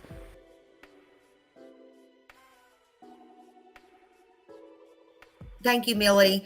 Millie dropped Web Sleuth also. That is who did the original, and it got real heated. We're not going to play it today, but it got real heated over there that night. If y'all want to go over there and sub up to Trisha and watch that whole interview. It's a long one, but yeah, it got real bad over there that night and real ugly too.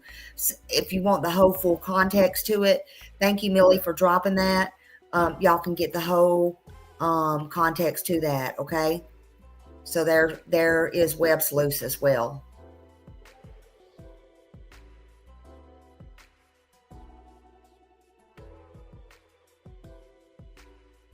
there may have been an altercation before that.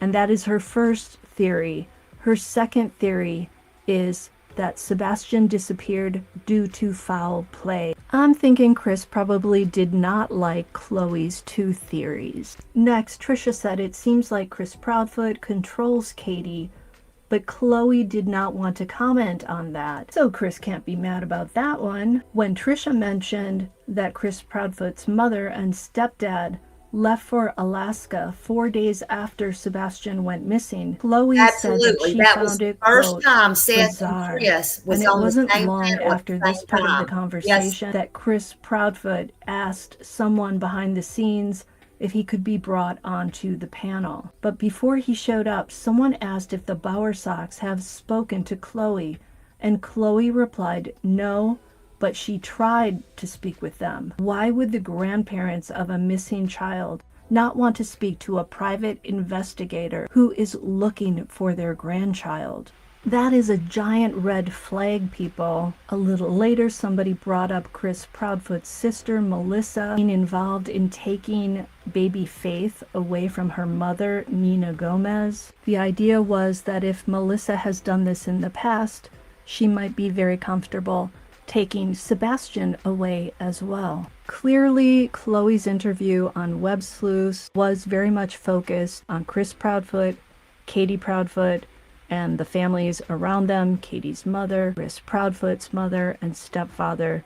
So you can sort of understand why Chris Proudfoot was set off. He doesn't want to be talked about. He doesn't want his family talked about. But the reason people are talking about all of them is because of Katie and Chris's strange behavior from the start. The fact that they haven't been searching. Now, apparently, even Candace Wells, Summer Wells' mother, was upset by Chris Proudfoot's foul-mouthed rant, at least to the extent that she wanted to offer him some advice and tell him not to do that because it's not going to serve him well.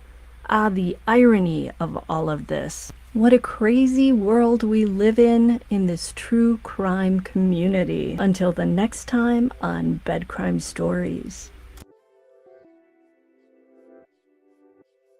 So yeah, again, y'all can go sub up to Bed Crime Stories. She's got a lot of stuff, and also Web Sleuths. It got heated over there that night. I can't even tell y'all, honey. Can't even tell y'all. All right, let's carry on. I told y'all some of these are not in order, so that's okay too. But we're getting there.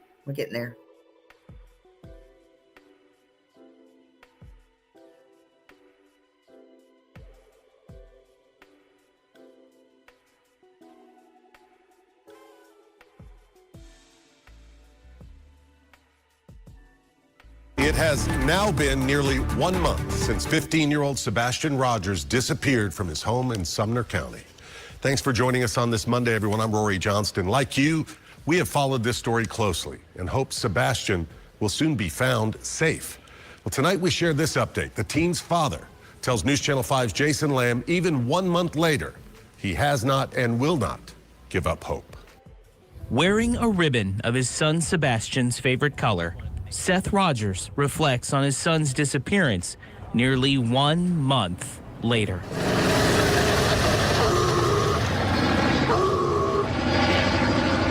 As this search has gone from hours to days to now almost a month, how are you holding up?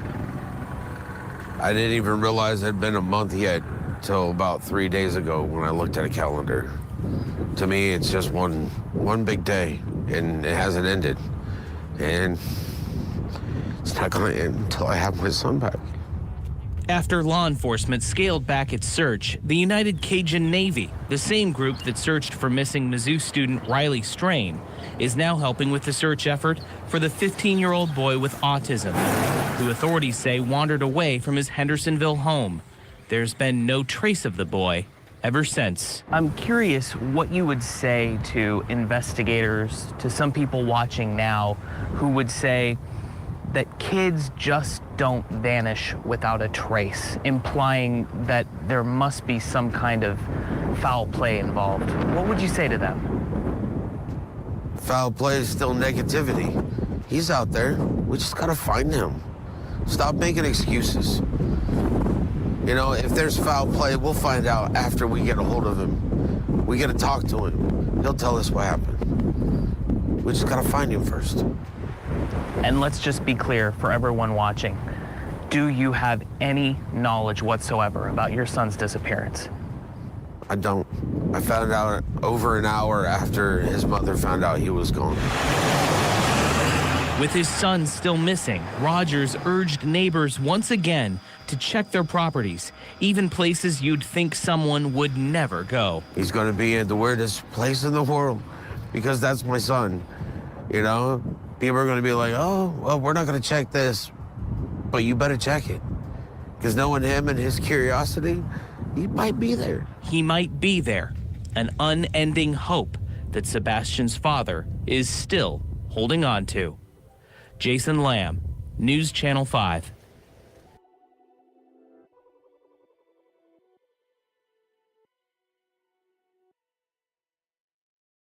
And that's a good point. Don't you think if he would have run away, he would have did it on Monday after school and when his mom was at work, because he did stay home a couple of hours, like we said, by himself. Or he could have chose to do it at any time. She would have never known. He could have been long gone within those hours. It didn't happen. I'm telling y'all, it did not happen, in my opinion. He never walked out that door. He did not go. It just didn't happen. So there's that.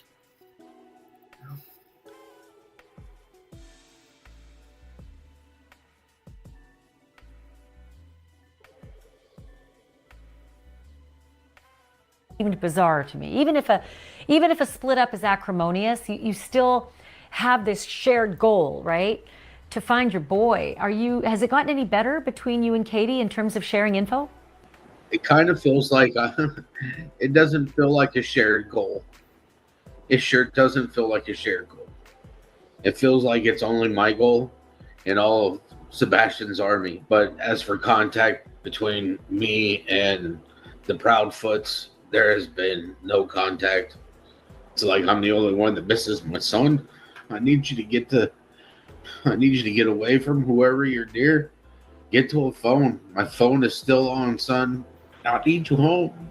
Katie and Chris packed up and left that home. Are you in contact with them at all? I know originally they weren't talking to you at all. They weren't sharing information, which also seemed bizarre to me. Even if a split up is acrimonious, you still have this shared goal, right? To find your boy. Has it gotten any better between you and Katie in terms of sharing info? It kind of feels like it doesn't feel like a shared goal. It sure doesn't feel like a shared goal. It feels like it's only my goal and all of Sebastian's army. But as for contact between me and the Proudfoots, there has been no contact. It's like I'm the only one that misses my son. I need you to get away from whoever you're near. Get to a phone. My phone is still on, son. I need you home. Katie. I need you home, son. My phone is still on. My phone number is still the same. Huh. Isn't that funny? His phone number is still the same. Why is Katie's not still the same? I'm just wondering. Why was she leaving town? Only time Seth has left town when he was looking for a son or going on leads. She was holding her man's hand to work. Or the lack thereof. I don't know. If y'all want to take a 5-minute break, you can. I'm gonna look up something. Just hang tight. Just 1 second. Hold on just 1 second.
All right, I found it. Give me just give me one more minute. If y'all want to again go to the potty, just give me another minute. I found it.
All right, here we go. If you're ready, here we go.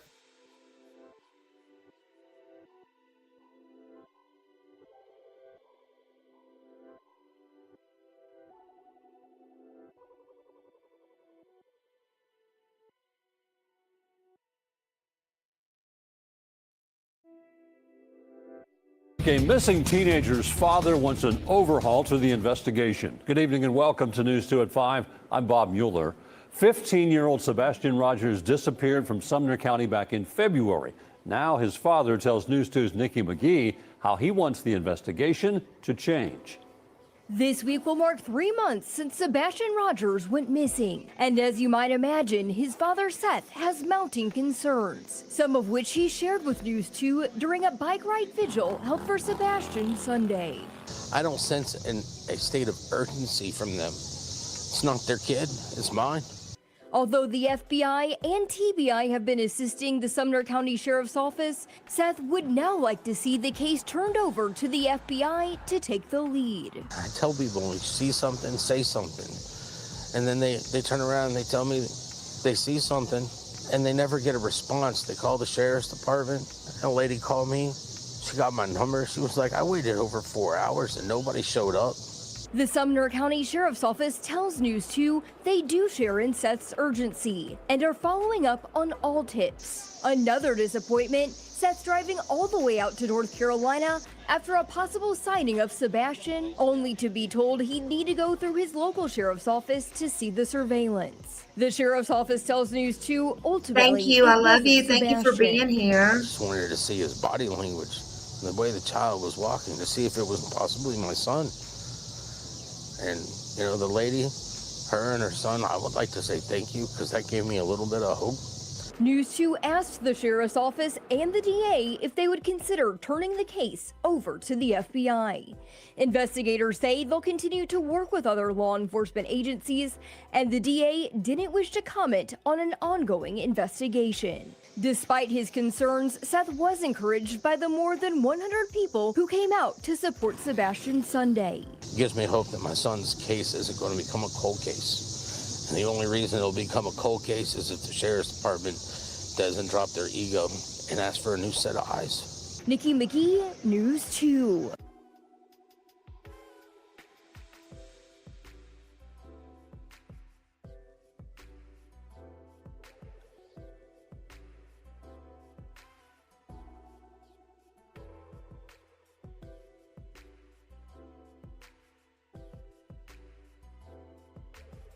A situation where he was molested and raped? In California, in Chris in her apartment, they let a child who was 5 years older than my son play with my son and didn't bother to check on him there neither.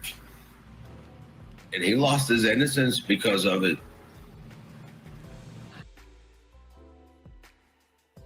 Wow, this is crazy. He's saying this on national court TV.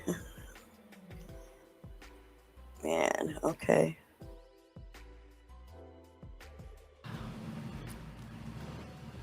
Seth, I'm so sorry to hear this. I'm so sorry to hear this. No child should be subjected to any kind of abuse whatsoever. Sexual abuse can be especially traumatic for a young child. Is this...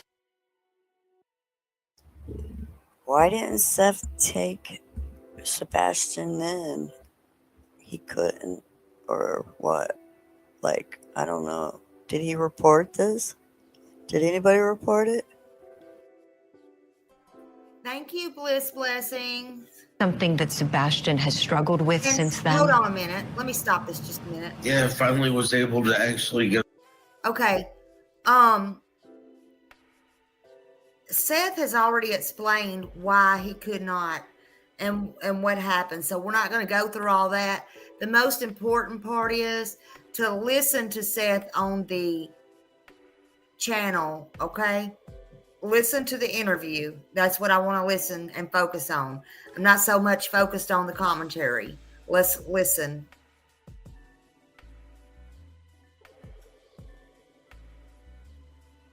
It'll start getting him therapy for it last year. The fact is that they weren't doing the correct thing, clearing California. And it's just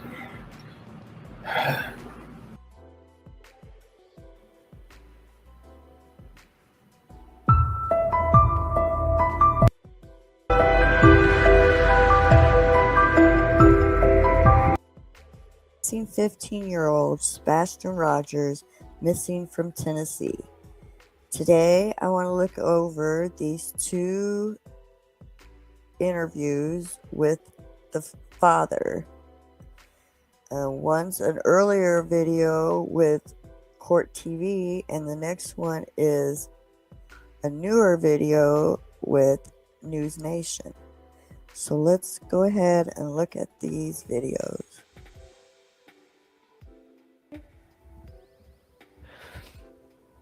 I don't know where he's at.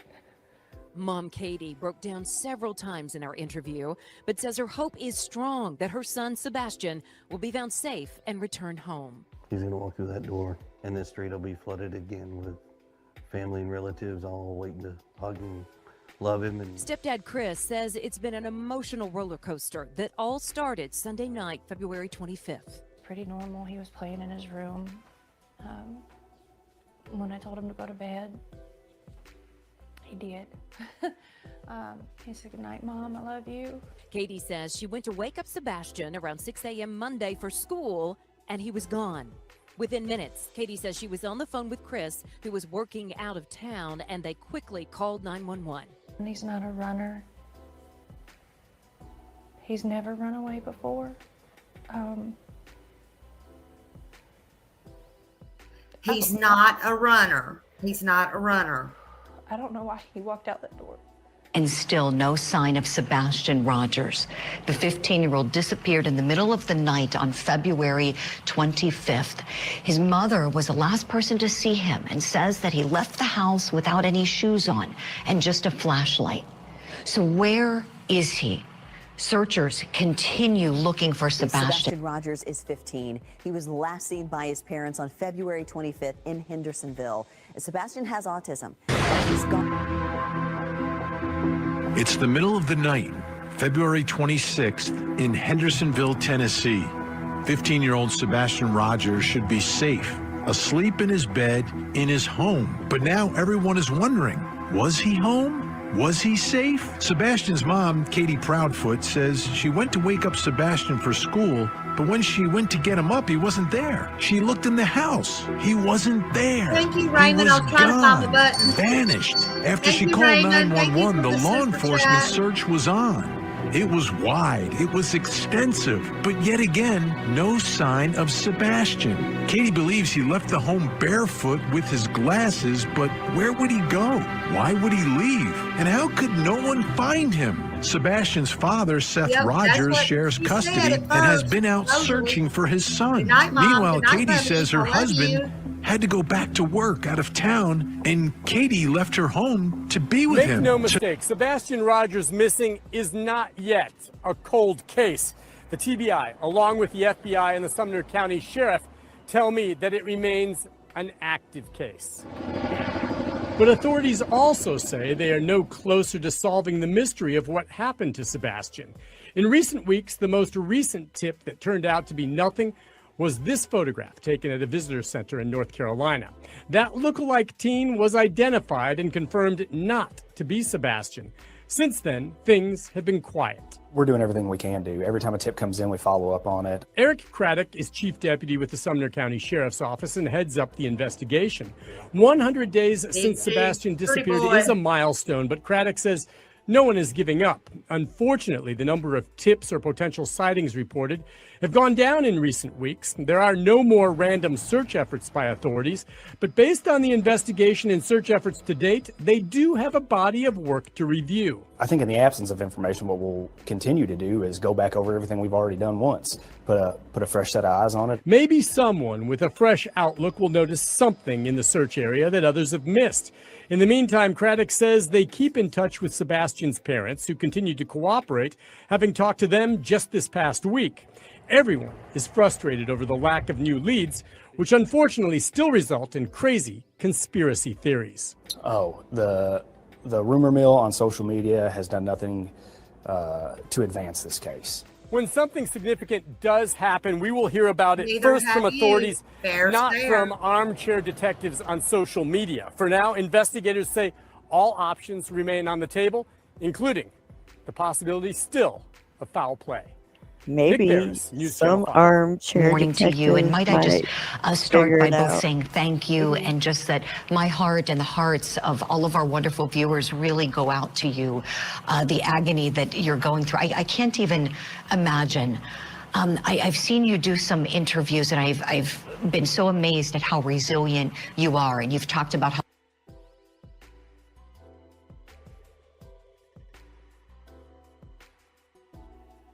Okay, so this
interview is with Seth, the father of Sebastian Rogers. Oh, y'all couldn't hear me. And this, I think this is before Tony comes along to be his.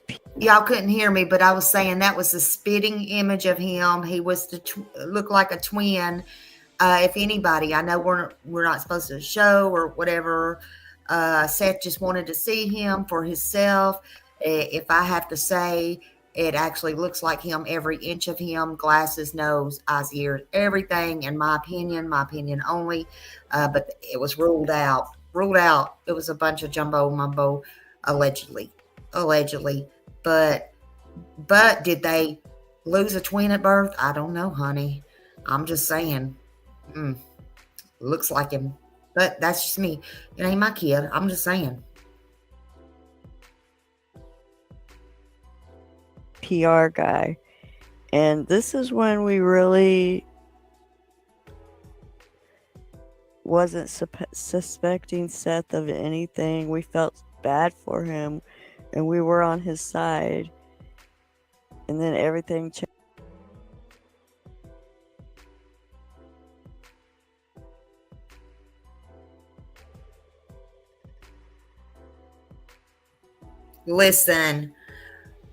Listen, Linda. I'm playing this lady's tape, and now I didn't even know how she was going to commentate. And that's fine. We can all have our opinions and agree to disagree. But listen, Linda's, I still don't suspect Seth of anything. You should not suspect Seth of anything. We should not suspect Seth of anything. Seth didn't do anything, honey. Seth didn't do anything. Don't make me take your shit down. Don't make me take your shit down. So I'm going to go ahead and try to be fair, and I'm going to try to play this. Because I don't think this was the one I really wanted. But that's okay. That's okay. I'm just saying. But the ones that suspect Seth, you're nut jobs. I'm just gonna say that. Let me put that out there. Something's wrong with you. Upstairs. Come back down to earth, honey.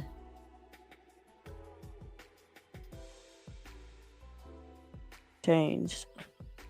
So let's listen to this. Recent tip that turned out to be nothing was this photograph taken at a visitor center in North Carolina. That lookalike teen was identified and confirmed not to be Sebastian. Since then, things have been quiet. We're doing everything we can do. Every time a tip comes in, we follow up on it. Eric, maybe someone with a fresh outlook. Saying thank you, and just that my heart and the hearts of all of our wonderful viewers really go out to you. The agony that you're going through, I can't even imagine.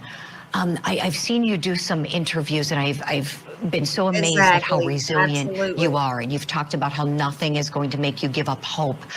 Tell us, please, where's that drive coming from? My son. He's my life. He's my heart. He's not here, and I'm not complete unless I have him. So it's the drive to be whole again. You know, I applaud you for holding out hope, being so resilient, being positive, and who knows what can happen with this investigation, and any day could be the day Sebastian comes home. From your perspective, Seth, how satisfied are you with the investigation being done by TBI? My son's not here. They have no evidence. They haven't. Sumner County is the one that's like doing it. TBI is assisting. I've asked TBI to take it over. They haven't yet. There's just things that I don't think have been done. What would you like to be done, Seth, that hasn't been? I have a list of stuff, but I don't know if they've done it or not. I mean, there's been questions that have been asked, and things that have been answered.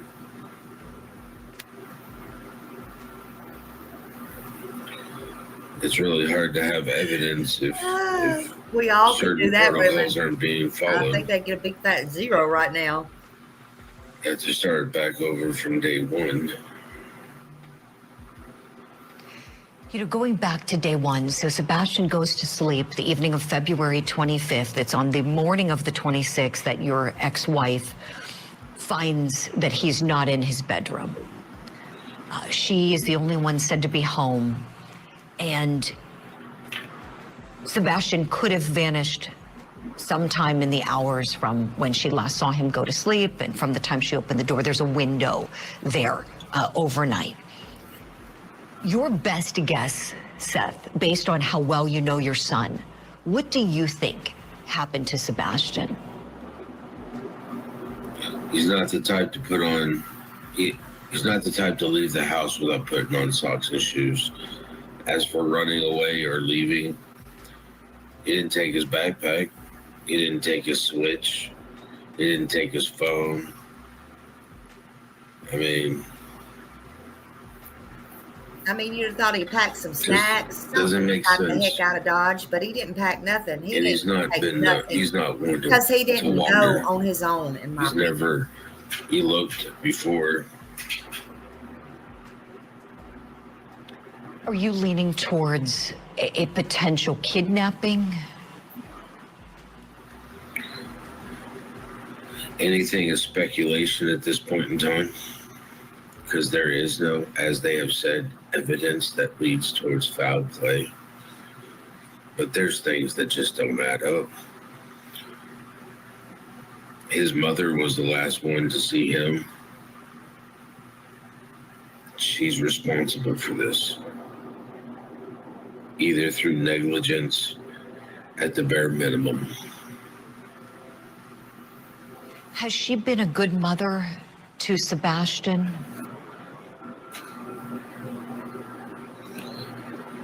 Not in my opinion. Why This do you is the say that, third Seth? time that you know, my son's come up missing now under her watch. Time before that, her and Chris let my son get molested and raped in their apartment. And the time before that, I did a well care check because she let a known sex offender who, yes, did their 9 years in prison, but she left my son around that person. You don't do that. If you're a parent, you don't do that. You're supposed to protect your kid. You don't put them in where they can get in any type of harm's way. Seth, you said something very upsetting, very shocking, and I just want to go back just a moment. You said that your wife allowed your son, Sebastian, your ex-wife, I should say, your ex-wife allowed Sebastian to be in a situation where he was molested and raped? In California. And Chris in her apartment. They let a child who was 5 years older than my son play with my son and didn't bother to check on him there neither. Thank you. Let me go. And he lost his innocence because of it.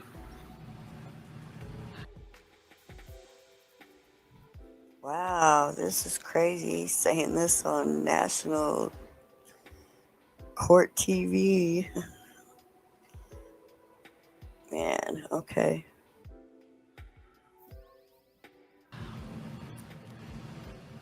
Seth, I'm so sorry to hear this. I'm so sorry to hear this.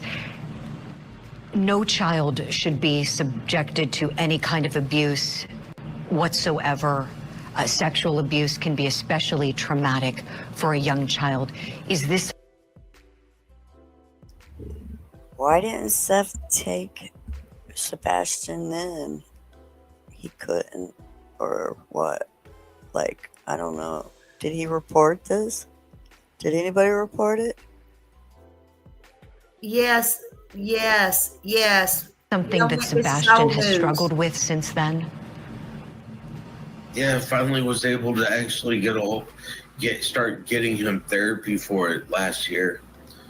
The fact is that they weren't doing the correct thing clear in California. And it's just last year finally getting him help because he's a victim. And now I'm finding out not only was, he was a victim of that, he's a victim of not getting the help he needs. And, I've listened to some of their podcasts where they make fun of him. Wait a minute. Why didn't Seth insist that they get help for him a long time ago and make sure it was being done? What? Wait.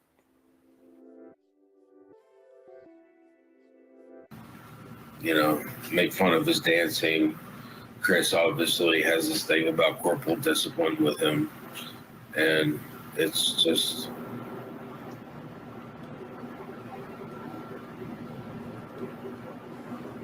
it's not good. Seth, I'm so sorry. I need to find my son.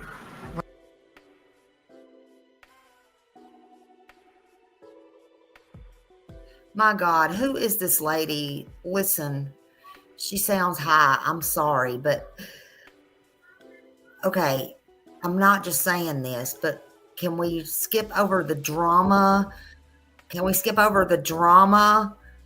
If you know this case, you know what's going on. I'm just saying. Now, I'm trying to look for something so I can play this, what Neuro sent. Give me just a moment, and hopefully we won't have to go through this much longer. Right. And he's going to need extensive therapy now to put him back on the right track. Yes.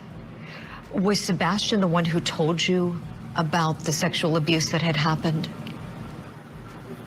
His mother did, and my son did. This happened in California, so Sheriff's Department, CPS was involved. Sheriff's Department was involved there. They wouldn't give me the kid's name, his last name. But at least the only thing I was able to do there was put the detective over that case in contact with the school psychologist so that at least they can protect the other children from this child. Right. So no juvenile proceedings commenced or anything like that, Seth, with this child. He wasn't brought to juvenile court. No, in California, kids 13, they're like, he's too young to prosecute. And they wouldn't do anything about the parents either. Seth, I'm so sorry. I'm so sorry. My heart breaks for you for so many reasons, and this is just one more of those reasons. Tell me, please, Seth, that's just crazy. What else do you want the public to know as people all over are hoping and praying for your son Sebastian's safe return? That I'm just looking for him. I need people to help. I'm just one person. I can do a lot, but I can't do everything. And I have to find him. Absolutely. You have to find him. And we will continue doing everything we can here at Court TV to help. Okay, because I'm not going to listen to her commentary. Just not going to do it. So we can see that Seth is a broken man. And again, Lady Justice, yeah, I don't know how a mother can sit back and act like nothing's happened. And as we heard in that, and I'm sorry about that, y'all, because I thought I was getting the right one, but and I could have went direct to the source instead of going through that. But anyway, the bottom line is, if you would have paid attention, you would have known what happened. And yes, there was things done about it. But here's the thing. Why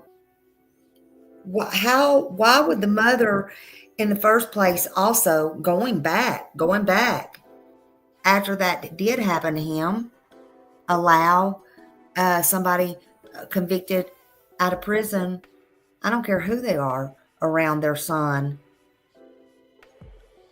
that was convicted of a RSO. But well, hey, that don't matter anyway, does it? Then you got to fast forward it up. Oh, she did, after all, take him to her mom's, so, why are we talking about California? Oh boy. She was just an unfit mother. Let's just get down to the nitty gritty of it. It is what it is. Let's just get down to the nitty gritty of it. Hell. And everything that happened on her watch.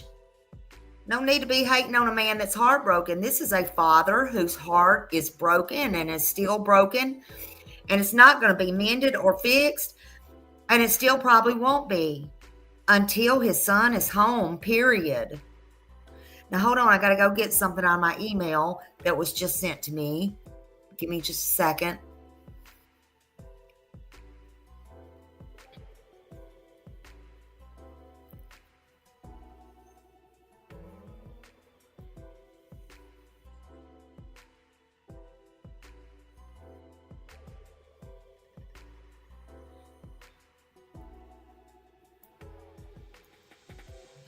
Okay, this is Evil Exist.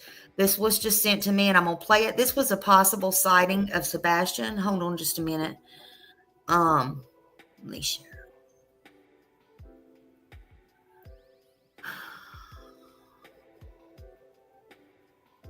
Thank you for this. And this was a year ago also. Hold on. The subscribers on this channel are absolutely admirable. They are so dedicated to the missing person cases we follow. It's truly amazing. They are keen to help, raise awareness, and spread the stories of these missing kids around the world. We have subscribers from around the globe, South Africa, United Kingdom and the United States. One subscriber that has been here for a long time, I think she may have been one of my first lot of subscribers, sent me an email, asking me for my opinion on this image. She took this photo herself at a zoo in Ohio, on April 6. She said this boy had some special needs, possibly on the autism spectrum. She wants to do the right thing, and let Seth take a look at this picture, even if it's a 1% that it could be Sebastian. She doesn't want to not share it.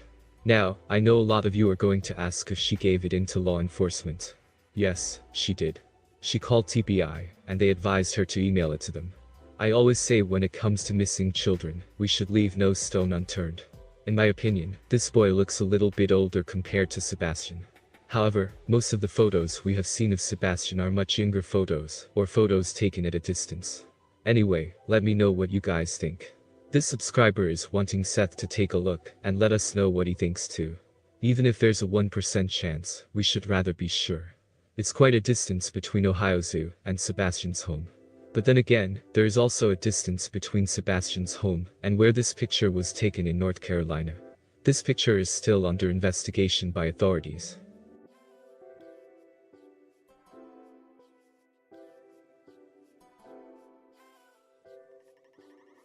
Email, asking me for my opinion on this image. She took this photo herself at a zoo in Ohio, on April 6. She said this boy had some special needs, possibly on the autism spectrum. She wants to do the right thing, and let Seth take a look at this picture, even if it's a 1% that it could be Sebastian. She doesn't want to not share it. Now, I know a lot of you are going to ask if she gave it into law enforcement. Yes, she did. She called TBI, and they advised her to email it to them. I always say when it comes to missing children, we should leave no stone unturned.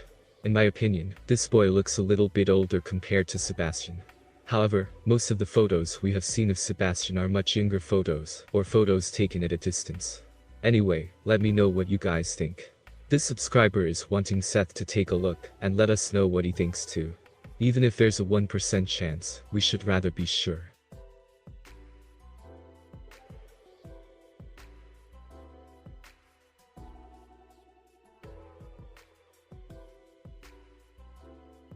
Have y'all seen that? That was a year ago. I haven't seen that one. That was a year ago. They said it was turned into law enforcement. I don't know if you've seen it or not, but that's on Evil Exist.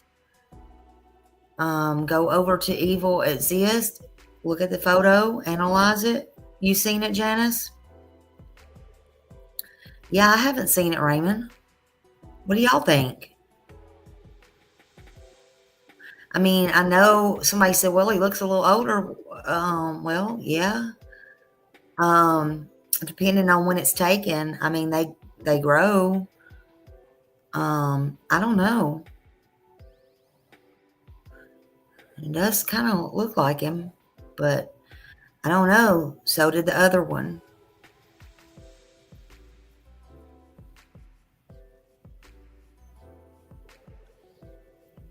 Yeah, this is the first time I'm seeing it. Let me pull it back up.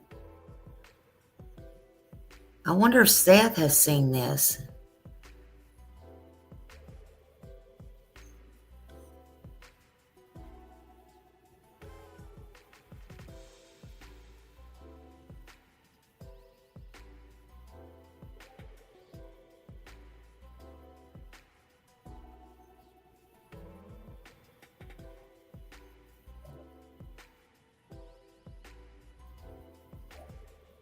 Asking me for my opinion on this image. She took this photo herself at a zoo in Ohio, on April 6. She said this boy had some special needs, possibly on the autism spectrum. She wants to do the right thing, and let Seth take a look at this picture, even if it's a 1% that it could be Sebastian. She doesn't want to not share it. Now, I know a lot of you are going to ask if she gave it in to law enforcement. Yes, she did. She called TBI, and they advised her to email it to them. I always say when it comes to missing children, we should leave no stone unturned. In my opinion, this boy looks a little bit older compared to Sebastian. However, most of the photos we have seen of Sebastian are much younger photos, or photos taken at a distance. Anyway, let me know what you guys think.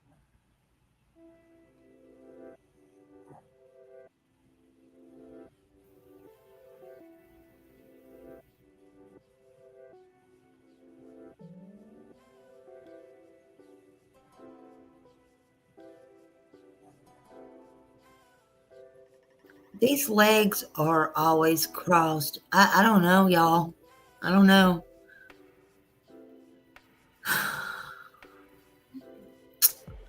I don't know. I don't know, but it's up there. Hopefully the police has it. Hopefully Seth saw it. You know, no sense in sending it to Chris and Katie because, you know, they know where he's at or what's happened, in my opinion. And last time I say, did you see this before it gets out? Oh, that's not him. That's not him. And that's all they'll say. So, you know, I don't know. I don't know. Wow. I just don't know. He is walking. Someone took a screenshot of it. Ohio, there is ties in Ohio. Yeah, they're, without going into everything, I mean, it's been known. Yeah, Ohio, April. Yeah. Anyway, yep. Okay. So I have one more I do want to go over with y'all. Let's just do this. Hold on. This is an interview with Seth. Let's just do this. Hold on.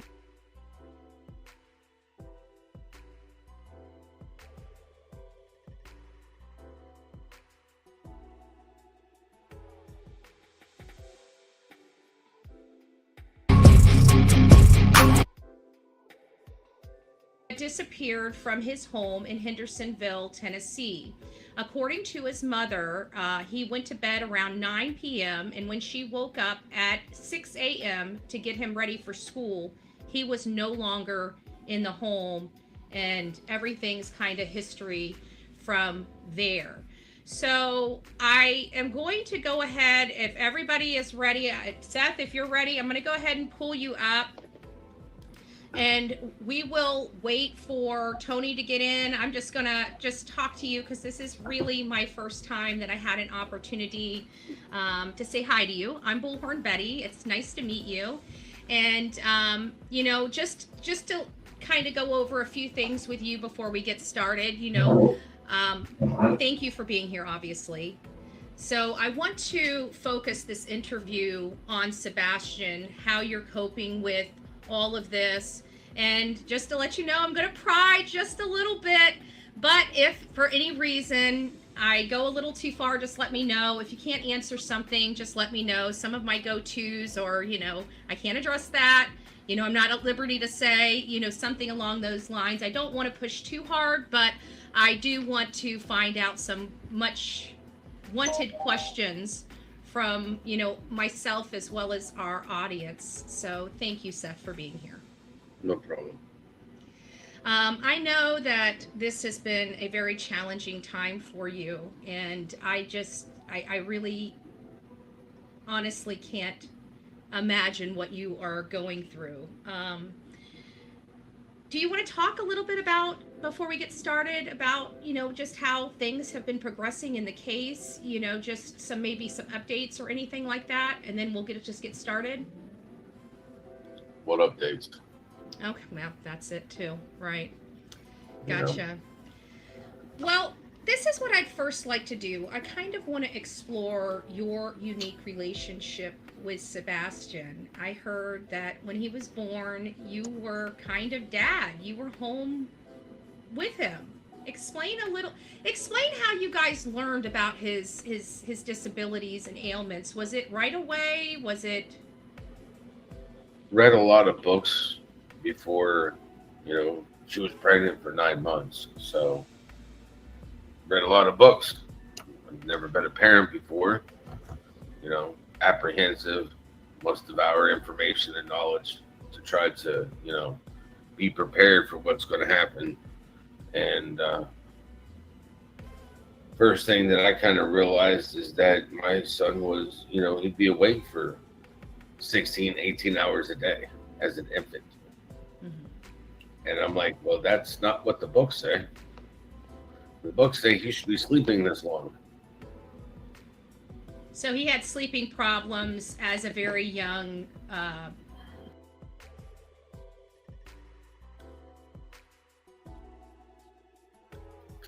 You mean just recently, or with the search warrant that they have been talking about?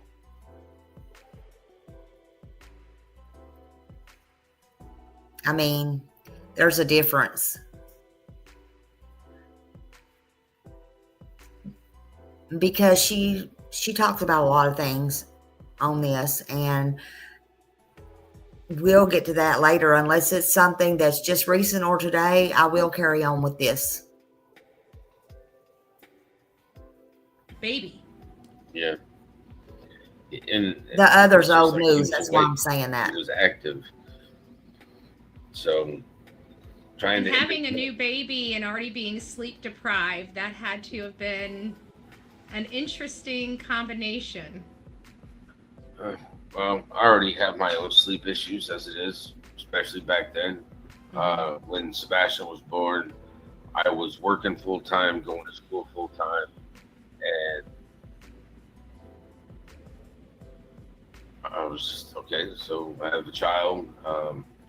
So I was trying to be a dad full time. Yeah.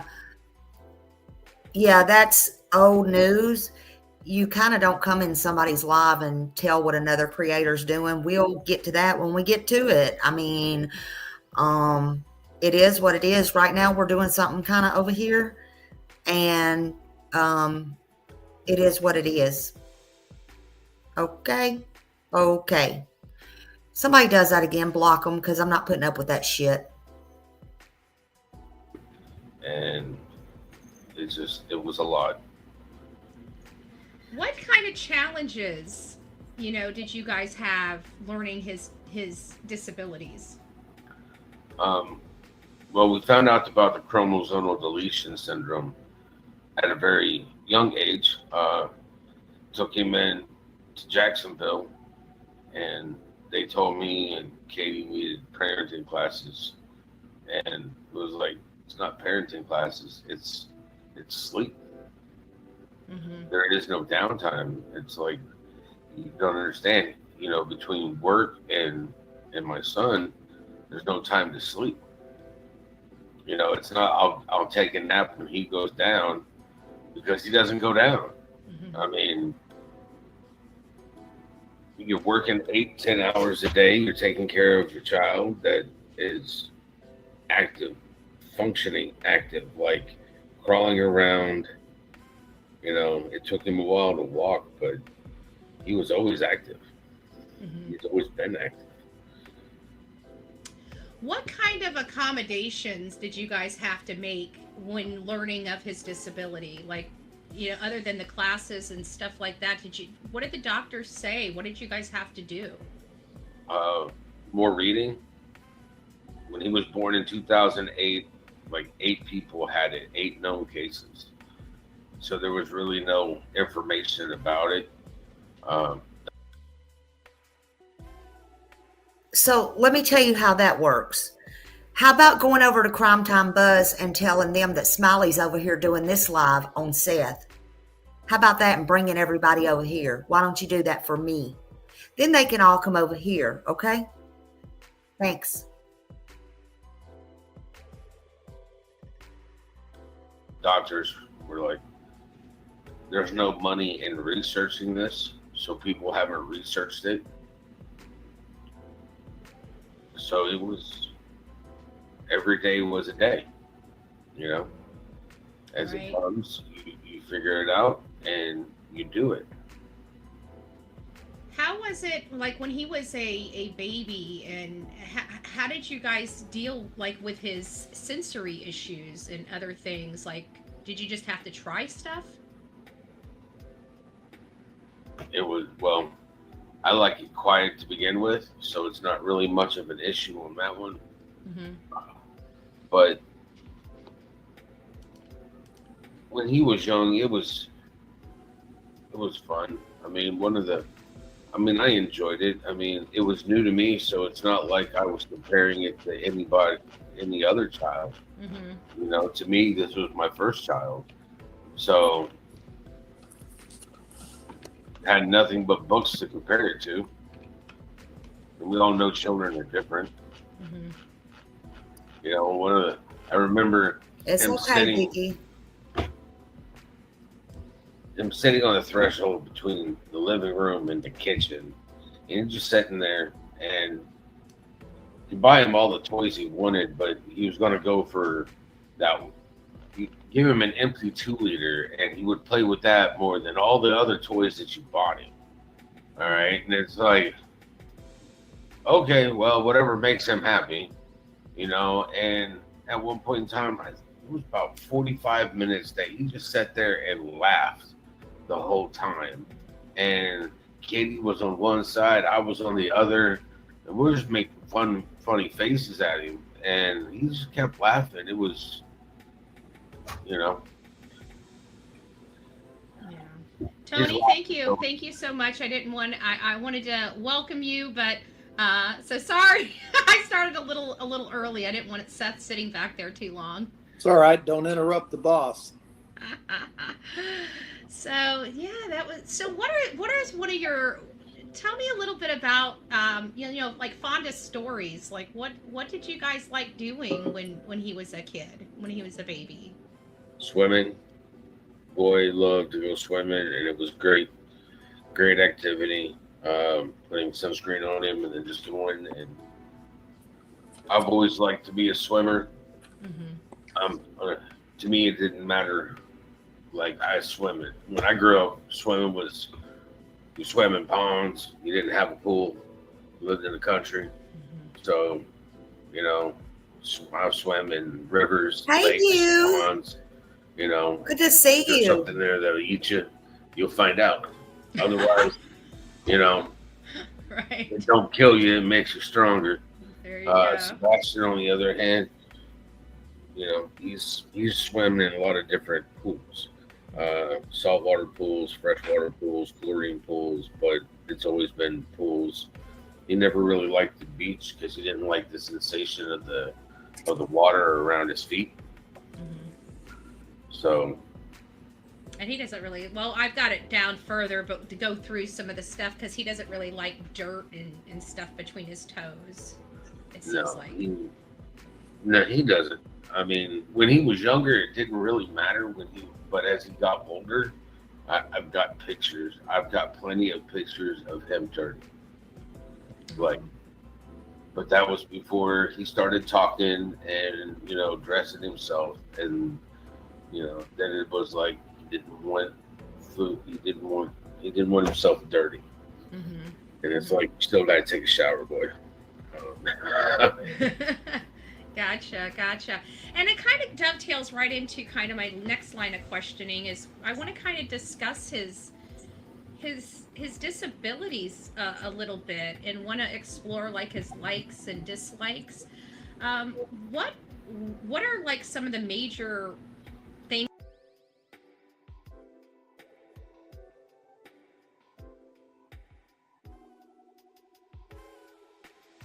One thing I can tell, he loves talking about Sebastian. He loves talking about his son. And he does make it about his son. And it's very, you know, that makes all the difference in the world. It makes him smile. And, you know, it's very heart-wrenching when he can't. And I just have a feeling when he's alone in his thoughts, that's just not good. But, you know, his heart's broken, man, his heart's broken. I love going back and seeing these interviews. Some of these I had forgot about.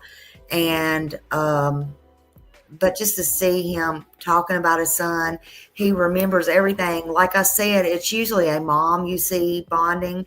And again, thank Katie for going out and being in the military and defending her country. Hey, there's nothing wrong with women doing that. There's nothing wrong with it. But you got to remember when you're saying the whole time, oh, it's the mom, it's the mom's. No, Seth was home being the single dad, and he was raising his son and all that. You got to think about that.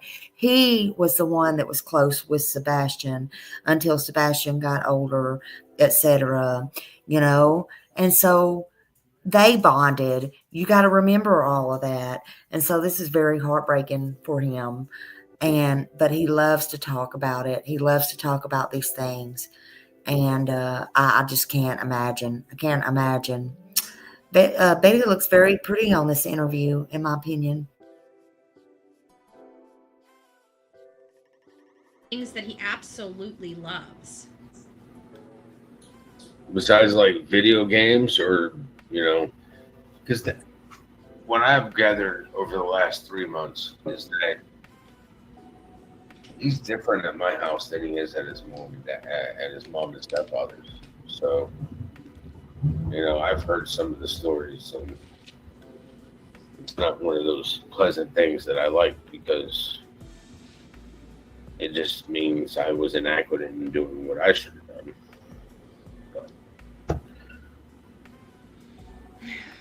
In a situation like this, it's always the coulda, woulda, shouldas. You'll have plenty of time to beat yourself up later. We just doesn't matter. It's an everyday process now. Until I find him. But he loved anime. He loved watching cartoons. Even though he's 15, one of his favorite ones, like, he loves ramen.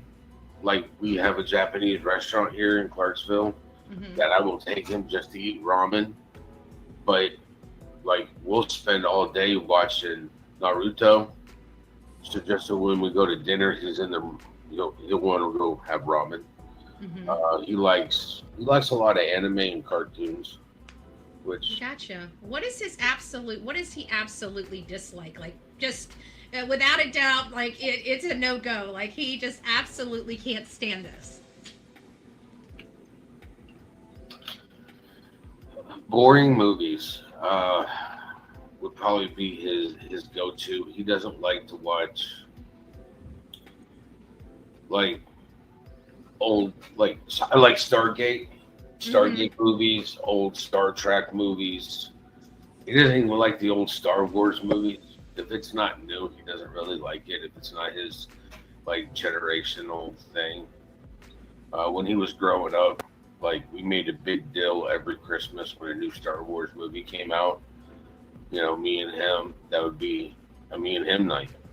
We would go have dinner, and then we would go to the movie theaters, and we would watch the first showing of the new Star Wars movies.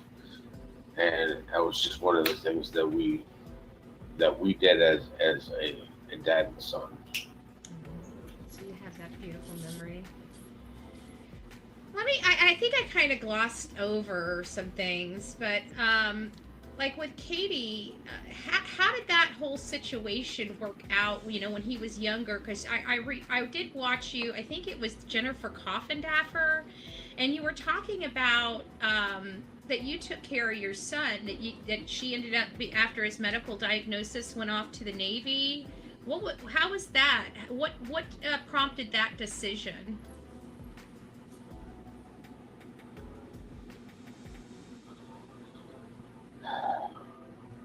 I really don't want to say anything bad about his mom, but if you're not willing to do something along the lines of taking care of the child, then you have to do something else to help with the family. And I was going to school full time, I was working full time, and I was taking care of the child full time. And Gotcha. she sleeps like a rock. She slept like a rock when she was with me. And he he'd wake up and scream, and it wouldn't matter if I had just had, 30 minutes of sleep or, 2 hours of sleep. As soon as he would wake. I commend him for, and I've noticed that all through this, he's tried. I'm not saying he hasn't ever, but he's tried. And I noticed even at the vigil that I was at, when they had that, he included lots of pictures of Sebastian and his mom. He's tried to be kind and, not bash and stuff like that. Because one day maybe Sebastian will see these things. We don't know. But I just think that's the kind of person that Seth is, a good person, period. And that is, at a point you have to respect your child's other person if you love that child, period. Doesn't matter. Doesn't matter if you're together or you're not together. There has to be some kind of respect, some kind of, you loved each other once. I've said that before on here about these two. At one time, you had to love each other. You love your child. There's got to be some kind of boundaries, some kind of respect, right? And so I commend him for that and how he does it. I don't know, through all the things that's happened on Katie's watch, that's him. That's not us. That's not me. I don't have to abide by that. Y'all don't have to abide by it. I would go absolutely bonkers, absolutely nuts. But I just think it's very, very, very kind of him. I think he's been very generous, if you ask me. I just really do. That's just me and my opinion, my thoughts. I don't know.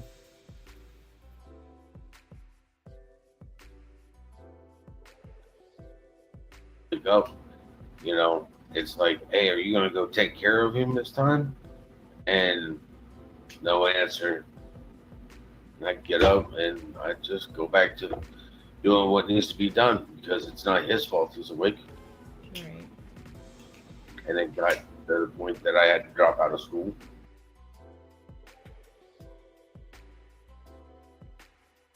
And I was going to say, some people are just cut out to be parents, moms and dads. And some people are not cut out to be parents at all. And again, I don't think really age has anything to do with it. It's, it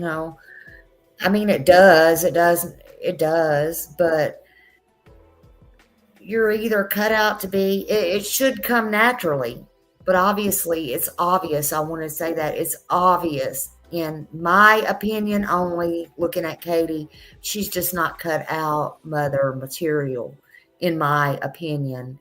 I don't think, but I don't know the whole story. I wasn't there, but on the outside looking in, even now, I just don't think she has those maternal instincts. I don't think she ever has. Could that have to do with her past? Sure, absolutely. But that's just me.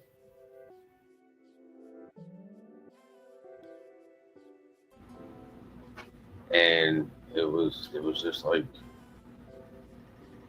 then I talked to her and I tried to have one of those life developing conversations where, you don't want to be in the career you're in 20 years from now. Mm-hmm. Still be doing it. So if you do 20 years in something else, then you can retire and have a nice little, then you can go take all that education and learning and go do something else with your life too. And here we are 15 years later. How is Sebastian at meeting new people? If he got a bad impression about you the first time, he didn't want to talk to you. How about, sorry, I didn't mean to did you want to finish that? Sorry. If he liked you, then he would not put himself out there, but he would not hide. All right, because you got three different pretty much three different things. One, he would hide. Two, he would be shy. Or three, he apprehensive. Like, I've watched him, and it's like, as he got older, it's like, did you think she was cute or something? Yeah. Is that why you went out and shook her head and told her, what your name was? Yeah. Okay. Well, it's fine, son. Just keep it like a gentleman, Aw, he's starting to have crushes. I heard he had a big crush on Taylor Swift. That's pretty much, he was a Swiftie. He liked her music, and he liked to, I guess he liked to watch her videos and stuff. How is Sebastian with changes in, like, say, his schedule? I know he was about to go to your house. I mean, how is all that? What is his behavior like? At my house, it's routine. I really don't know too much about their house, but he was getting accustomed to it because every other week coming here or during vacation times and stuff. But I didn't have much of a schedule here unless we were doing things. Because if he was going to be here and he didn't have school, it's like, hey, you can't be up all night. I have to work. You definitely need to be going to bed by like 1, 2 o'clock in the morning. I know you're watching TV, and I know you're playing games on your Switch. And like, if I was at work, I'd just call him from work, see what he's doing, check in on him. And he knew that he needed to make sure his phone stayed charged, and then he needed to answer that phone when it rang, because it could either be me or his mom calling him. How did he like trying new things? Like food? Well, I'm going to be asking you about food, but just new things, trying like maybe a new event, a new activity. Well, I'm a creature of habit, so I don't really understand what you mean by, So I guess like new, like would he, like if there was a new game, like if there was a new tag game or a new running game, would he be wanting to try it or no? Not really here. As for playing tag or anything, it's really not a new game. That's just, it's an old game with a new twist. Gotcha. And Now, like now's the going question. to the park and stuff like that, he always loved to run. I mean, he liked to always play tag. Anything that got his blood pumping and him running around. When we were in California, I was teaching him how to play soccer. I drew the line at football. And I was just like, I can't have him have a head contact injury or something like that. And no. So. Yeah, and I am going to dive into a little bit of his,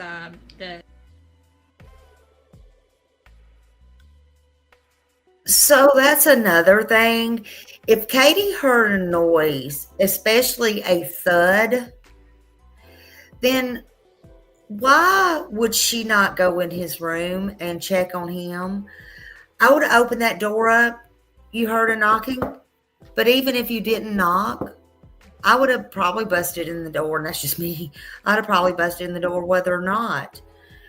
Because I'd have been scared he would have fell, hit his head or something to that nature. And you're going to hear he didn't play certain games, football and certain stuff, because if he could have got hit in the head in a certain spot, it could kill him. And that's things that just makes me go, now when people say, well, he could be out here, he could be hid there. If so, how could a mother do that knowing you're not with him to watch him, all the time or be right there? What if he fell and hit his head, or what if somebody knocked him in the head, or what if there were bullies or somebody was mistreating him, or he just had a simple accident wherever you have him stored at? It just makes me wonder and makes me think it's just not that simple. But it's just me, okay? It's just me. I think Katie holds the key, period. But she wanted to that night talk about ugly stuff and put him out there as in, I can't because y'all know what teenagers do, and that's why I didn't open the door. You know what? That was the stupidest answer I ever heard of. I'm just saying. What did Rogue say? I'm sorry, Smiley. I can see right through CP. Yeah. Like I told all of you, I had a controlling, abusive father that literally almost threatened my mother's life. He never abused us, but we watched it. I'm so sorry. Yeah, I know you did, honey. My mom stayed with her husband, my father, because of us two girls, so we could have a father, and he made a lot of money, and a lot of people do that, and it's it's so sad. It really is sad. It's sad. And then when the kids get grown, they just kind of, I guess, get accustomed to it. I don't know. It's sad.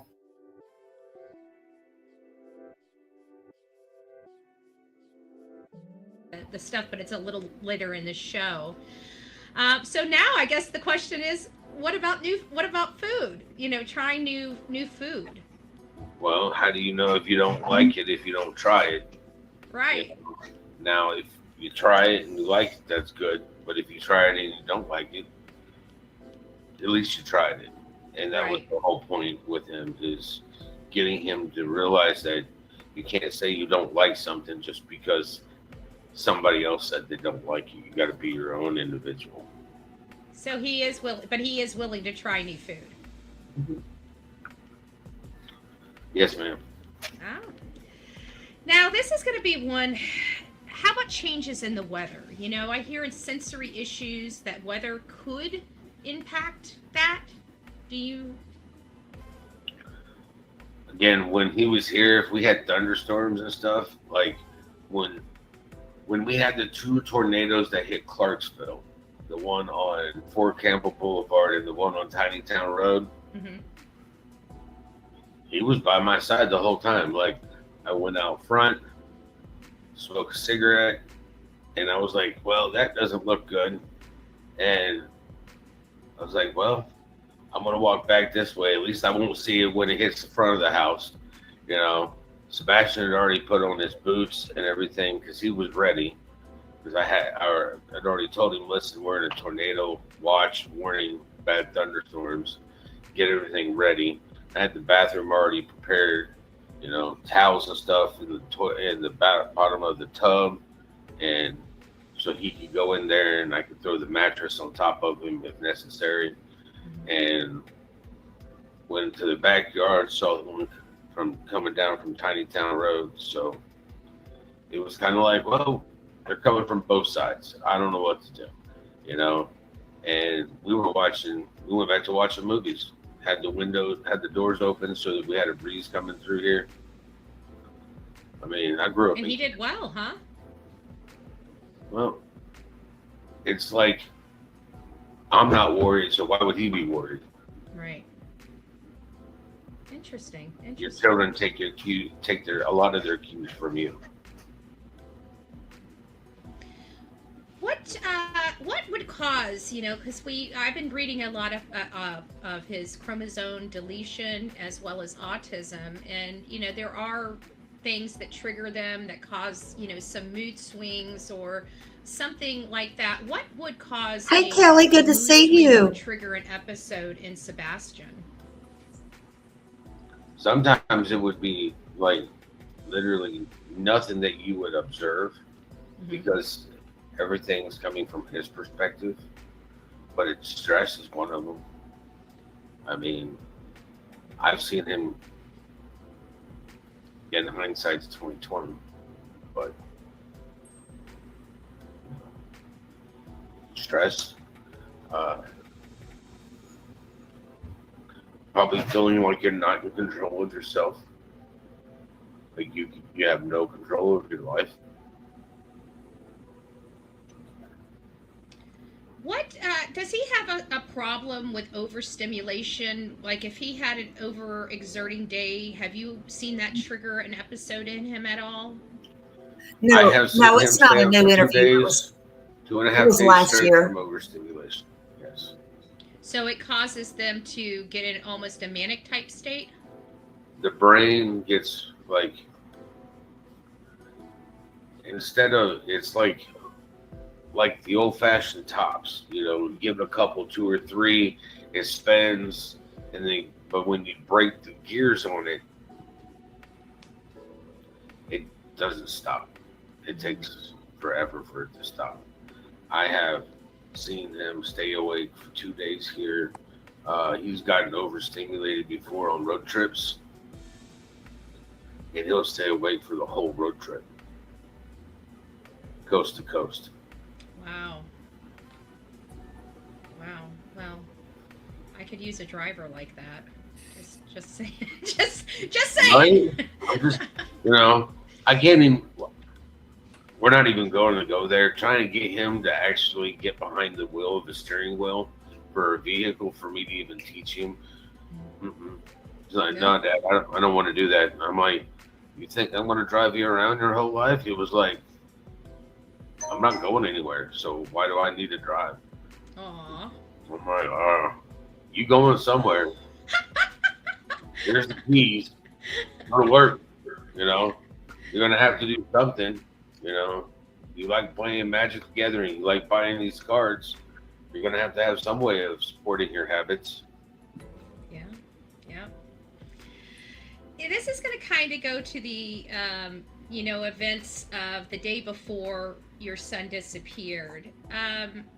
After hearing the events that unfolded the day before, you know, do you believe, based on what you heard, that it was possible that your son was overstimulated? We had a very, very packed day. There was a lot of goings back and forth to the store, then back to the house, things like that. When he was at my house, he had the option of either staying here or going with me to the store. And I preferred him to go with me to the store, but there was times he was just like, Dad, I don't want to go. I don't want to leave the house. And it's like, okay, well, understand that if you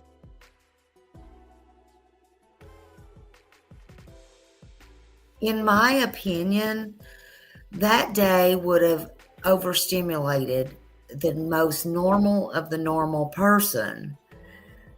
You get wore out just going to the store shopping. And that day that he had, from the time that he got up until that night, just going.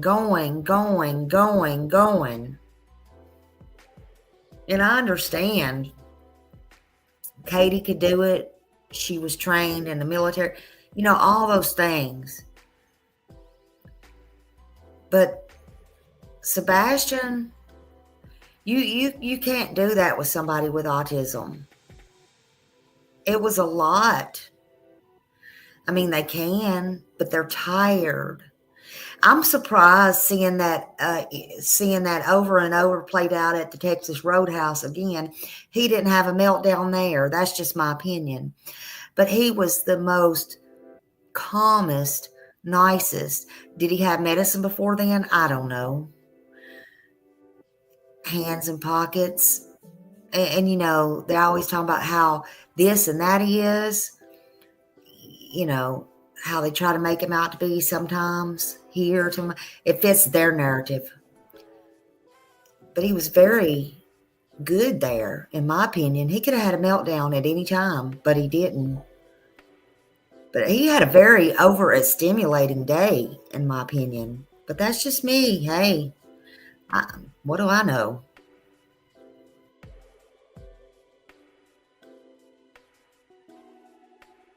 You don't come with me, I'm only picking things up on my list. There'll be no extras, you know, nothing that, you know, normally I would get you or anything like that because you're not going to be there. And he would think about it. And he would be like, okay, and either he would stay or he would go. If he stayed, then it was just literally run to the store, and I'm back in like 30 minutes. If he went, back in like 45 minutes, and we may end up going out to dinner afterwards. But I like to take him with me because, like, what do you want to have for dinner tonight? You know, and have him help pick out things for dinner.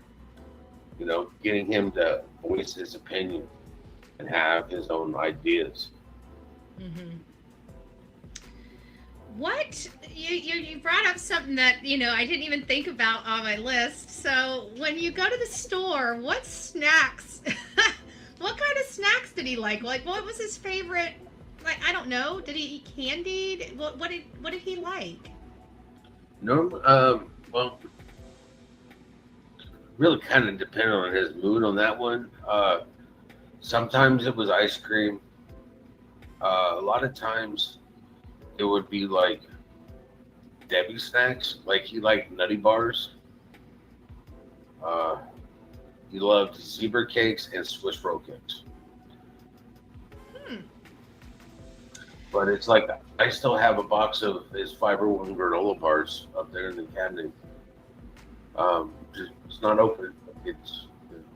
He finished off one of his last ones when he was here. I've got his.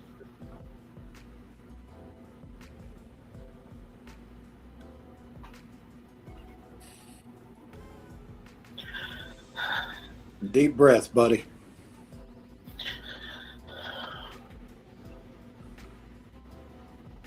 I'm so sorry you're going through this. It's about to stop. Take your time. I'll be right back. Okay. Well, hello, Mr. Mathis. How are you doing this evening? I'm fantastic. How are you?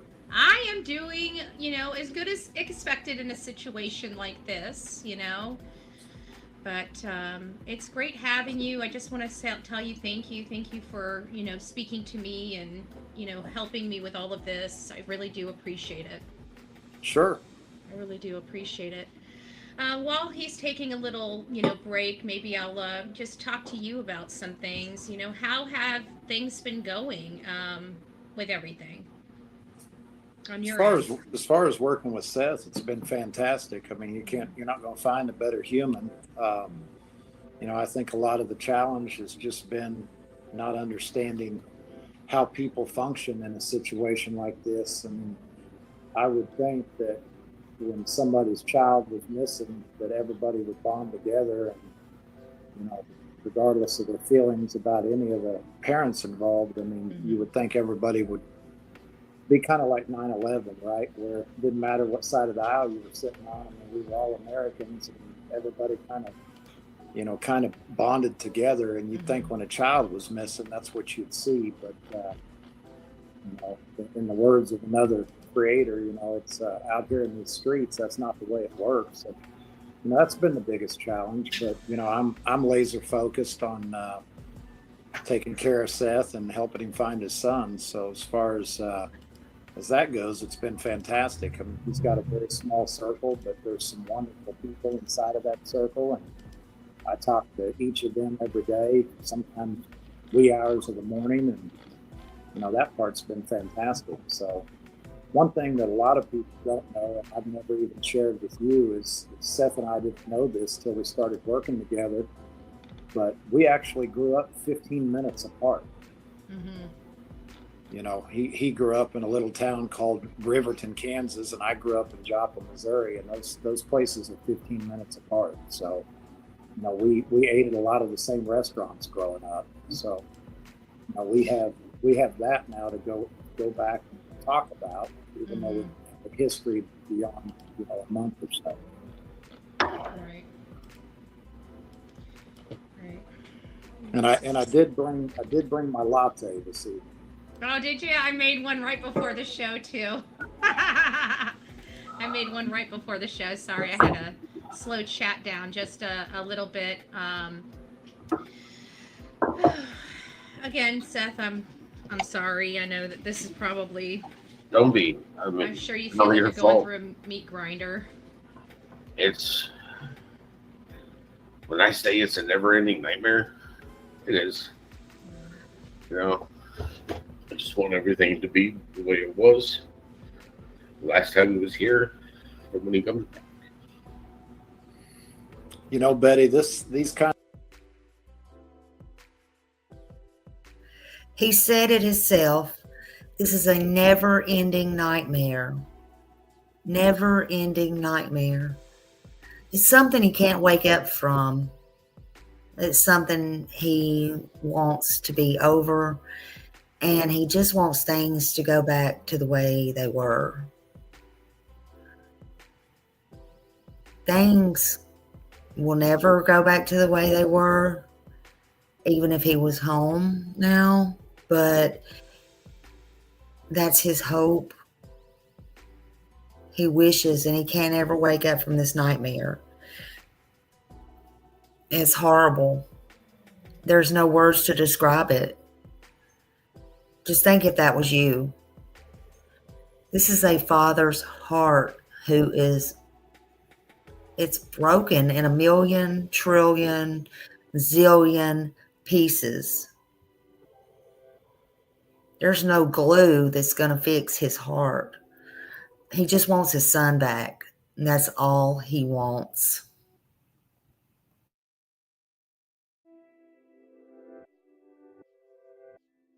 Kind of questions are tough on Seth, but quite frankly, Seth will be the first one to tell you that this is the type of stuff that he wants people to hear, and this is truly what he wants to talk about.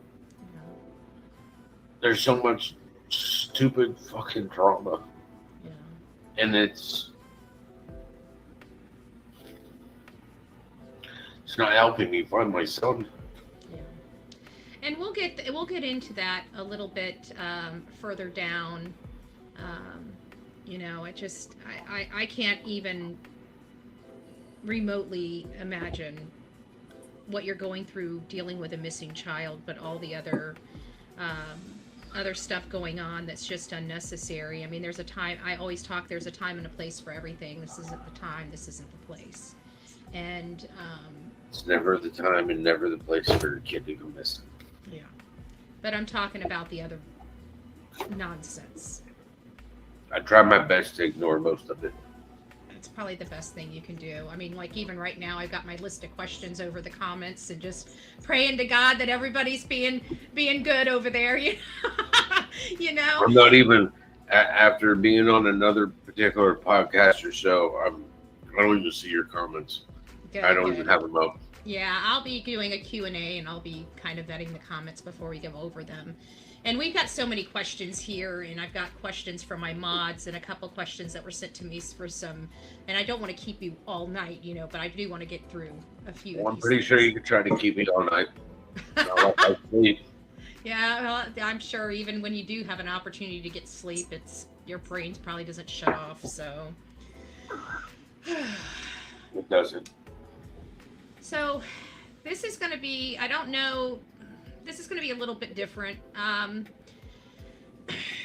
You asked for a kind of, I don't know how, I'm just going to be blunt. You asked for basically a proof of life video from law enforcement because you had not spoken to your son since the Thursday before he went missing. So you didn't speak to him Friday. He was out Saturday with his mom, Sunday, and then Monday he wasn't there. And so law enforcement did bring you, brought you in and talked to you about the Roadhouse video, and you got an opportunity to see your son walk out of the restaurant. Can you tell me what was the first thing that you noticed when you saw that video? He's alive. It was literally just a proof of life video. What was his demeanor like? There wasn't enough for me to tell. How about the clothes that he was wearing? Were those, I think you've already answered this, but just for my clarification. Chris answered that question. Huh? Chris answered that question. What did Chris say? I Chris must have said missed. that they used his clothes from the night before for the scent dogs. Okay, gotcha. Did anything appear odd or out of place when you were looking at that video? didn't pay that much attention. I was just happy to see that. Gotcha. Do I So- wish I had? Yes. Do I wish I had that video so I could sit there and just look at it? Yeah. But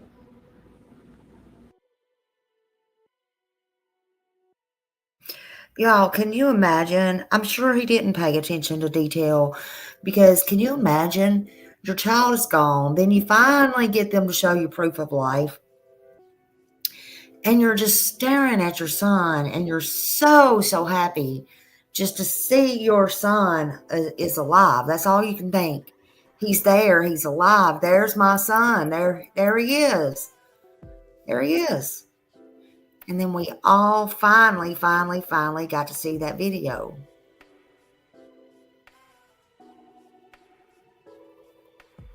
The sad thing is, now he can analyze that video all he wants. And then now the bigger question is, where is Sebastian? What happened to Sebastian after that? And that's something that is eating away at everybody. And that is shattering his heart into a million pieces over and over and over again. And a nightmare he cannot wake up from. And Katie, in my opinion, holds that key. She does. She does.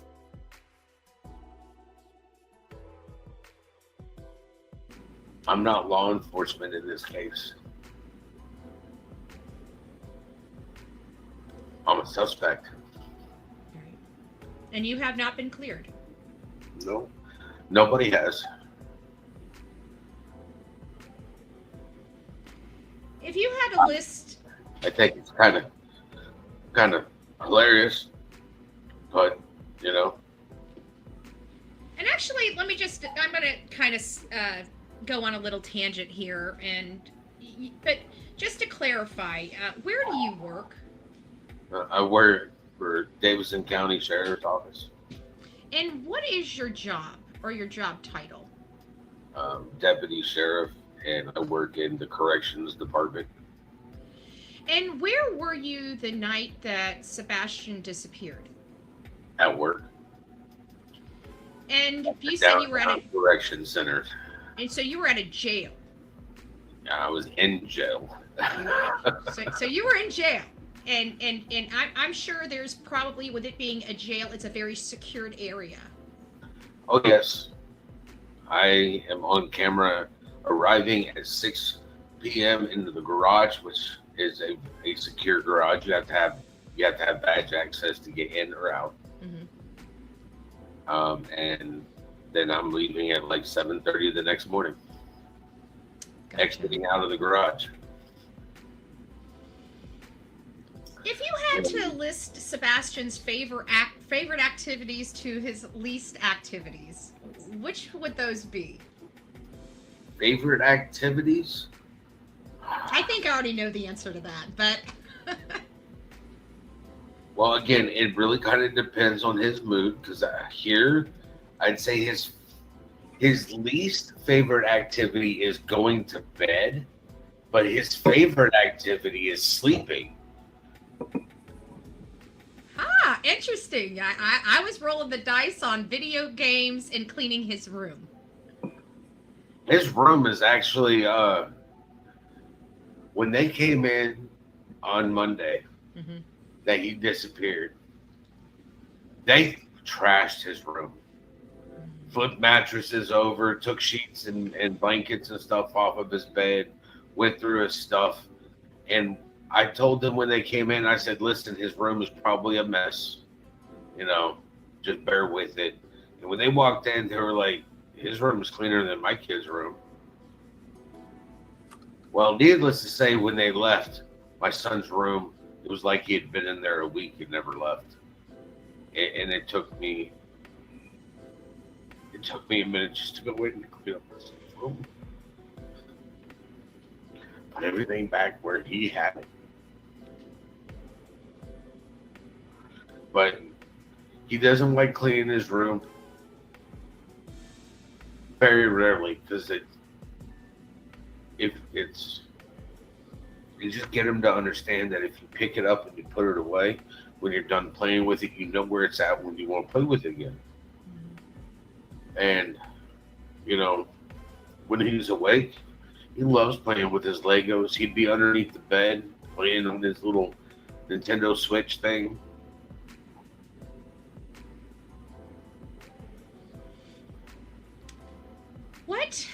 What are some of Sebastian's allergies? We hear a lot about he's got some allergies. He's allergic to grass. That's about it.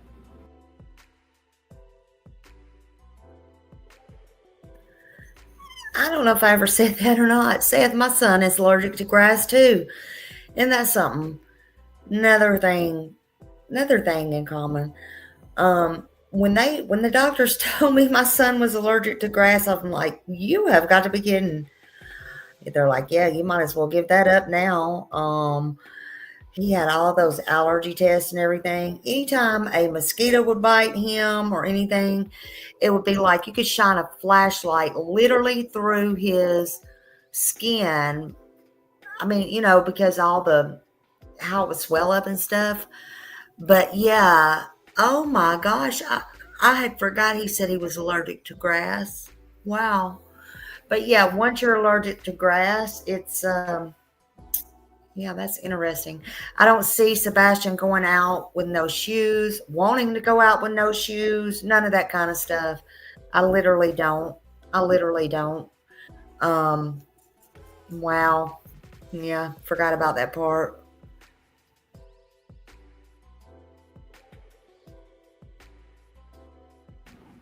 Gotcha. Well, I guess that would be kind of medical. I was going to say, because I don't know why I was thinking about like medication and if he's. Oh, HIPAA. We're not. I know. That's what I was about to say. Better be careful. Huh? I'm skating a little too close. I mean, hold on, wait a minute. I don't have a PhD and I don't have a doctorate in the medical field, so I can't violate HIPAA. Yeah. Wow.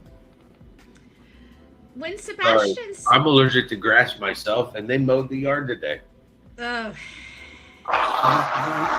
worry about it. We'll forgive you. Maybe I should mute.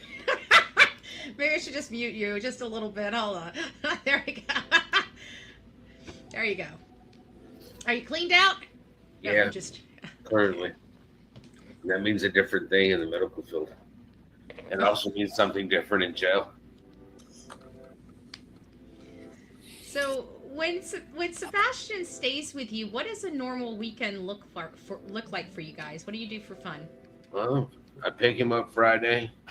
It's depending on traffic, an hour and a half drive to get back up here. Sometimes even longer, depending on what direction we go, depending on how his day went. Sometimes I'll let him pick the route. You know, do you want to take the interstate? Do you want to take the highway, or do you want to take the back roads? I mean, as after time change, with it not getting dark until after 8 o'clock, time change, we normally would take the back roads. There's been times that we've seen a lot of deer and turkey and stuff as we're driving back, which I don't understand that anyways, because he would be playing his video games and not paying attention to the road anyways. But I mean, come back up here, get up here with enough time. If I'd already had everything planned, I'd already have stuff in the back of my truck, tackle boxes, chairs, fishing poles. We'd just go straight on through and head over, go fishing at the high school, or go up to Yellow River, go fishing up there. I always enjoyed that. Pick up some food on the way up, or I'd already have like bread, sliced meat, and cheese to go ahead and make sandwiches. Pick up graham crackers, marshmallows, and chocolate. Making s'mores is always fun. This is probably going to be a little more difficult, but what has been the most difficult part of you dealing with your son's disappearance?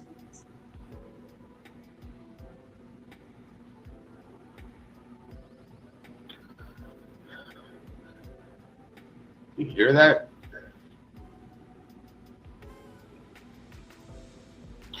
TV's not on.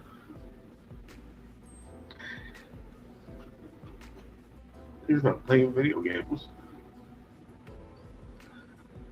Nobody goes in his room. His light's not on. He's not coming to ask me what I'm Hey, doing. Panda Bear's mom. He's not asking me to play card games. Hey, Lisa. He's just not here. I don't know where he's at. I don't know where my son is.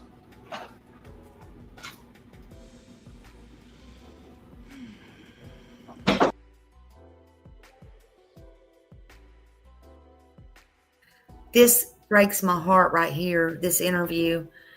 He has to get up and leave several times. I can't imagine. He can't even make it through the interview. Heartbreaking, gut-wrenching. Y'all, it's so sad. So sad.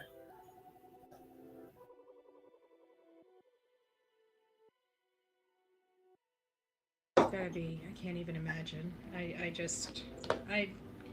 It's so hard for me to try, and I'm trying to stay away from the drama during this interview, but some days it's just so hard for me to understand how people can be mean to this man. I don't get it. I don't know if I really don't know if I will quite, ever get that. I'm just... Why we lose our minds once in a while.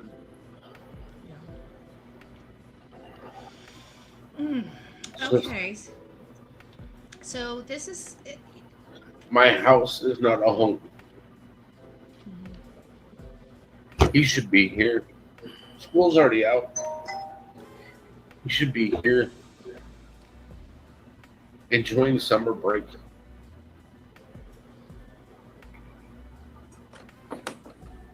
He was going to be moving into your house this time. Like, he was supposed to be coming to you and living with you full time, like right about now.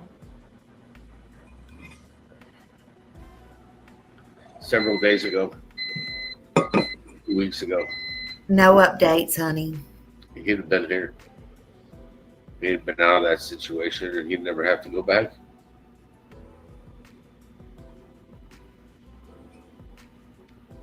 Now, this is kind of another dovetail. You had received reports. I know you can't discuss the reports. Maybe you can answer this.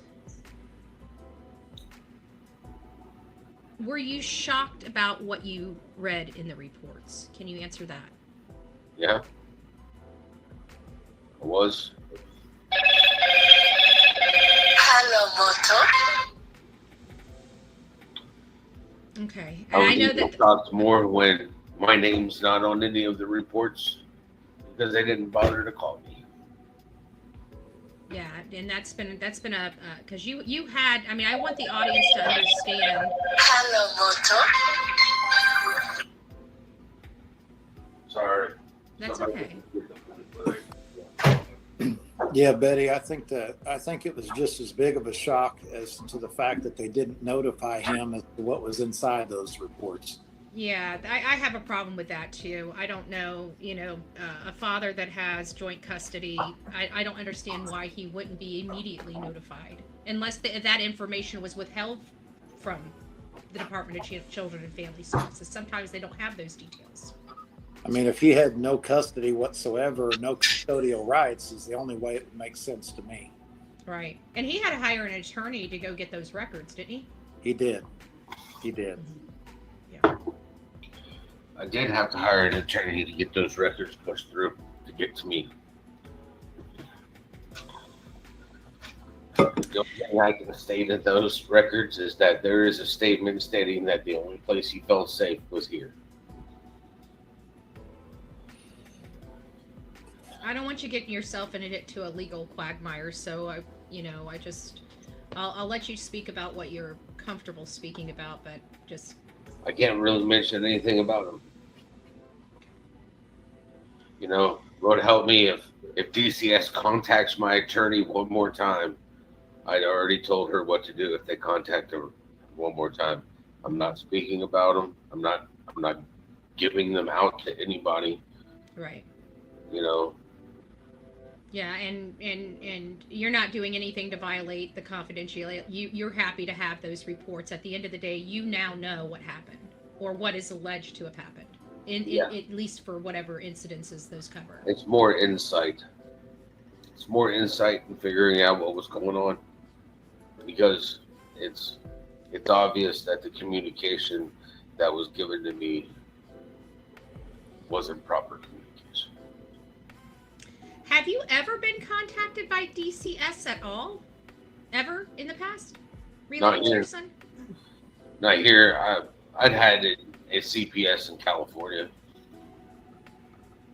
And can you share what that was related to, or is that? My son went to school and told his teacher that I beat his ass. And when CPS showed up, I was like, I told him to clean his room or I was going to bust his butt. Did you bust his butt? No, he cleaned his room.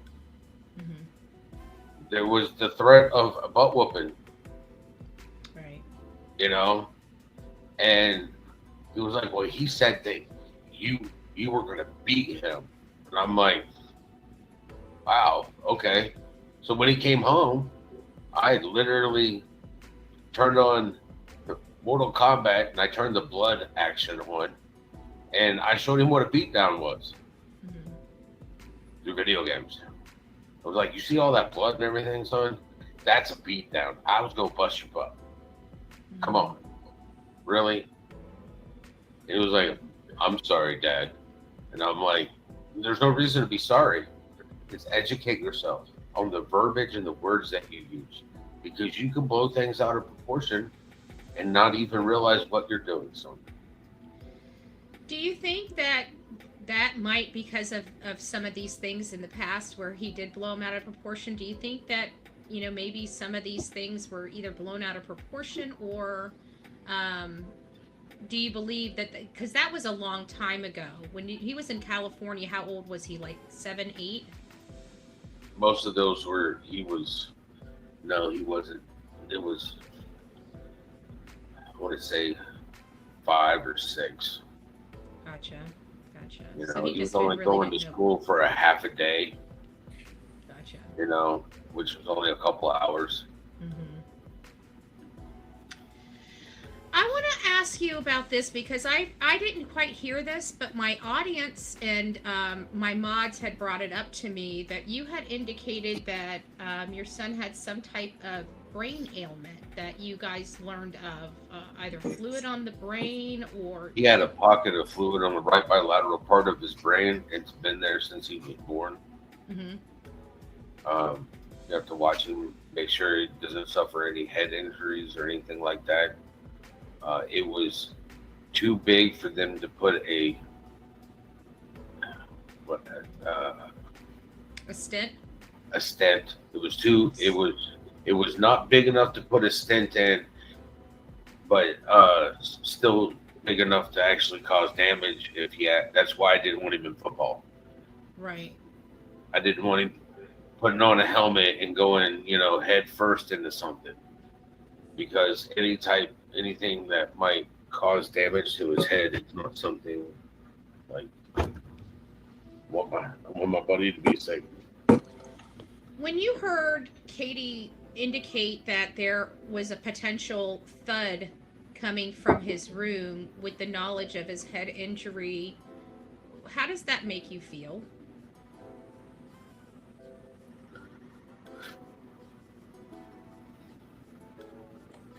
If I had heard it in my house, I'd have been in my son's room to find out what was going on.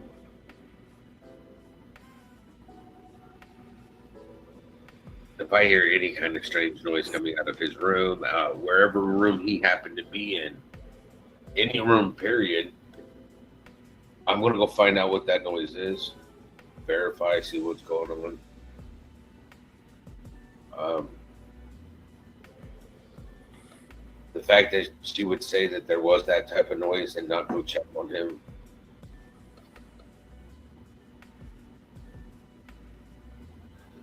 To me, is not proper parenting.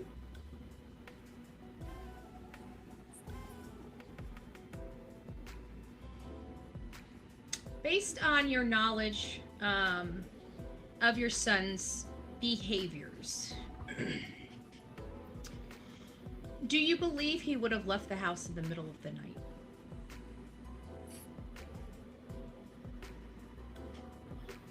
Different scenarios go through my head.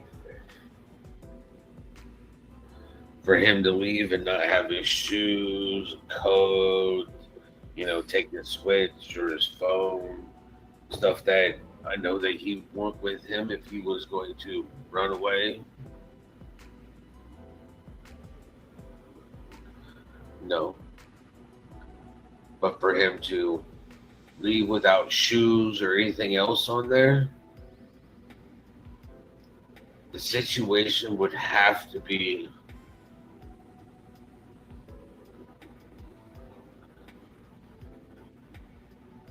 severe enough for him not to be able to grab that stuff.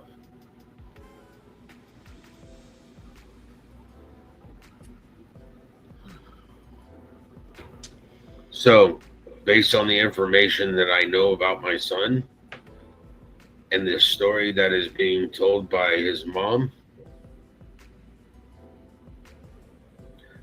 for him to have left between the times of falling asleep and 6 o'clock in the morning, this is straight bullshit. And she knows that's how I feel about it. Have you been involved or heard of any other incident where he disappeared or got lost in the past? Never. Betty, Is there... Mm-hmm. I will tell you that I had a private conversation initially with CP and KP, and I asked them very directly, and I know there's been some contradictions, but I asked them if it was normal for him to just walk out of the house regardless of the time of day, and they both in unison said absolutely not.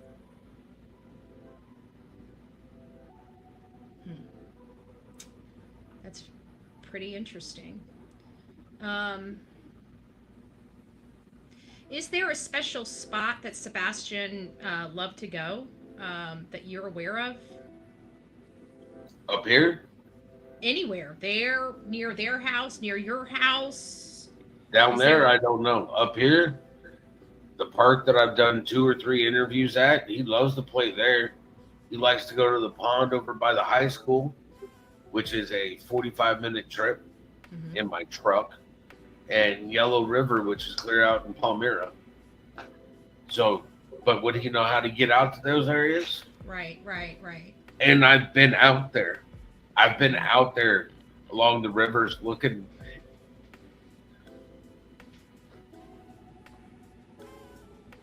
I'm really sorry. I don't.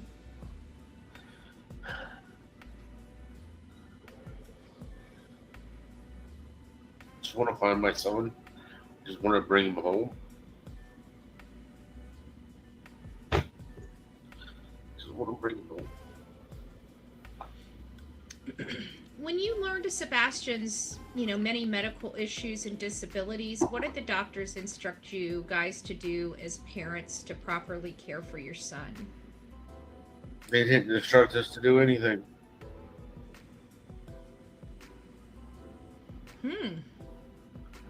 So there wasn't like any special classes or anything that you guys had that they recommended or anything like that? Well, Sebastian went to a lot of classes. We didn't. He had speech therapy. He had He had speech therapy. He had fine motor control classes. He had gross motor control classes. You name it, whatever it was I could get him into, I got him into. I mean, anything going to California was the worst mistake in the world, because their education system sucks beyond belief. First year that he was there, they literally taught him the letter S. Like, my son knows the whole alphabet and he can count 1 to 10. Why are you just having him do S? Right. Because y'all suck.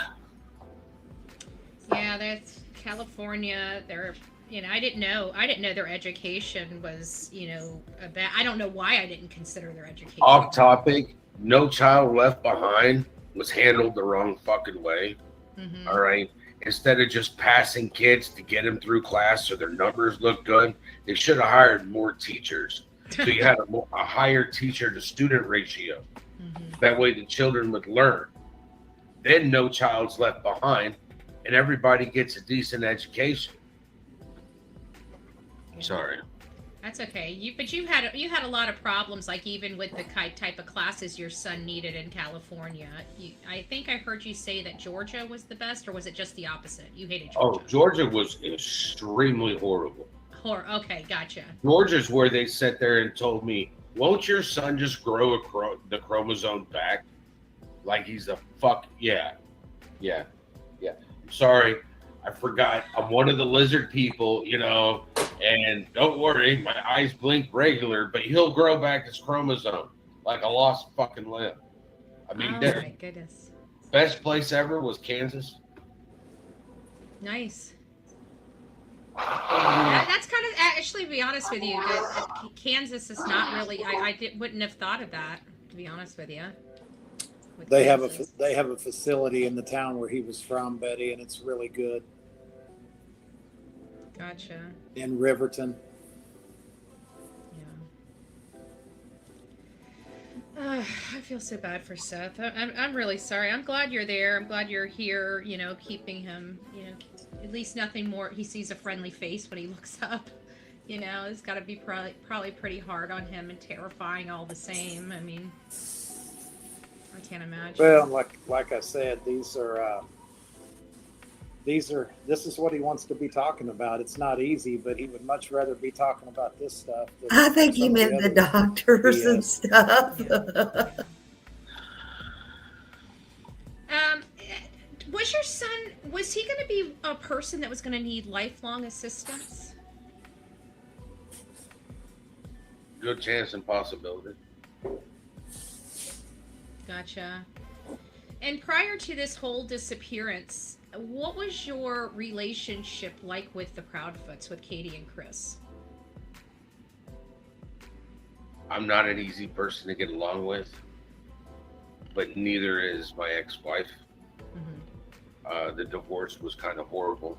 I mean, she accused me of some nasty things, and when the divorce initially happened, I had an attorney, and pretty much he told me that he just wanted to play dirty and take everything from her. And I was like, that doesn't help our son. I just want a divorce. See, even then, he wasn't trying to be ugly. Even though people were telling him to, he wasn't trying to. I'm just saying, I'm noticing that.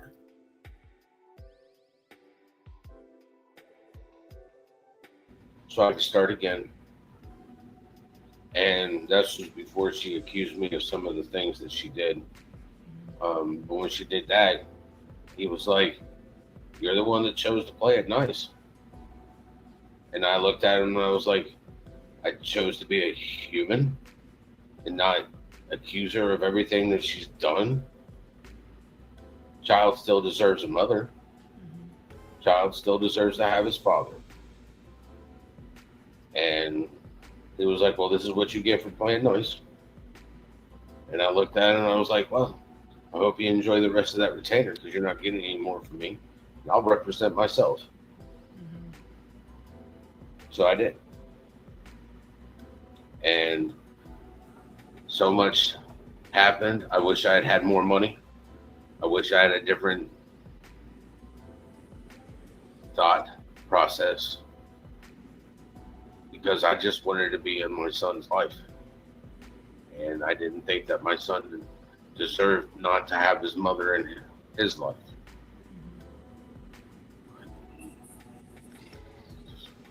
You talk about, the obviously it was, and of course it's been plastered all over social media. So, even I know about the divorce proceedings and how. Actually, I'd like to say something about that. It's funny how every one of her declarations that she wrote is out there.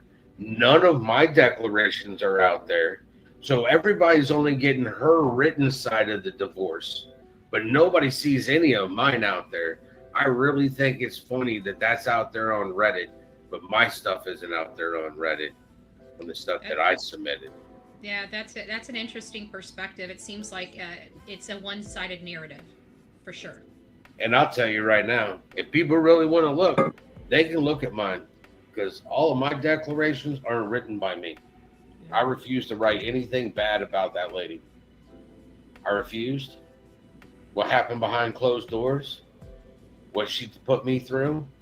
The hell that she put me through? I didn't have a single, I mean, we're talking about, I went 7 years without a girlfriend after the divorce. I didn't even, I wasn't looking for it. No. I mean, it takes time to heal from trauma, from abuse.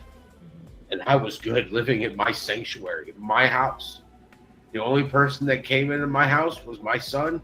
This is the safest place he knew because he felt safe here. Of course, he's going to feel safe in my sanctuary because he had his own little sanctuary here too. You want to know why he slept all the time when he was here? I didn't give him sleep aids. Literally was asked what I did for him to sleep here at my house. And I told law enforcement, hot shower and some sleepy time tea, which is still up there in the cabinet, bought at Walmart. I do it myself so that I can get to sleep. We've still yet, through actually that entire busy day, have yet to heard a bath or a shower for Sebastian that day. Seems early on we heard Katie say about hers, but we still haven't heard about Sebastian's bath or shower. It makes you wonder. A little bit easier. That's it. I don't believe in this medication and stuff that he was taking. I never did. And one of the reasons she divorced me is because I refused to sign off on any type of pharmaceutical medication for my son because I believed in home remedies. He had ADHD, then give him this. Got into arguments with psychologists at the school. You want to give him a cup of coffee every 2 hours. Well, you want to give him a pill every 4. I'd rather give him a cup of coffee and his kidneys will filter it out and he goes and takes a leak. Instead of building stuff up in the system and you're giving him Ritalin, you're giving him basically pharmaceutical meth. What are you trying to do to our kids?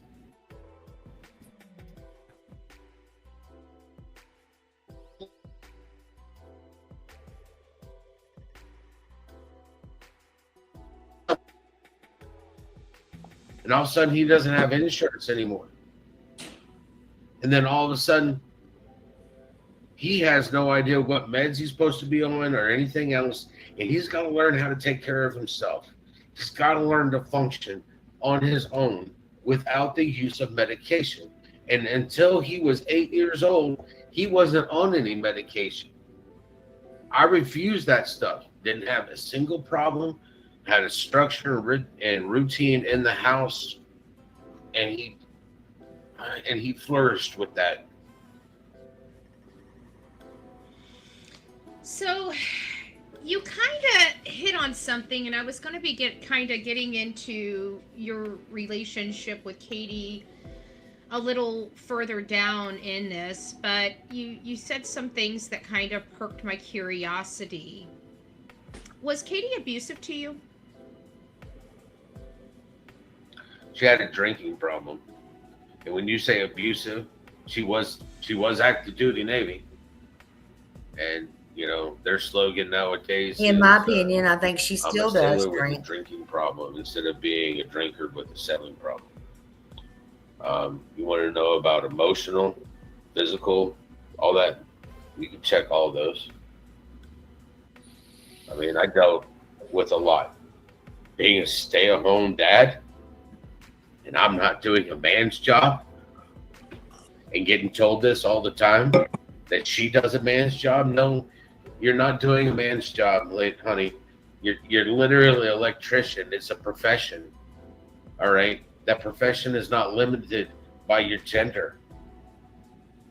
I'm very... There's two jobs in the world, maybe three, but a man's job is to protect his family, and a man can impregnate a female. A female is supposed to take care of their children. All right. Very specific gender roles in my life. The way I was raised. Everything else is a profession. All right. I got tired of it. So when she asked for the divorce, I was good. I was like, please. I just want to be in my son's life. May I ask you something? And I just want to ask you this kind of, because this has kind of unfolded itself like over the last 24 hours. Did Katie file for divorce on February 26th? I have no idea. I'd have to pull out the records and take a look at when she filed for a divorce.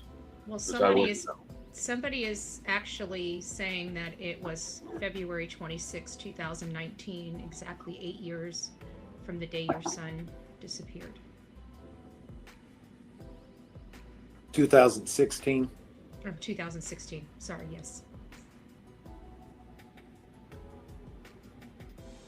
I wouldn't know. I'd have to go literally through either through the records, the paper records, or I'd have to go through my emails.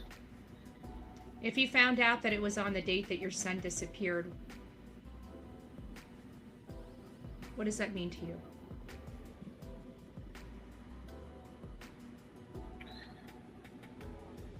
Just another day that she fucked my life up. Another day that she... What? First one was a divorce. Way to destroy the nuclear family. Another one to take the last bit of my family away from me. She's good at that. Something I always told my son. There's two things in this world that you can do with these. You can either build or you destroy. Be a builder. Don't be a destroyer. That's not gender specific either. That's with everybody. He was going to be a builder.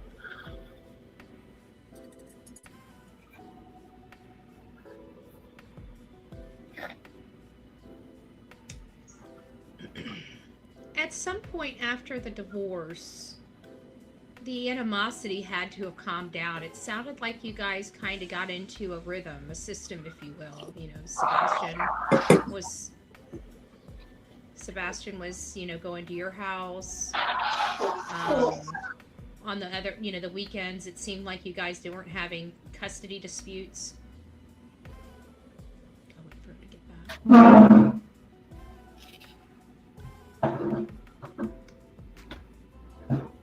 I'm sorry. That's okay. I know this is difficult. I hate, it really sucks. But what I was asking is, you know, after the divorce, you know, obviously it was pretty contentious, and you know, you tried to keep the higher ground. I didn't try. I did. Yeah. You guys were clearly at some point started working together.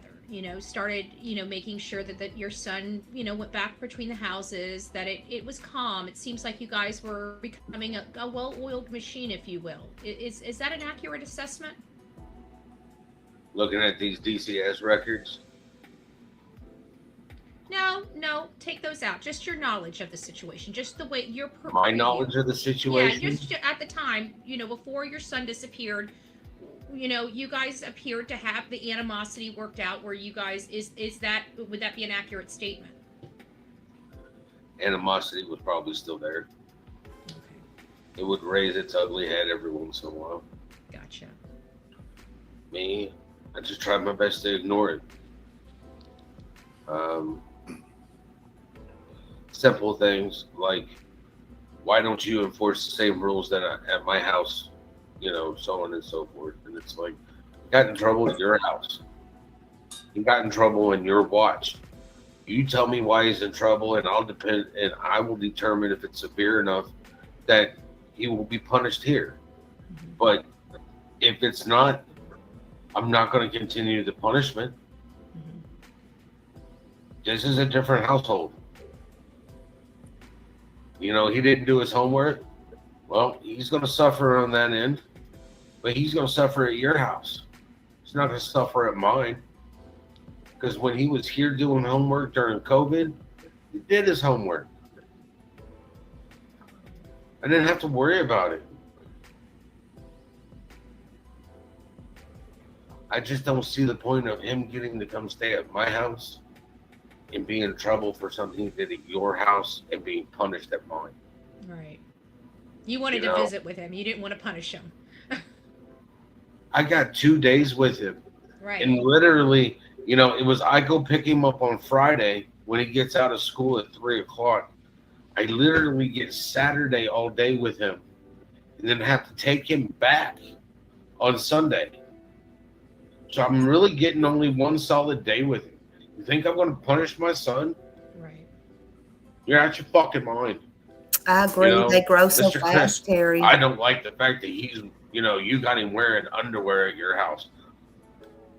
Well, we don't have the accidents at my house that he seems to be having at your house. So why, again, am I going to have my son wearing a fucking diaper at my house when he can get up and go use the bathroom and not have an accident? Do you think Katie and Chris stressed him out? Do you think that's why he was having accidents? They stress me out. And I'm not a 15-year-old kid. I'm in law enforcement, and I'm literally at DDC with 65 inmates that are either murderers or in there for a long period of time about to go to prison. And those two stress me the fuck out and work them. Wow. So yeah, I'm pretty sure. I'm sorry. This is just one of those. Take a deep breath, relax.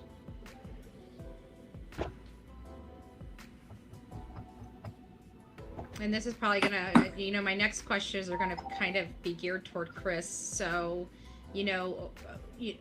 according to Chris, both of you guys spoke, what he's told the world is basically you guys speak regularly. Is that true, and how often? About Sebastian? Yes. Yeah. But obviously, he's feeding me a line of bullshit every time I fucking spoke to him. And my phone number's still the same. And I know he probably watching, he probably in chat. Hi, Chris. Fuck off. You can call me. Mm-hmm. Sorry, that's been my key phrase, I guess. Right. But that's been my key phrase for a long time, way before my son went off to, play Houdini out of their house. Beat me up, Scotty. It's only a Chevy. But I'm just tired of the bullshit. No parent should be going through this. Whoever has my son, just drop him off at a gas station, man. Show a little fucking humanity. My heart is missing.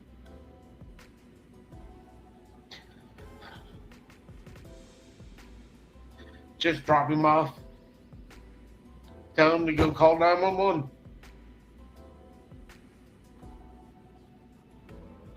I need my son. And I want my son back.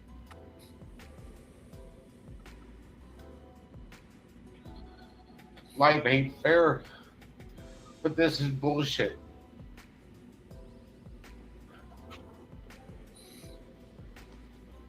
Give him just a second, Betty. Yeah.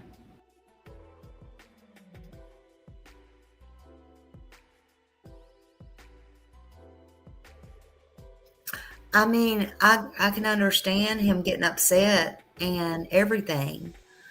I mean, his life is shattered. There's no not knowing where his son is, and he does feel some anger, and he does feel some animosity, and he keeps finding out. You got to remember, this was early on, and the things he found out on my channel, and he just found out on Betty's that, you know, what if I told you that this was the day filing of your divorce, that Sebastian's gone? Does that mean anything to you? Could it mean anything? I mean, he's taken in a lot of stuff. And I mean, he has every right to be upset. I mean, forgive him if he cannot be this perfect little angel all the time. His son is gone, and all he wants is his son back. I mean, good Lord, I cannot even imagine. And yes, we do hear him, and we do feel his pain. And everybody else, you know, they got to understand. And that's why I'm playing these back to back, you know, that are joking around, you know, and, you know, Chris was going around saying, oh, if he was Houdini and he, you know, the mastermind of that, him going around and blah, blah, blah, blah, you know, I mean, all this is playing in Seth's head at this time that he's on there. I mean, I'm not inside his head, but I can only imagine.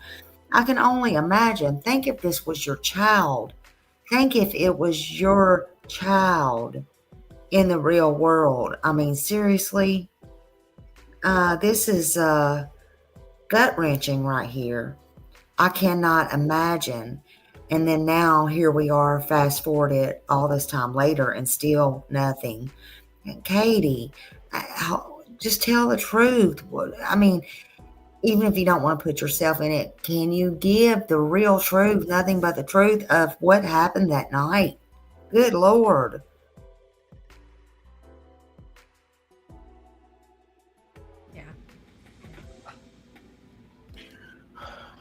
And you know, I know you're a smoker. If you need to light one up, go ahead. It doesn't bother me one bit.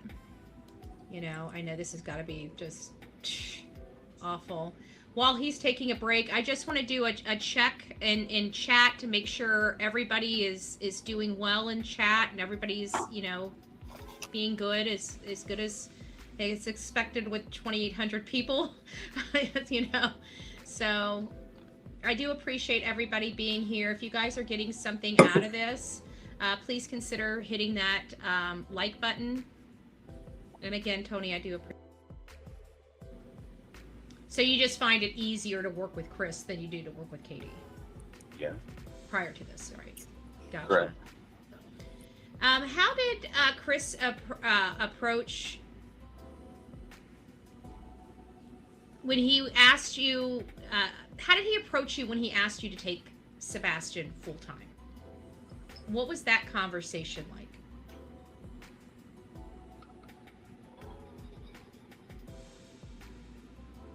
Many discussions have been had before it was approached, but both Chris and Katie and everybody was like, he is a different child when he comes back from living with you. And because he's a different child, it's like I kept trying to tell them, if they're having a problem with him, let me talk to him. Let me know what you'd like me to address so that I can speak to him. Me and Sebastian could, from an early age, me and Sebastian communicated. Like, before he could even speak, he would do grunts and sounds and stuff like that, and point And I know exactly what he wanted. And it upset some people in life. But it's like, it's not my fault. I know what my son wants. You know, our wavelengths were more in tune. I connected to my son. I mean, you kind of do that when you're, you know, deadbeat tired to the world, and you're sitting there feeding him a bottle, going, "I'm still awake. I'm still awake. There's still milk in the bottle." You know, trying. I've got pictures of where, you know, he literally crawling everywhere, and then he would just hit his limit. I agree. I've said it many times. On the floor. Didn't come down that like, mothership. Do I pick him up, Sebastian? Wake him up, or do I just Leave him. slide a pillow up underneath him and then put a blanket on him, and, you know, try to get 20 or 30 minutes worth of sleep while he's passed out? And it's just one of those things. It's like,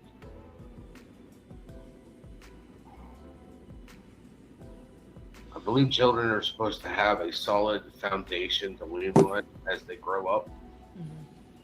And I believe I was that solid foundation with the structure that I had in the house, everything routine.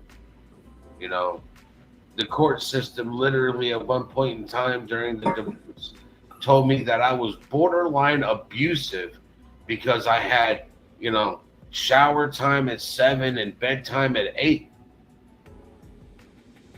It's like, how is that borderline abusive? It's routine. You know, it's school. You need to lay down. You need to have your hot shower, be clean, lay down clean in your bed. And whether you're asleep or not, but you need to be laying there so that you will go to sleep.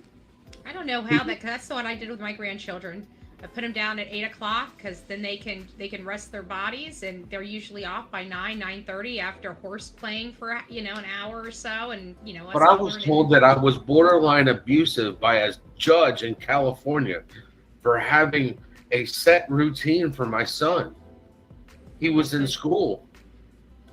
And that's what they tell you to do, is have a very, that's one thing that throughout this whole process that has been instilled in me from all the parents, is that a strict schedule is the best way for autistic children to survive, you know, and to thrive. And, you know, and they didn't even have him diagnosed as autistic, but with the chromosomal deletion, it was simple to understand that it's not even for autistic children. It should be all children. All children need to have a routine, and it's a foundation, because then it's stability. They already know what's going to happen as the night progresses. No surprises. You know, you got to go, you got to take a shower, you got to get to bed. They don't like surprises, that's for sure. You can wake up in the morning, eat breakfast, get ready for school. You need the sleep for your mind to recover and your body to recover so that you can absorb the information that's being taught to you at school.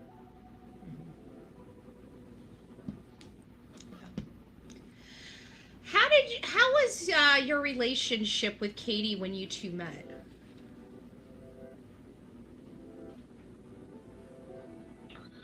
What do you mean when we met? Were you aware of her abuse as a child? I was aware of that. How did that affect your marriage? Seth, stop for a second. I prefer not to speak about her personal stuff. Okay. I still consider myself a gentleman, whether other people do or don't. Mm-hmm. And that is her personal life. And that is something that, for me to say anything of it would be disrespectful for anybody to speak on how somebody else has been essayed. Gotcha. Well, then let me ask you this. Do you, and this is going to be a pointed question, and you may want to answer it, you may not want to. Do you believe Katie would abuse your son? Come out. Talking about essay my son? No, abuse your son. Just abuse him. Mental abuse? Physical, mental, verbal. I mean, for my son to sit there and have told me while we were living in California that why does your why does Mama hate you so much? I wouldn't know, son. She's never said that to me. Oh, she said that on the phone to you. Well, no, she didn't. She had already hung up before she said that. Things like that are mental abuse to a child that was called my mini me. And whether she realizes it or not, every time she said something that was negative about me, I'm pretty sure my son took it to heart because he's my son. Well, I have to. How when you hear Katie talk about your son, and this is one thing that's really kind of rubbing me a little bit raw. You know, she talks about some. In my viewpoints, the way she talks is disparaging. Are you getting that same? You're talking about her interviews and stuff since this has gone on? Yes. I can't sit through any of her interviews. I can't. I cannot listen to her. She won't even say my son's name. No, she won't. And there's a reason why I say my son. Because my son has a name. His name is Sebastian Wayne Drak Rogers. He's my son. I'm looking for him. I'm asking everybody to help find my son. I don't hear her doing that. I don't see it. I don't hear her saying his name. I don't see her saying his name. I don't see that. Nothing would have been better for me than being able to put our differences aside and work together to find our son. But I'm not going to let some dirtbag run the show when it comes to finding my son. The only person that has an input on it would be his mom and me. We run the show to find our son. Bingo. I don't care if you're married to her now or not. A united front is not me and the stepfather working to find my son. It's me, the mother, and her husband working to find our son. But he needs to learn how to support his wife in a supportive role while she looks for her son. But I don't see that. And it's not my job to support her. It stopped being my job to support her when she filed for a divorce. You know, the only support I have are some of my close friends. You know, I have close family, but they're in other states. You know, the support that I get from them is a phone call. You know, see how I'm doing. I've got friends in other states. They call me, see how I'm doing. But there was a vigil you had, and there was photos of Chris kind of being in your personal space, in my opinion. There were rumors at that time that he was screaming at you or raising his voice, or, you know, something about the whole GoFundMe situation. Do you have any comment on that? you're speaking about I think that would have been when we did the Light the Path. We did. It was right before they were seen at a motorcycle shop. Yeah, I know which one you're talking about. Mm-hmm. Hey, he didn't raise his voice at me. He was asking to literally to work together. This was before I spoke to Tony, and before I spoke to a dog person who has completely ghosted me, by the way. I don't care what her opinion is. She can't be looking for my son if she doesn't have his shoes and his clothes. They're at my house.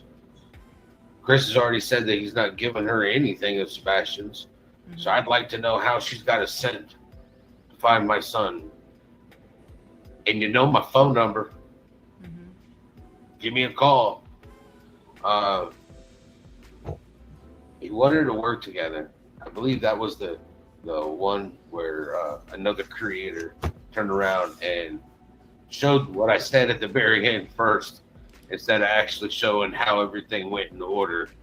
And people took offense to me telling the people, if you don't like it, to F off or kick rocks or however I'm supposed to be PC. I've never been. Don't worry. They would have gotten a lot worse from me if it was. I mean, people don't seem to understand, but if somebody walks over to my neighbor's house and sits there and be like, hey, I'd like to search your property for Sebastian Rogers. His father has told me to come over and ask you.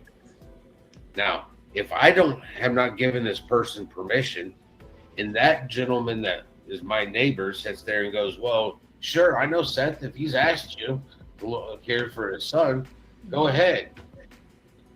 That person goes in there, looks. I don't know that they're doing. I don't know what they're doing at all, because they're not communicating with me. And they kind of stopped communicating with me, which is why they're no longer on my team.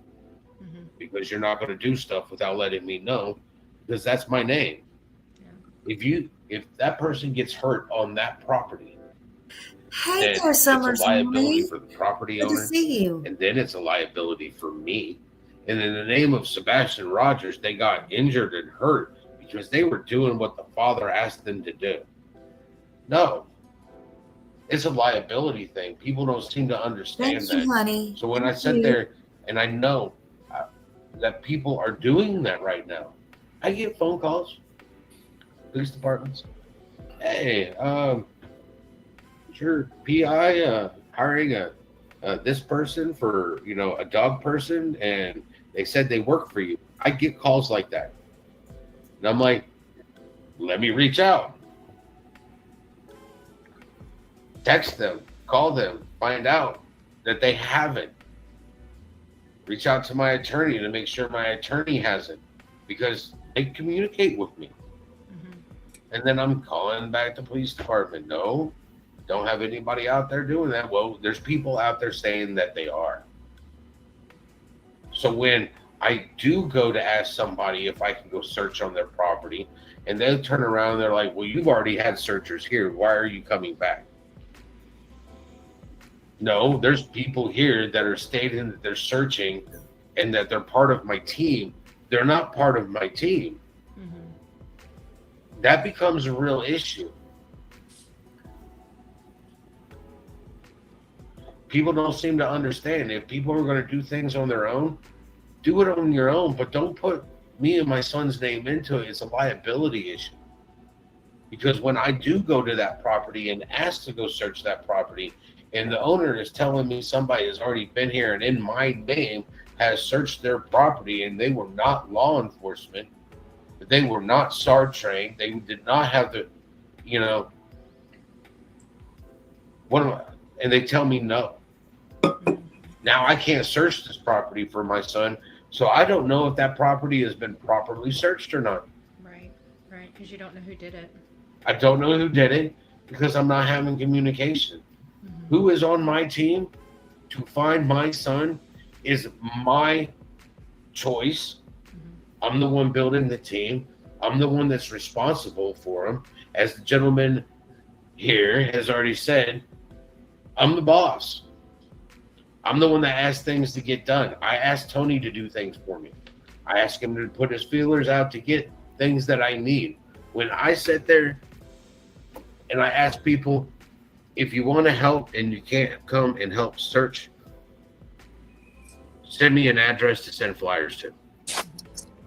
Oh, that became a huge. Seth's asking for your address. Yeah, I got 1,000 flyers that I'm getting ready to pick up, so I can sit there and hand them out to people who want to hand out flyers. And let's just be honest with you. The people that want to participate can give their address. The ones that don't want to participate, don't give your address. Go over to TBI and print off your own damn flyers. Let me just be very simple. But some people can't do that.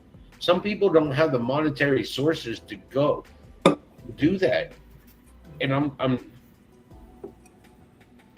Let me ask you something real quick, and it's kind of talking about your team. Now, This is kind of like a little sore subject because, there's been a lot of criticism about Tony being on your team. I know He we're can kind get of over it.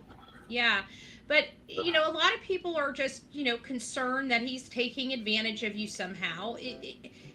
Is there a way for Tony to take advantage? Does he have access to money, fundraiser, your credit card? I mean, how is he taking advantage of you?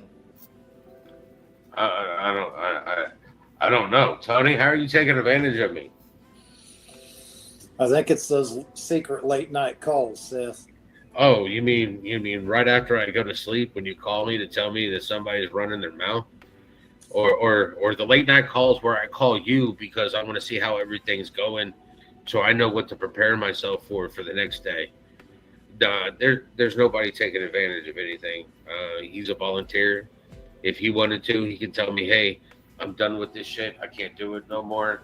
And I tell Tony, "Thank you very much, and I appreciate it. I know where you live." Do you have a TikTok account? No, I don't. You don't have a TikTok account? Okay. I don't have a Facebook. I have a YouTube account, which people have looked. I've had this since 2006. Yeah. But 2006 when I. Oh, by the way, there's people that came to me because here a while back they're like something about Seth's Facebook page. Seth don't have a Facebook page, and I noticed there was a lot of people that we actually know on there. That is not Seth's Facebook page. Just FYI. Just FYI, folks. That is not Seth's real Facebook page. He does not have a Facebook page. Just FYI. Just FYI. Just wake up for the people in the back. Just FYI. Hello. Hello. Just letting you know. Okay. Thank you. The public service announcement there. Made my Gmail account. Mm-hmm. I was 2 years before my kid was born. Yeah. And before this, I used YouTube to listen to music. Right. Yeah. That's the way I was too before I became Bullhorn Buddy. Seth, let me ask you a question. When you're with me, forget you paying for anything for me or me taking any money. When you're with me, do you even pay for anything for yourself? No. Well, thank you, Tony. God bless you. Tony won't let me. Tony won't let me. Mm-hmm. With my team, we've gone out to dinner at times, and I get the third degree when I start reaching for my wallet to pay. Yeah, a lot of people think that, It's like, Lady for I was Justice, raised if to be you a are, just gentleman. unsubscribe to it, whatever. I had a particular female got mad that I bought her dinner, but everybody was splitting up the bill, and I was like, well, I'll pay for these two people here, this one and this one. Right. And I got the third degree because I was told not to. Then I got yelled at because I left the lady a tip. Damned if you do, damned if you don't, right? In this world, you can't do anything right. But I tell you what, everybody's opinion is just that. It's their opinion. Yeah. I just want to find my son. And, somebody's going to be haters out there. Mm-hmm. So I want to kind of bring us back to Sebastian. the day. Yeah. And I want to kind of start now picking your brain on trying to remember, and it's going to suck for you, and I know, and if you need to stop or slow down, just let me know. But I want you to kind of go back to the morning of February 26th when you listened to your voicemail message and you heard Chris on it. Was it Chris that was on the voicemail? The text message. Text message. And I had a missed call and a text message. Hi, Sharon. From Christopher Proudfoot telling me to 911. So I called him. And what was that conversation like? Don't be angry or mad. Sebastian's missing. What are you fucking talking about? My son is missing. Did you find the statement, "Don't be angry or mad," odd? Yes and no. I mean, my son's missing. You know, distraught would have been a better word. Confused on why he's gone. Mad and angry now. Hi, beautiful. With what I know, yeah. Mad and angry fits now.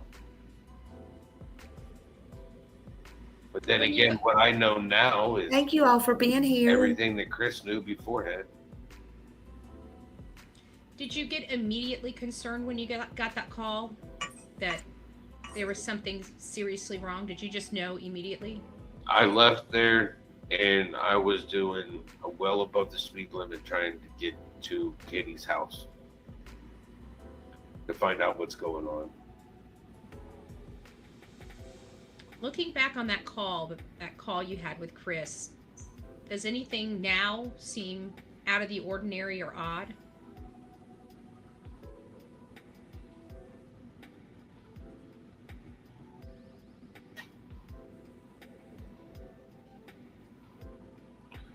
The lack of emotion, maybe? Interesting. When you got there, what did Katie personally tell you happened? Did you guys talk when you got to the house? When I got there, I assessed the situation before I walked in. There was law enforcement was everywhere, in and out the door, so on and so forth. By the time I got there, the dog people were there and the drone people were there. I was the last one to this stupid fucked up party.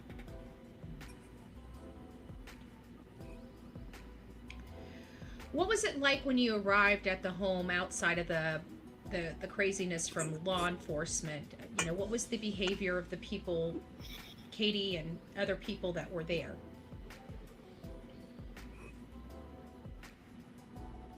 When I walked in, Katie said something to me and then shoved her phone in my face. There was a picture of Sebastian, the one that you see him with his optimism shirt on. Started that kind of confused me on why she's shoving a picture of Sebastian in my face. I know what my son looks like.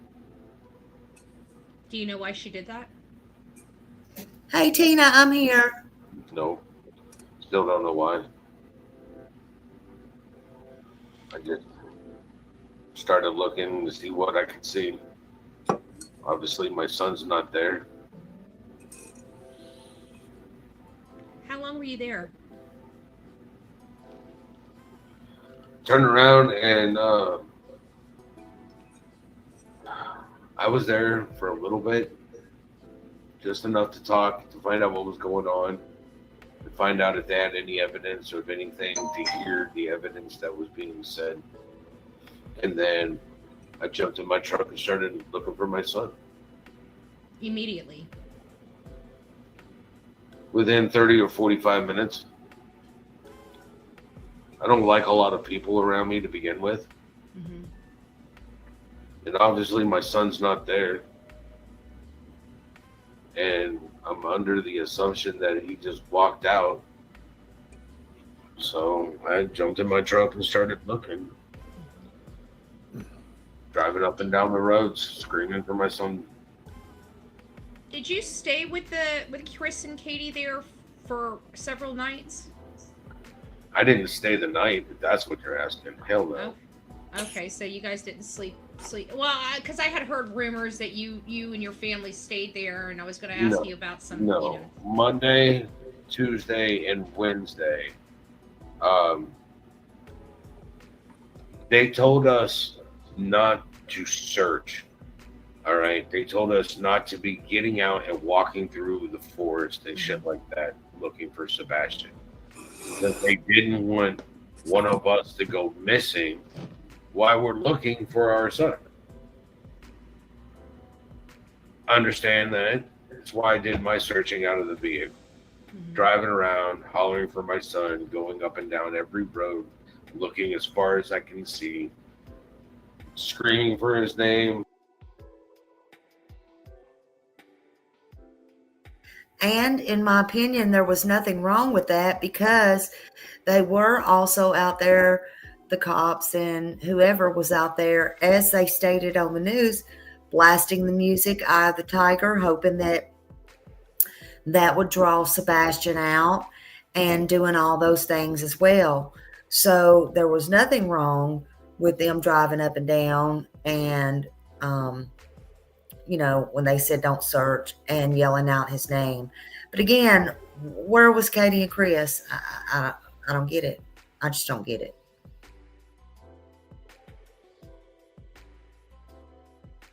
Almost went and bought a bullhorn.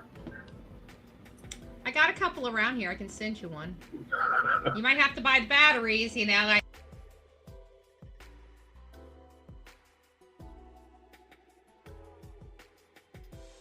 Oh, now I remember. They were all in there talking to Kathy about buying jewelry. Oh, yeah, now I remember. Buy me that necklace, son. I remember now. Smiley, don't forget.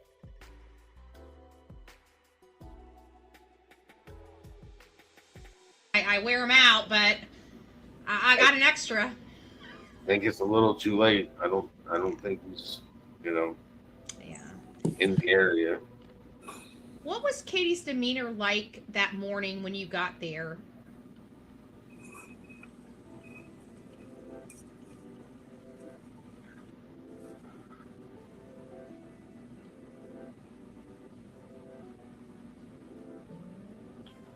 It's really kind of hard to explain. But Was she acting normal? Shoving her phone in my face, had a picture going, see, we're at BJ's yesterday and everything was fine.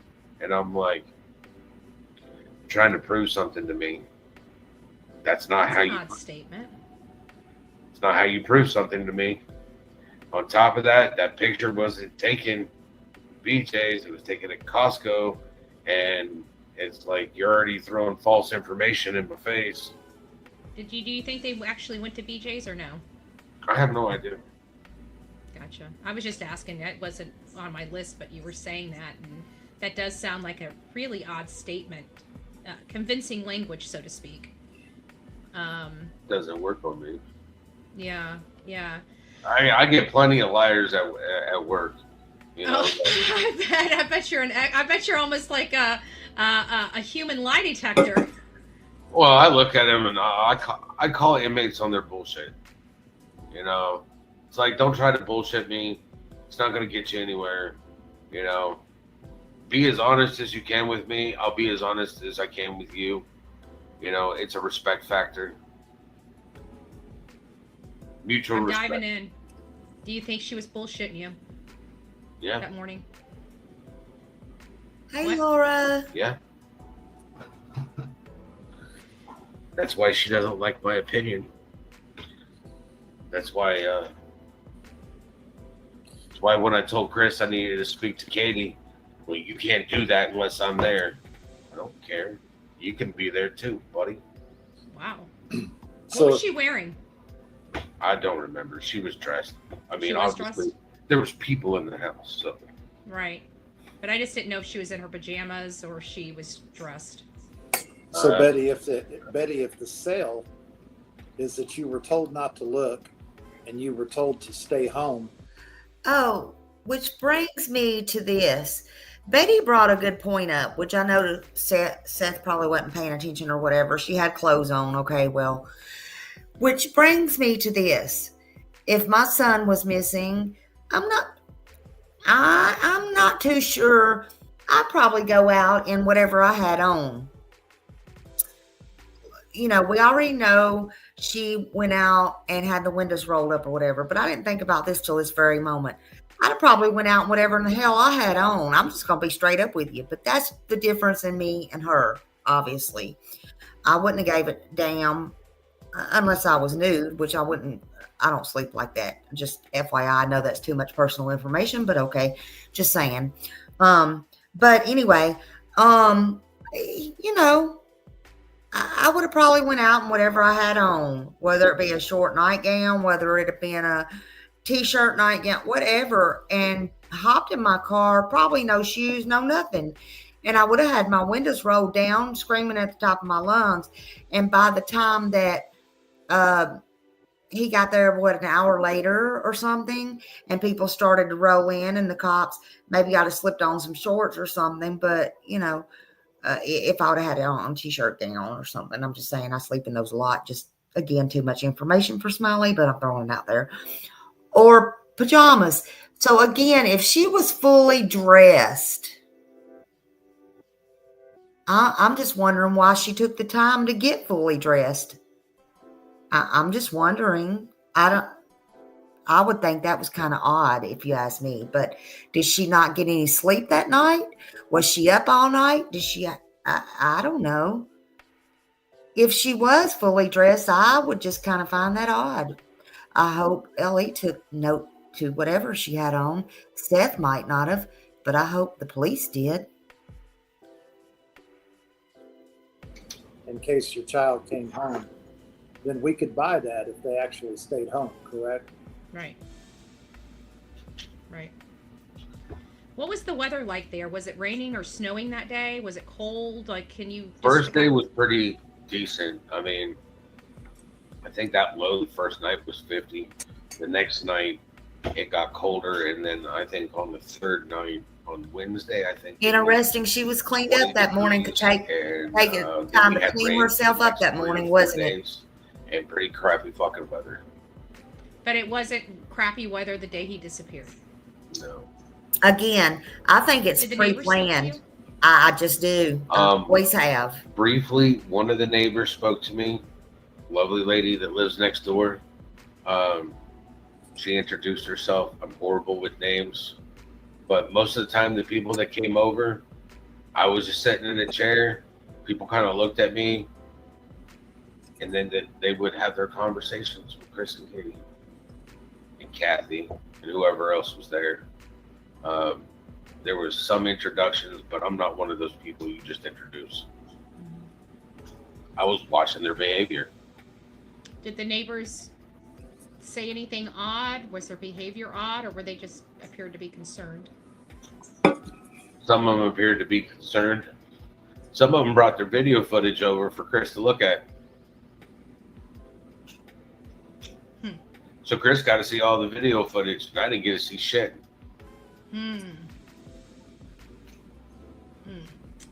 That's quite. Still in the dark. That's quite interesting. Was Chris friendly?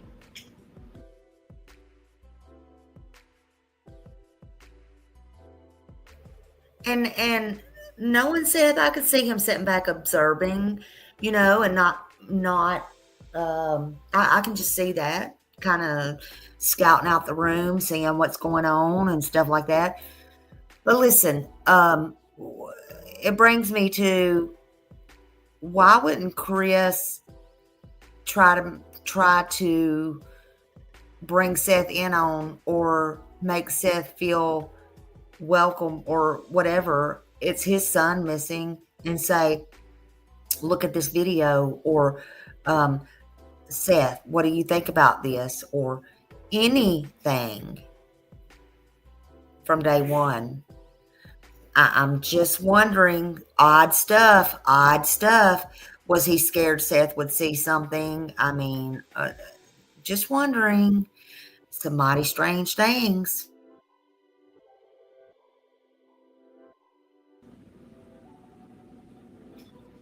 After Chris lost his cool, I couldn't stay there after Wednesday. Lost his cool how? I never heard this. The GoFundMe my sister set up to help me pay my bills while I look for my son. What was that all over? Why did he want you to stop? Hold on. Why did he threaten you? Hold on. It was a GoFundMe that my sister set up for me to pay my bills while I look for my son. It wasn't set up as a reward. It wasn't set up as anything else. People want to know what happened to it. It was donated. I used it to pay my bills. I used it to put gas in my truck so I could drive an hour and a half down there, an hour and a half back. I put Again, everybody don't have money like Chris, okay? You don't have to convince me because I know how expensive. No, it's just a little annoying. If there would GoFundMe had been put up for a reward, yes, it would have been used as a reward, and I still have some of it, and I still won't touch a portion of it because I'm wanting to put it into the reward. But it has to be set up properly, and law enforcement has to literally approve of it. Right. Gotcha. You know, just because people want something done doesn't mean it happens. I'd like my son to be found, and I'm looking for him. When you were there and you saw Chris and Katie, did you see any injuries on their persons? I was not paying attention to them. You say you didn't see any scratches on Chris's arms? I've seen pictures of the scratches and stuff afterwards. Did that concern you at all? Nothing I can do about it now. Did you find any behaviors when Chris and Katie got together and the reason why they were the last person to see your son? You know, I'm not trying to, I don't want to put you in a Their position. conversations are inappropriate for what was going on. How do you mean? Talking about the next vacation, the jewelry that, they're going to buy for that is Kathy wants jewelry and wants Christopher to buy it for her. I mean, the conversations were enough to make me sick, so I left to go try to find my son. They were having these conversations in the house. Kathy was these people. What was your opinion of Kathy? My opinion of her? Yeah. Really gonna piss off Chris if I sit there and tell you my opinion of her. Have you met her before? Yes, she was actually supposed to be helping me find a place to live. She's a realtor. Has plenty of access to plenty of places. She knows law enforcement. They have connections. Do you know if Chris has family that works for Sumner County Sheriff? I've heard that he does. And do you know that his mom has a friend by the name of Ginger, which is, I guess, a Henderson chief or some kind of lieutenant or something, Henderson Police Department? Have no idea. I just know Chris grew up in this area. They've been here for a long time, and unfortunately, I'm classified as an outsider. But my son lived there, and he went missing in Sumner County. People may not like me as an outsider. He's my son. People are going to have to get over certain things because I'm not willing to be over my son just poof, as Chris says, or Houdini himself out. What was Kathy's demeanor like that morning? Did anybody in the house, when you saw them, appear nervous or out of place or odd, or just maybe they weren't doing anything, but there was just something in you that made you feel out of place or made you feel odd?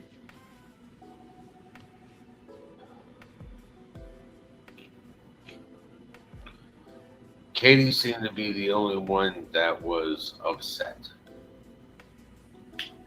grieving, and maybe would be the word. What was she doing?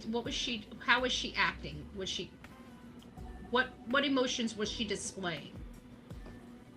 Just sitting on the couch crying. Have you seen After her? the initial me coming in and her shoving her phone in my face and all that sort of stuff, then,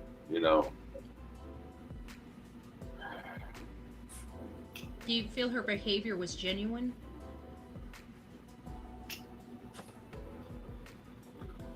I'm not going to answer that. Okay, fair enough. Were you there when Chris approached the law enforcement to get the camper, to get permission to go get the camper? I was not. But you heard about it. Oh, I heard about it.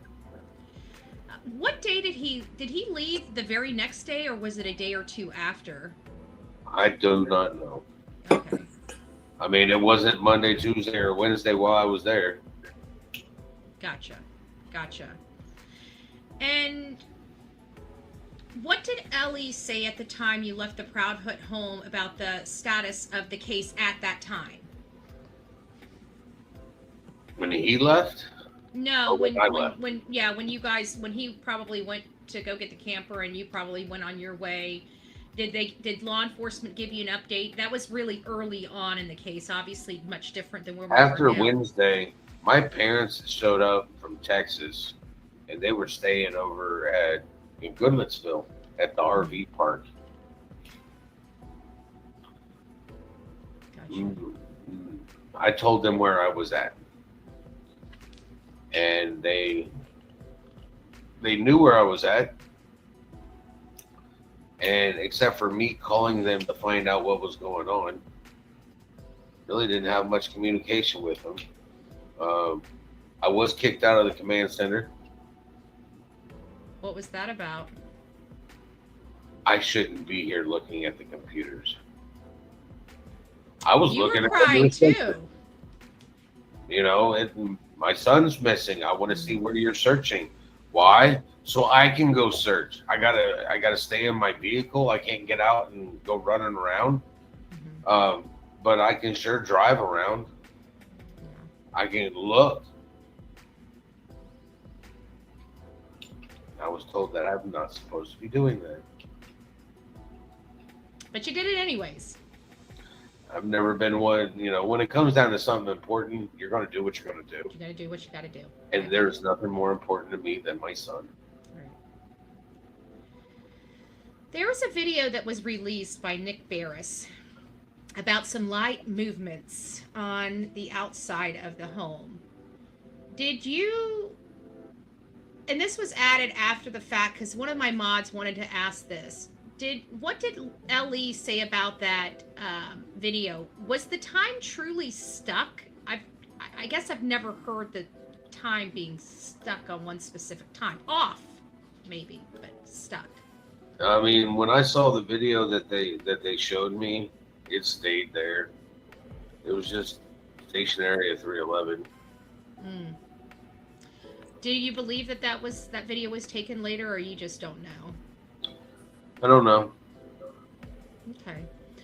I've got just a few more questions, and then Tony, obviously, I've got some questions for you, which I've asked a lot of the questions in our downtime. So, but it's been really good. This has been really good. I really do appreciate this. I hope I've been very respectful of you both throughout this process. I didn't want it to be. I wanted to be. I pry, but I understand the situation as well, and it's kind of hard because you're the only person I've had an opportunity to speak with, so I really do apologize that I have to ask you all these questions. But what do you think the most challenging thing for you has been since the disappearance of your son? And I know you're talking about the loneliness, but has there been any other hindrances, resources? There was a time and a place that you actually said that you believe you may know where your son is, but you just don't have the resources to get him. What did you mean by that? I don't remember stating that. But he's somewhere. When it comes down to resources, it's like I would like to follow every lead possible. I'd like to go down every rabbit hole. And I know I can't do it. Everybody wants to complain about this, complain about that, and to add stress. And stress is the #1 killer in life. It's not that I'm alone in my house. It's the fact that my son could possibly be somewhere. He's possibly alone. If he was here in my house, he may not be stuck to me. He may be in the living room in the recliner, in his recliner. His recliner. That's his recliner. He chose his recliner. Playing on a Switch, watching, and I could be in my room I could be in the kitchen watching my own. It's not about it's about not knowing where he is. Supposed to keep your children safe.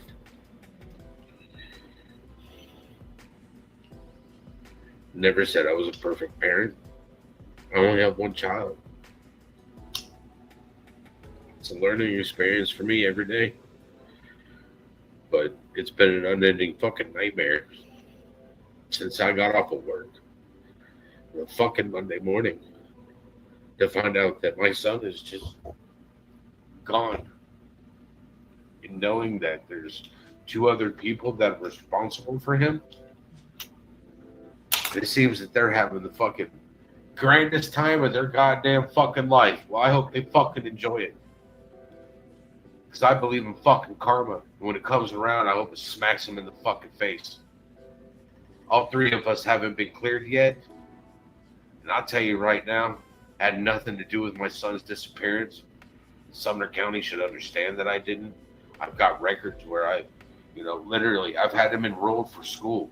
He should be living with me right now.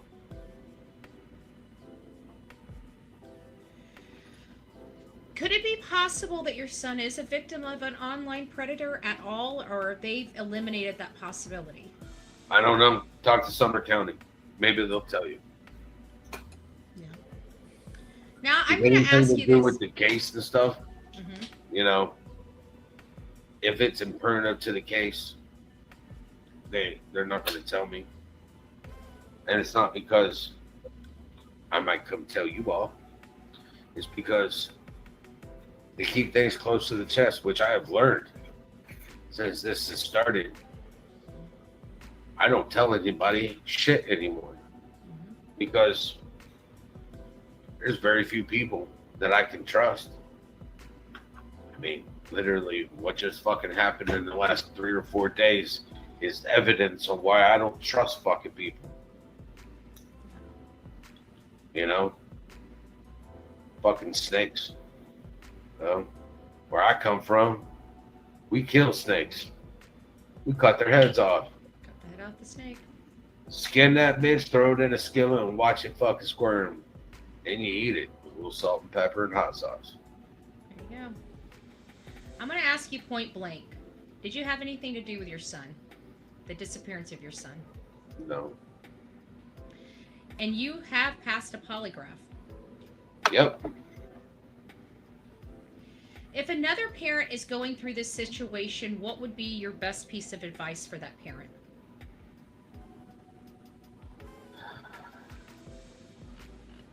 Find hope and hold on to it. But when you're making a team, don't have a lot of people because there's a lot of trauma vultures out there in this world. A lot of fucking pieces of shit in this world. And you'll find out who your friends are. There's not a playbook for this shit. 100. And each one is different. Sooner or later, even if you're a good-natured person, you have to kick people to the fucking curb. Don't let them tell you what to fucking do. It's your child. And if you stop, are you worthy of being their parent? I won't stop.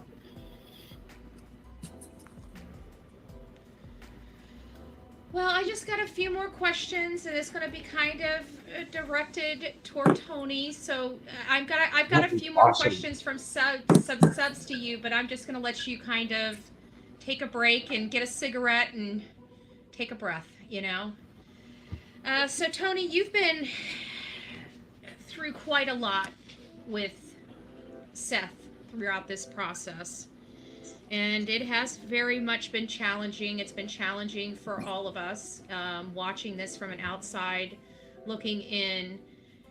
You tell me a little bit about yourself and how you were drawn to this case or Caleb's case. But before you do that, And then after that, give us an update on Caleb, because there were some people in the chat that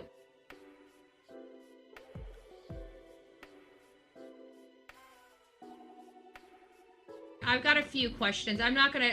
You've been here long enough, but I know I did ask for questions before we came live, and my mods did prepare some questions for me to help out. So I will try to grab some of these here, and I think this should be good enough for the questions.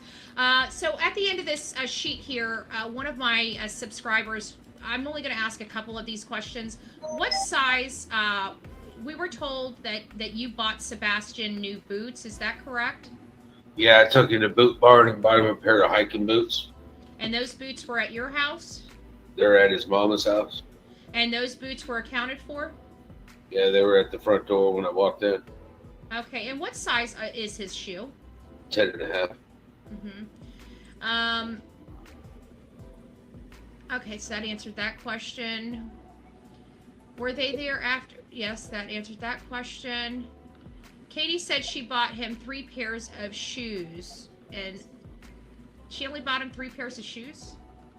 Was that because he didn't like? He was very specific on his shoes, or was that a Katie thing? Probably a Katie thing. Gotcha. Okay. And did they tell us where the location is? Okay, so I think I got all of those questions.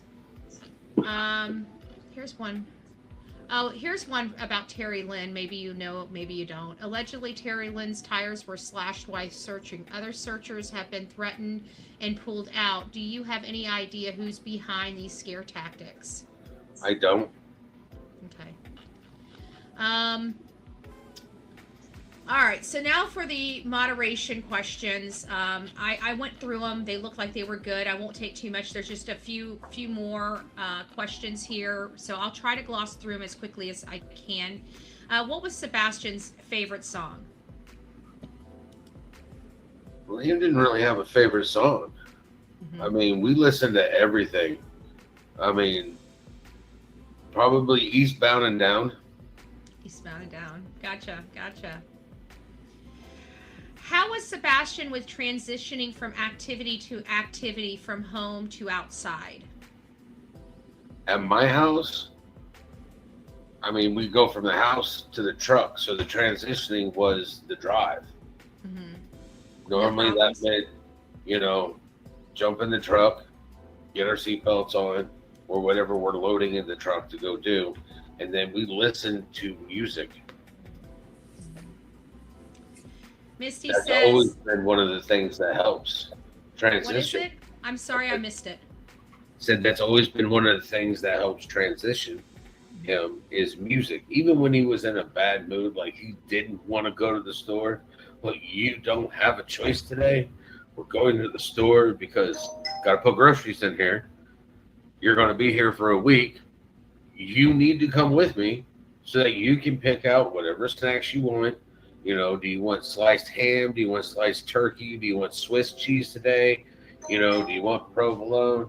Whatever. I heard he was the only one that likes Swiss. Oh, he got that from me. There's not a cheese that me and him haven't tried that we haven't liked. I'm a cheesehead too. I got to be honest with you. I love cheese, Gouda, goat cheese. I like. If it's cheese, I like it. His favorite cheese, his go-to for favorite cheese was always baby Swiss. It's like that big, comes with the little holes and everything else in it. Yeah, that's always been his go-to is Swiss, and that's what he's always gotten here. And there's nothing like a fried. It's Virginia brand baked ham. Is his favorite lunch meat to go with his Swiss, and grilled ham and cheese sandwiches were one of his favorite. You're making me hungry. You're making me hungry. We are foodies over here. We are foodies. Oh, I didn't get this from nothing. Yeah, you can tell there's and I don't have a woman cooking there for me, son. So I've always been the one that cooks anyways. And it's like I was teaching him how to cook. His favorite thing to it's like he likes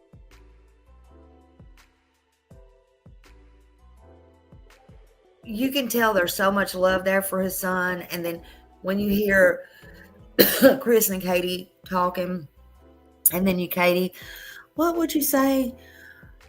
Oh, if he come through that door, just come back. You're not in trouble.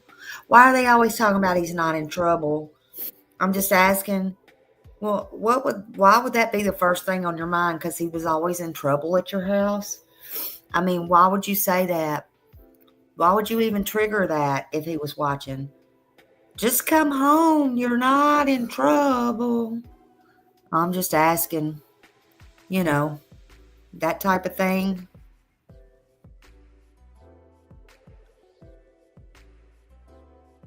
Likes the grilled cheese sandwich, but we take cheddar brats, pack of 5, throw them in the skillet, cook them for about 45 minutes so that they're pretty much look like they just came off the grill.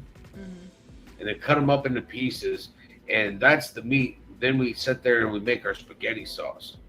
And boy loves mushrooms, raw, cooked, sauteed. It doesn't matter. He loves his mushrooms.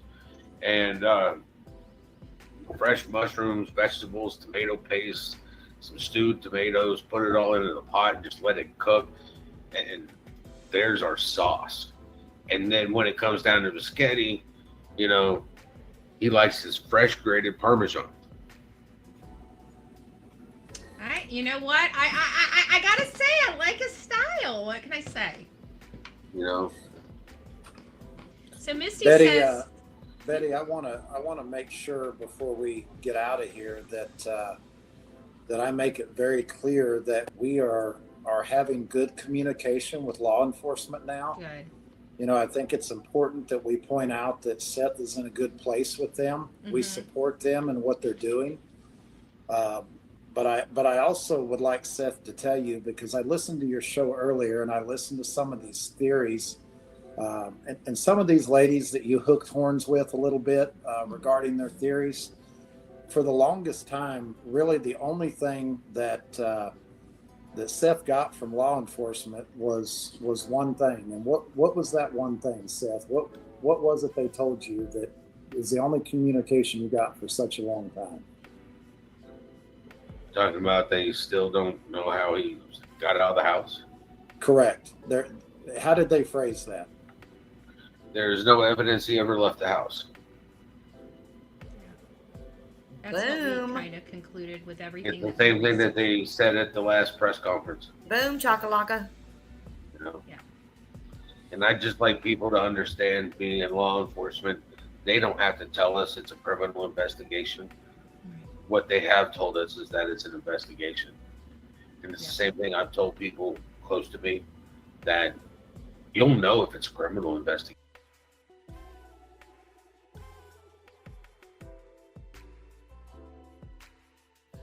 There is no evidence that he left the house.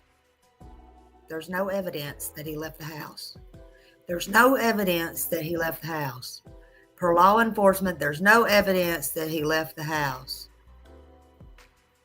Per law enforcement, there's no evidence that he left the house. It was told that he did make it home, and it took 9 minutes to get there from Texas Roadhouse.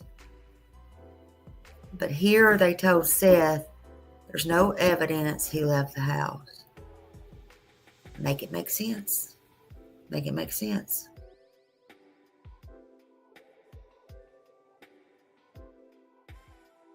Investigation.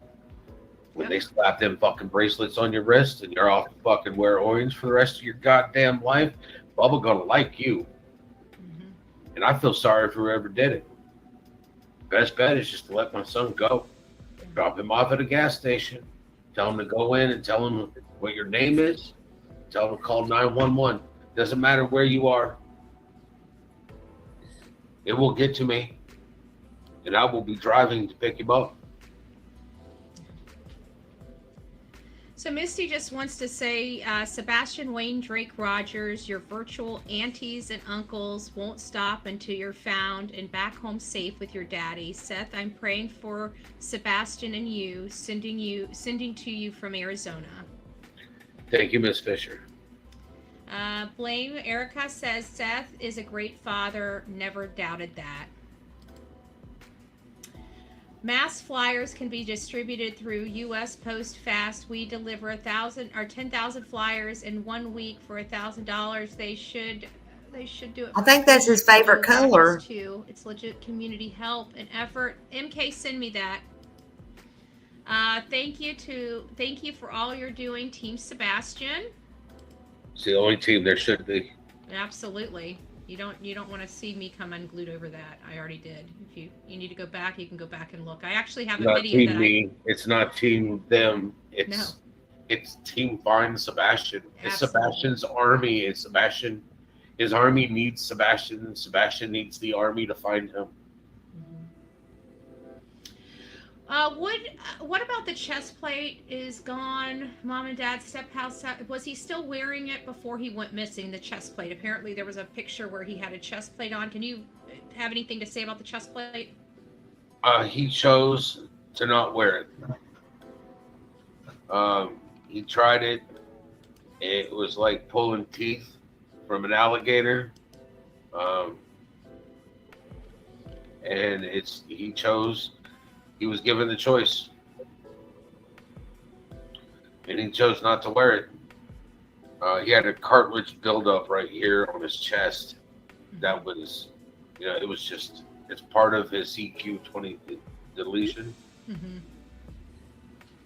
It leads to a lot of facial disfigurement and body disfigurement. And that's just one of the things.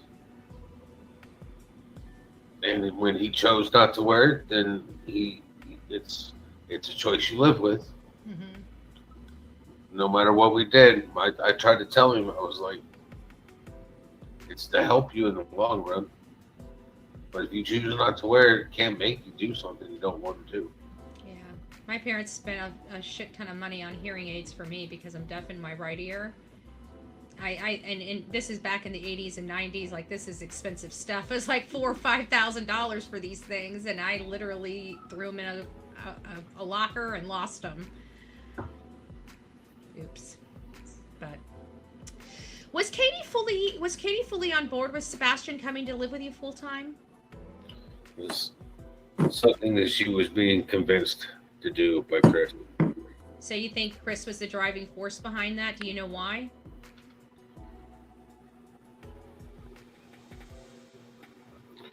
I don't know. Animosity, pride, stupid shit. Do you think he cared for your son? Or do you know? Well, I probably should answer that, maybe. If you want to answer it, answer it. No, I'm not. Okay. Julia said she is not communicating with the family, that she's just going to concentrate on searches. I believe she said she got sent from stuff from LE is what's being said. Well, I wasn't informed of that. So tell her if she wants to pick up communication with me again. I have his shoes and I have his clothes here in the back. I've got pillows sitting on his bed. Got his blankets. And my son. But her not reaching out after being in communication, and then her just sitting there saying that she's searching and she's not telling people where to search. You can come to my house and you can search my house first. Told her that. Told her, come to my house, search my house, bring your dogs, and I got stuff for you for the smell.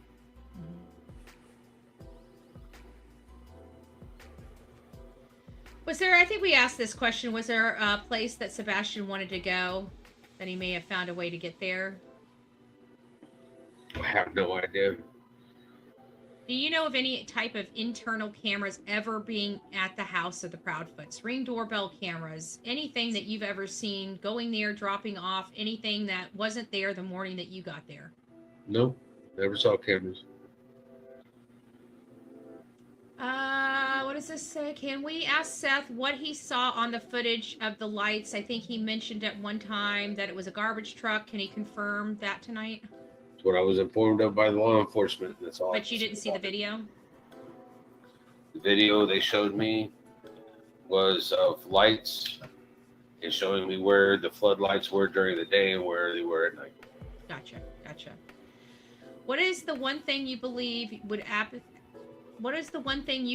absolutely bring Sebastian home now? Can I answer that, Seth? Sure. Because mine's going to be unethical. Katie telling the truth. I mean, let's just face it. Okay, you can pick anything that you've got in your life that is a part of your daily routine. Your cell phone, your purse. If it's missing, and you don't know where it is, what do? Right. Look for it. Right. You've never seen Katie out there. Nobody in the just to clarify this, and I'm sorry I didn't think about this, but it's just kind of reared its ugly head. Nobody in Katie and Chris's family was out there to help you search for your son, right? No. Nobody, not the cousins, not the aunts, not Aunt Melissa, not Dara, not their children. No. I mean, they could have showed up when we had the volunteers and just handed out flyers to the volunteers that were going to go hand out flyers. So nobody from that family did shit. Excuse my language. No. Okay. Well, thank you for being And honest. the one thing I believe that would absolutely bring my son home is some good 70s detective work. Shoe leather. Maybe unethical now, but it sure would work in this case. A little bit of waterboarding, maybe.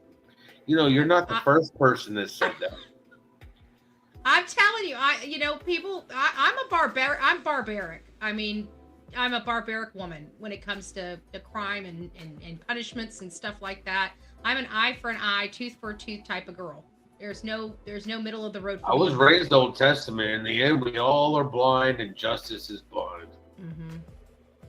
Criminal Gossiper says, what is the whole story behind Sebastian going to live with Seth? Praying for Sebastian would be found safe. From my point of view, he was a better child. He had more understanding here, which allowed him to relax. It allowed him to develop better. It allowed him to be more open for growth, for growing up. If you keep somebody, it's like having a snake in a cage, and you're feeding it the little bitty pinkies, which are, for some people that don't know, as baby mice. All right, and that's all you're feeding it. It's only going to eat and grow to the size of the cage that it's in. But if you get a bigger cage and you allow it more freedom, it will get bigger.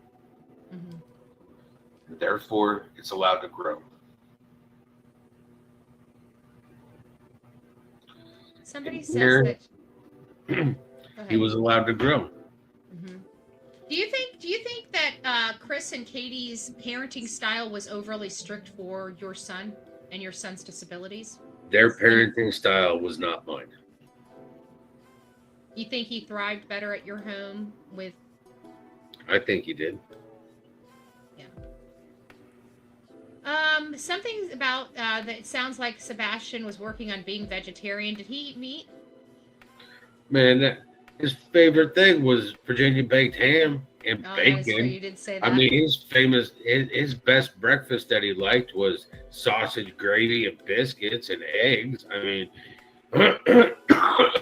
he liked tofu too, but that's only when we went out to to the to the hibachi restaurants. But boy loves California roll. He liked fish. He liked the turkey. He loves salmon. He likes steak, medium rare. Boy, I like mine still kicking clucking and mooing myself, but I'm from the country. That's how we cook. And he liked the girl at the Waffle House. That's for sure. Does she look like Taylor Swift? I'm just asking. I don't know. I don't watch Taylor Swift, so that's the only thing that me and my son disagreed on. He was a Swiftie, and I'm a Merle Haggard person. Well, Merle Haggard, I'm sorry, just doesn't look it. I'm a chick, and I'm not girl crushing, but I'm sorry, Merle and Taylor. I can kind of see why your boy's got a crush on Taylor. Yeah, but I like Merle Haggard's music better than I like. Oh yeah. I was listening to that. I was in the backwoods of South Carolina, and like backwoods, and I was turning that up. Lynetta Lynn. What else was I listening to? It was all old country. I shouldn't call it old country. It's the country that I was raised on, but it's much different than as soon as you call it old country, then you start to realize that you just made yourself sound ancient. That's okay. I say I'm ancient all the time. I'm going blind. So there's that. Well, I'll tell you what. I stopped counting at 26. Maybe I should too. I'm just saying. Hey, when my insurance rate for my vehicles went down at the age of 26, I stopped counting because the only other time you start counting is when you're Tony's age. Yeah. Well, we're gonna throw Tony in the antique barn yet, but no, that's the Antique Road Show. Thank you. There you go.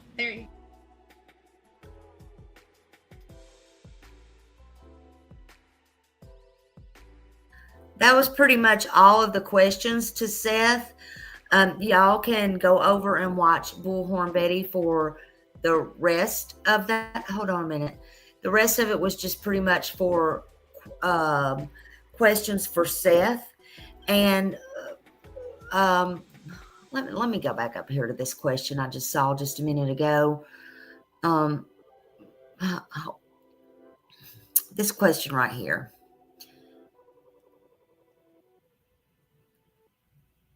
Okay. We ain't mad at you. You can have your thoughts and your opinions.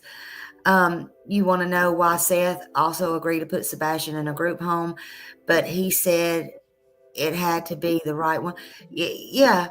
And it was supposed to be temporary, and you have to go back to the whole thing, and we're not going to get off on this subject. We really are not. So there's no reason to be mad, but you can be mad if you want to. We ain't gonna be mad at you. You can be mad at us if you want to. We ain't gonna be mad at you. It's your thoughts and your opinions. You just want to know. You're just asking a question. That's all. It was some talk about it. Again, it goes back to the same thing. Katie and Chris, they couldn't do nothing with it. They were wanting, again, in my opinion, to get rid of Sebastian. They couldn't handle him. They couldn't this. They couldn't that. So what do? They call Seth, the father. We found this group. We found this home, blah, blah, blah, blah, blah. And it was one of the worst homes in Tennessee, and they couldn't put him nowhere without Seth's permission. And so they had to bring Seth in on it. And long story short, Seth got the information on it and said, oh, hell no. There's been so many deaths. It's been in the news. If you look up the home and everything, basically, long story short, I'm just telling it in short term. My son is not going there, no way in hell. And so, again, Seth don't have money to put. Seth said, if you find a better place, a right place, then you get in touch with me then. Then it come all about. Seth was, going to take him, basically fast forward to move in with him and go to school there. So that's that. No, I know you're not mad. I know you were asking a question. That's why I said that. We're not mad at you. You could be mad at us, but we're not mad at you. You just asked a question. That's all. But basically, that's what basically happened. I don't want to get off on all that. We've been here over 7 hours, and that's basically the story. But and before, they couldn't even wait. They couldn't even wait till he got gone, right? I think all this was pre-planned. I'm not changing my mind, all that. I think I was the first one that ever said it online. Again, I don't care about being the first one. But again, I think I brought it out and everybody was like, oh my God, pre-planned. I said the only thing that would be even worse than pre-planned is if he is unalived. And I'm saying, I think, in my opinion, it's pre-planned. This whole dang thing has been pre-planned from the start, period. I just didn't want to ignore your question. So I had to fast it. Okay. So that's what I think. But yeah, Seth didn't agree to it. He did not agree with it. He did not. So that's basically it.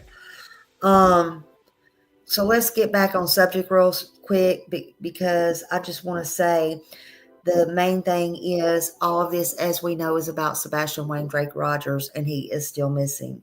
He's what matters. And this whole show is titled A Father's Heart Still Broken. And as we can tell, and if you can't tell, something I believe is wrong, his heart is broken. It's shattered into a million pieces. It was from day one. It is now, in my opinion. So how do we heal a father's broken heart?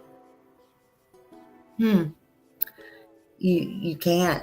All he wants is his son back. That's the only way that his heart is going to heal.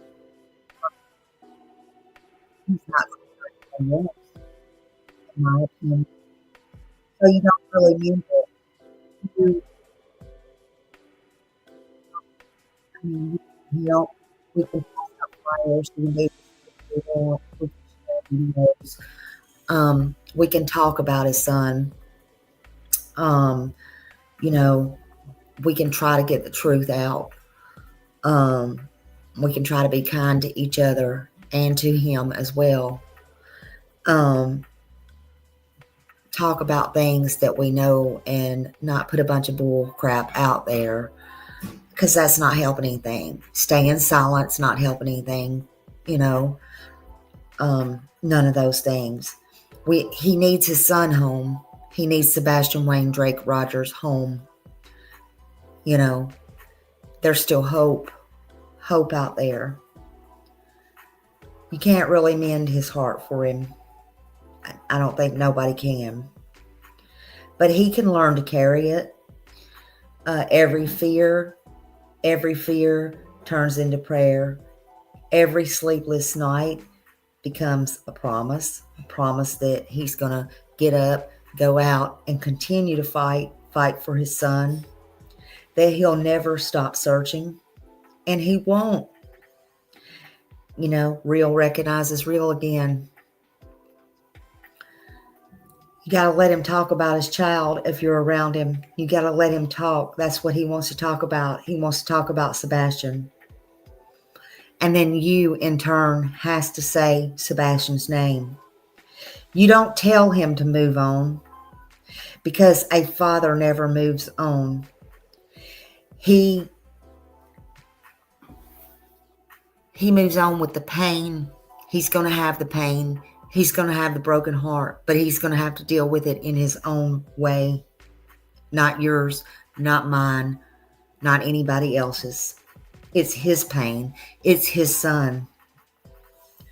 You got to help him remember the laughter that his son helped him smile and carried when he was there with him, playing those video games or going to the grocery store, or all those great stories that he told about his son that he tells that his mom won't come out and tell, right? His memories, his thoughts. That's how you can help. You can help him remember the laughter. That beautiful smile I love so much on Sebastian's face every time we see that.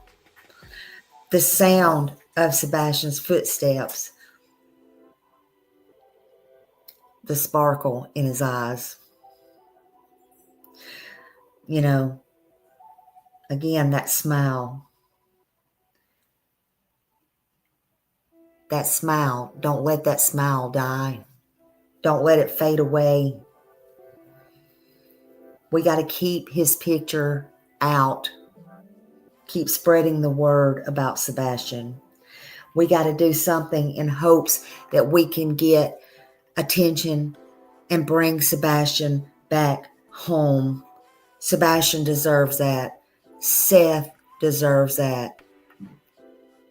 Seth, a father's heart who is still broken and will not give up, deserves that.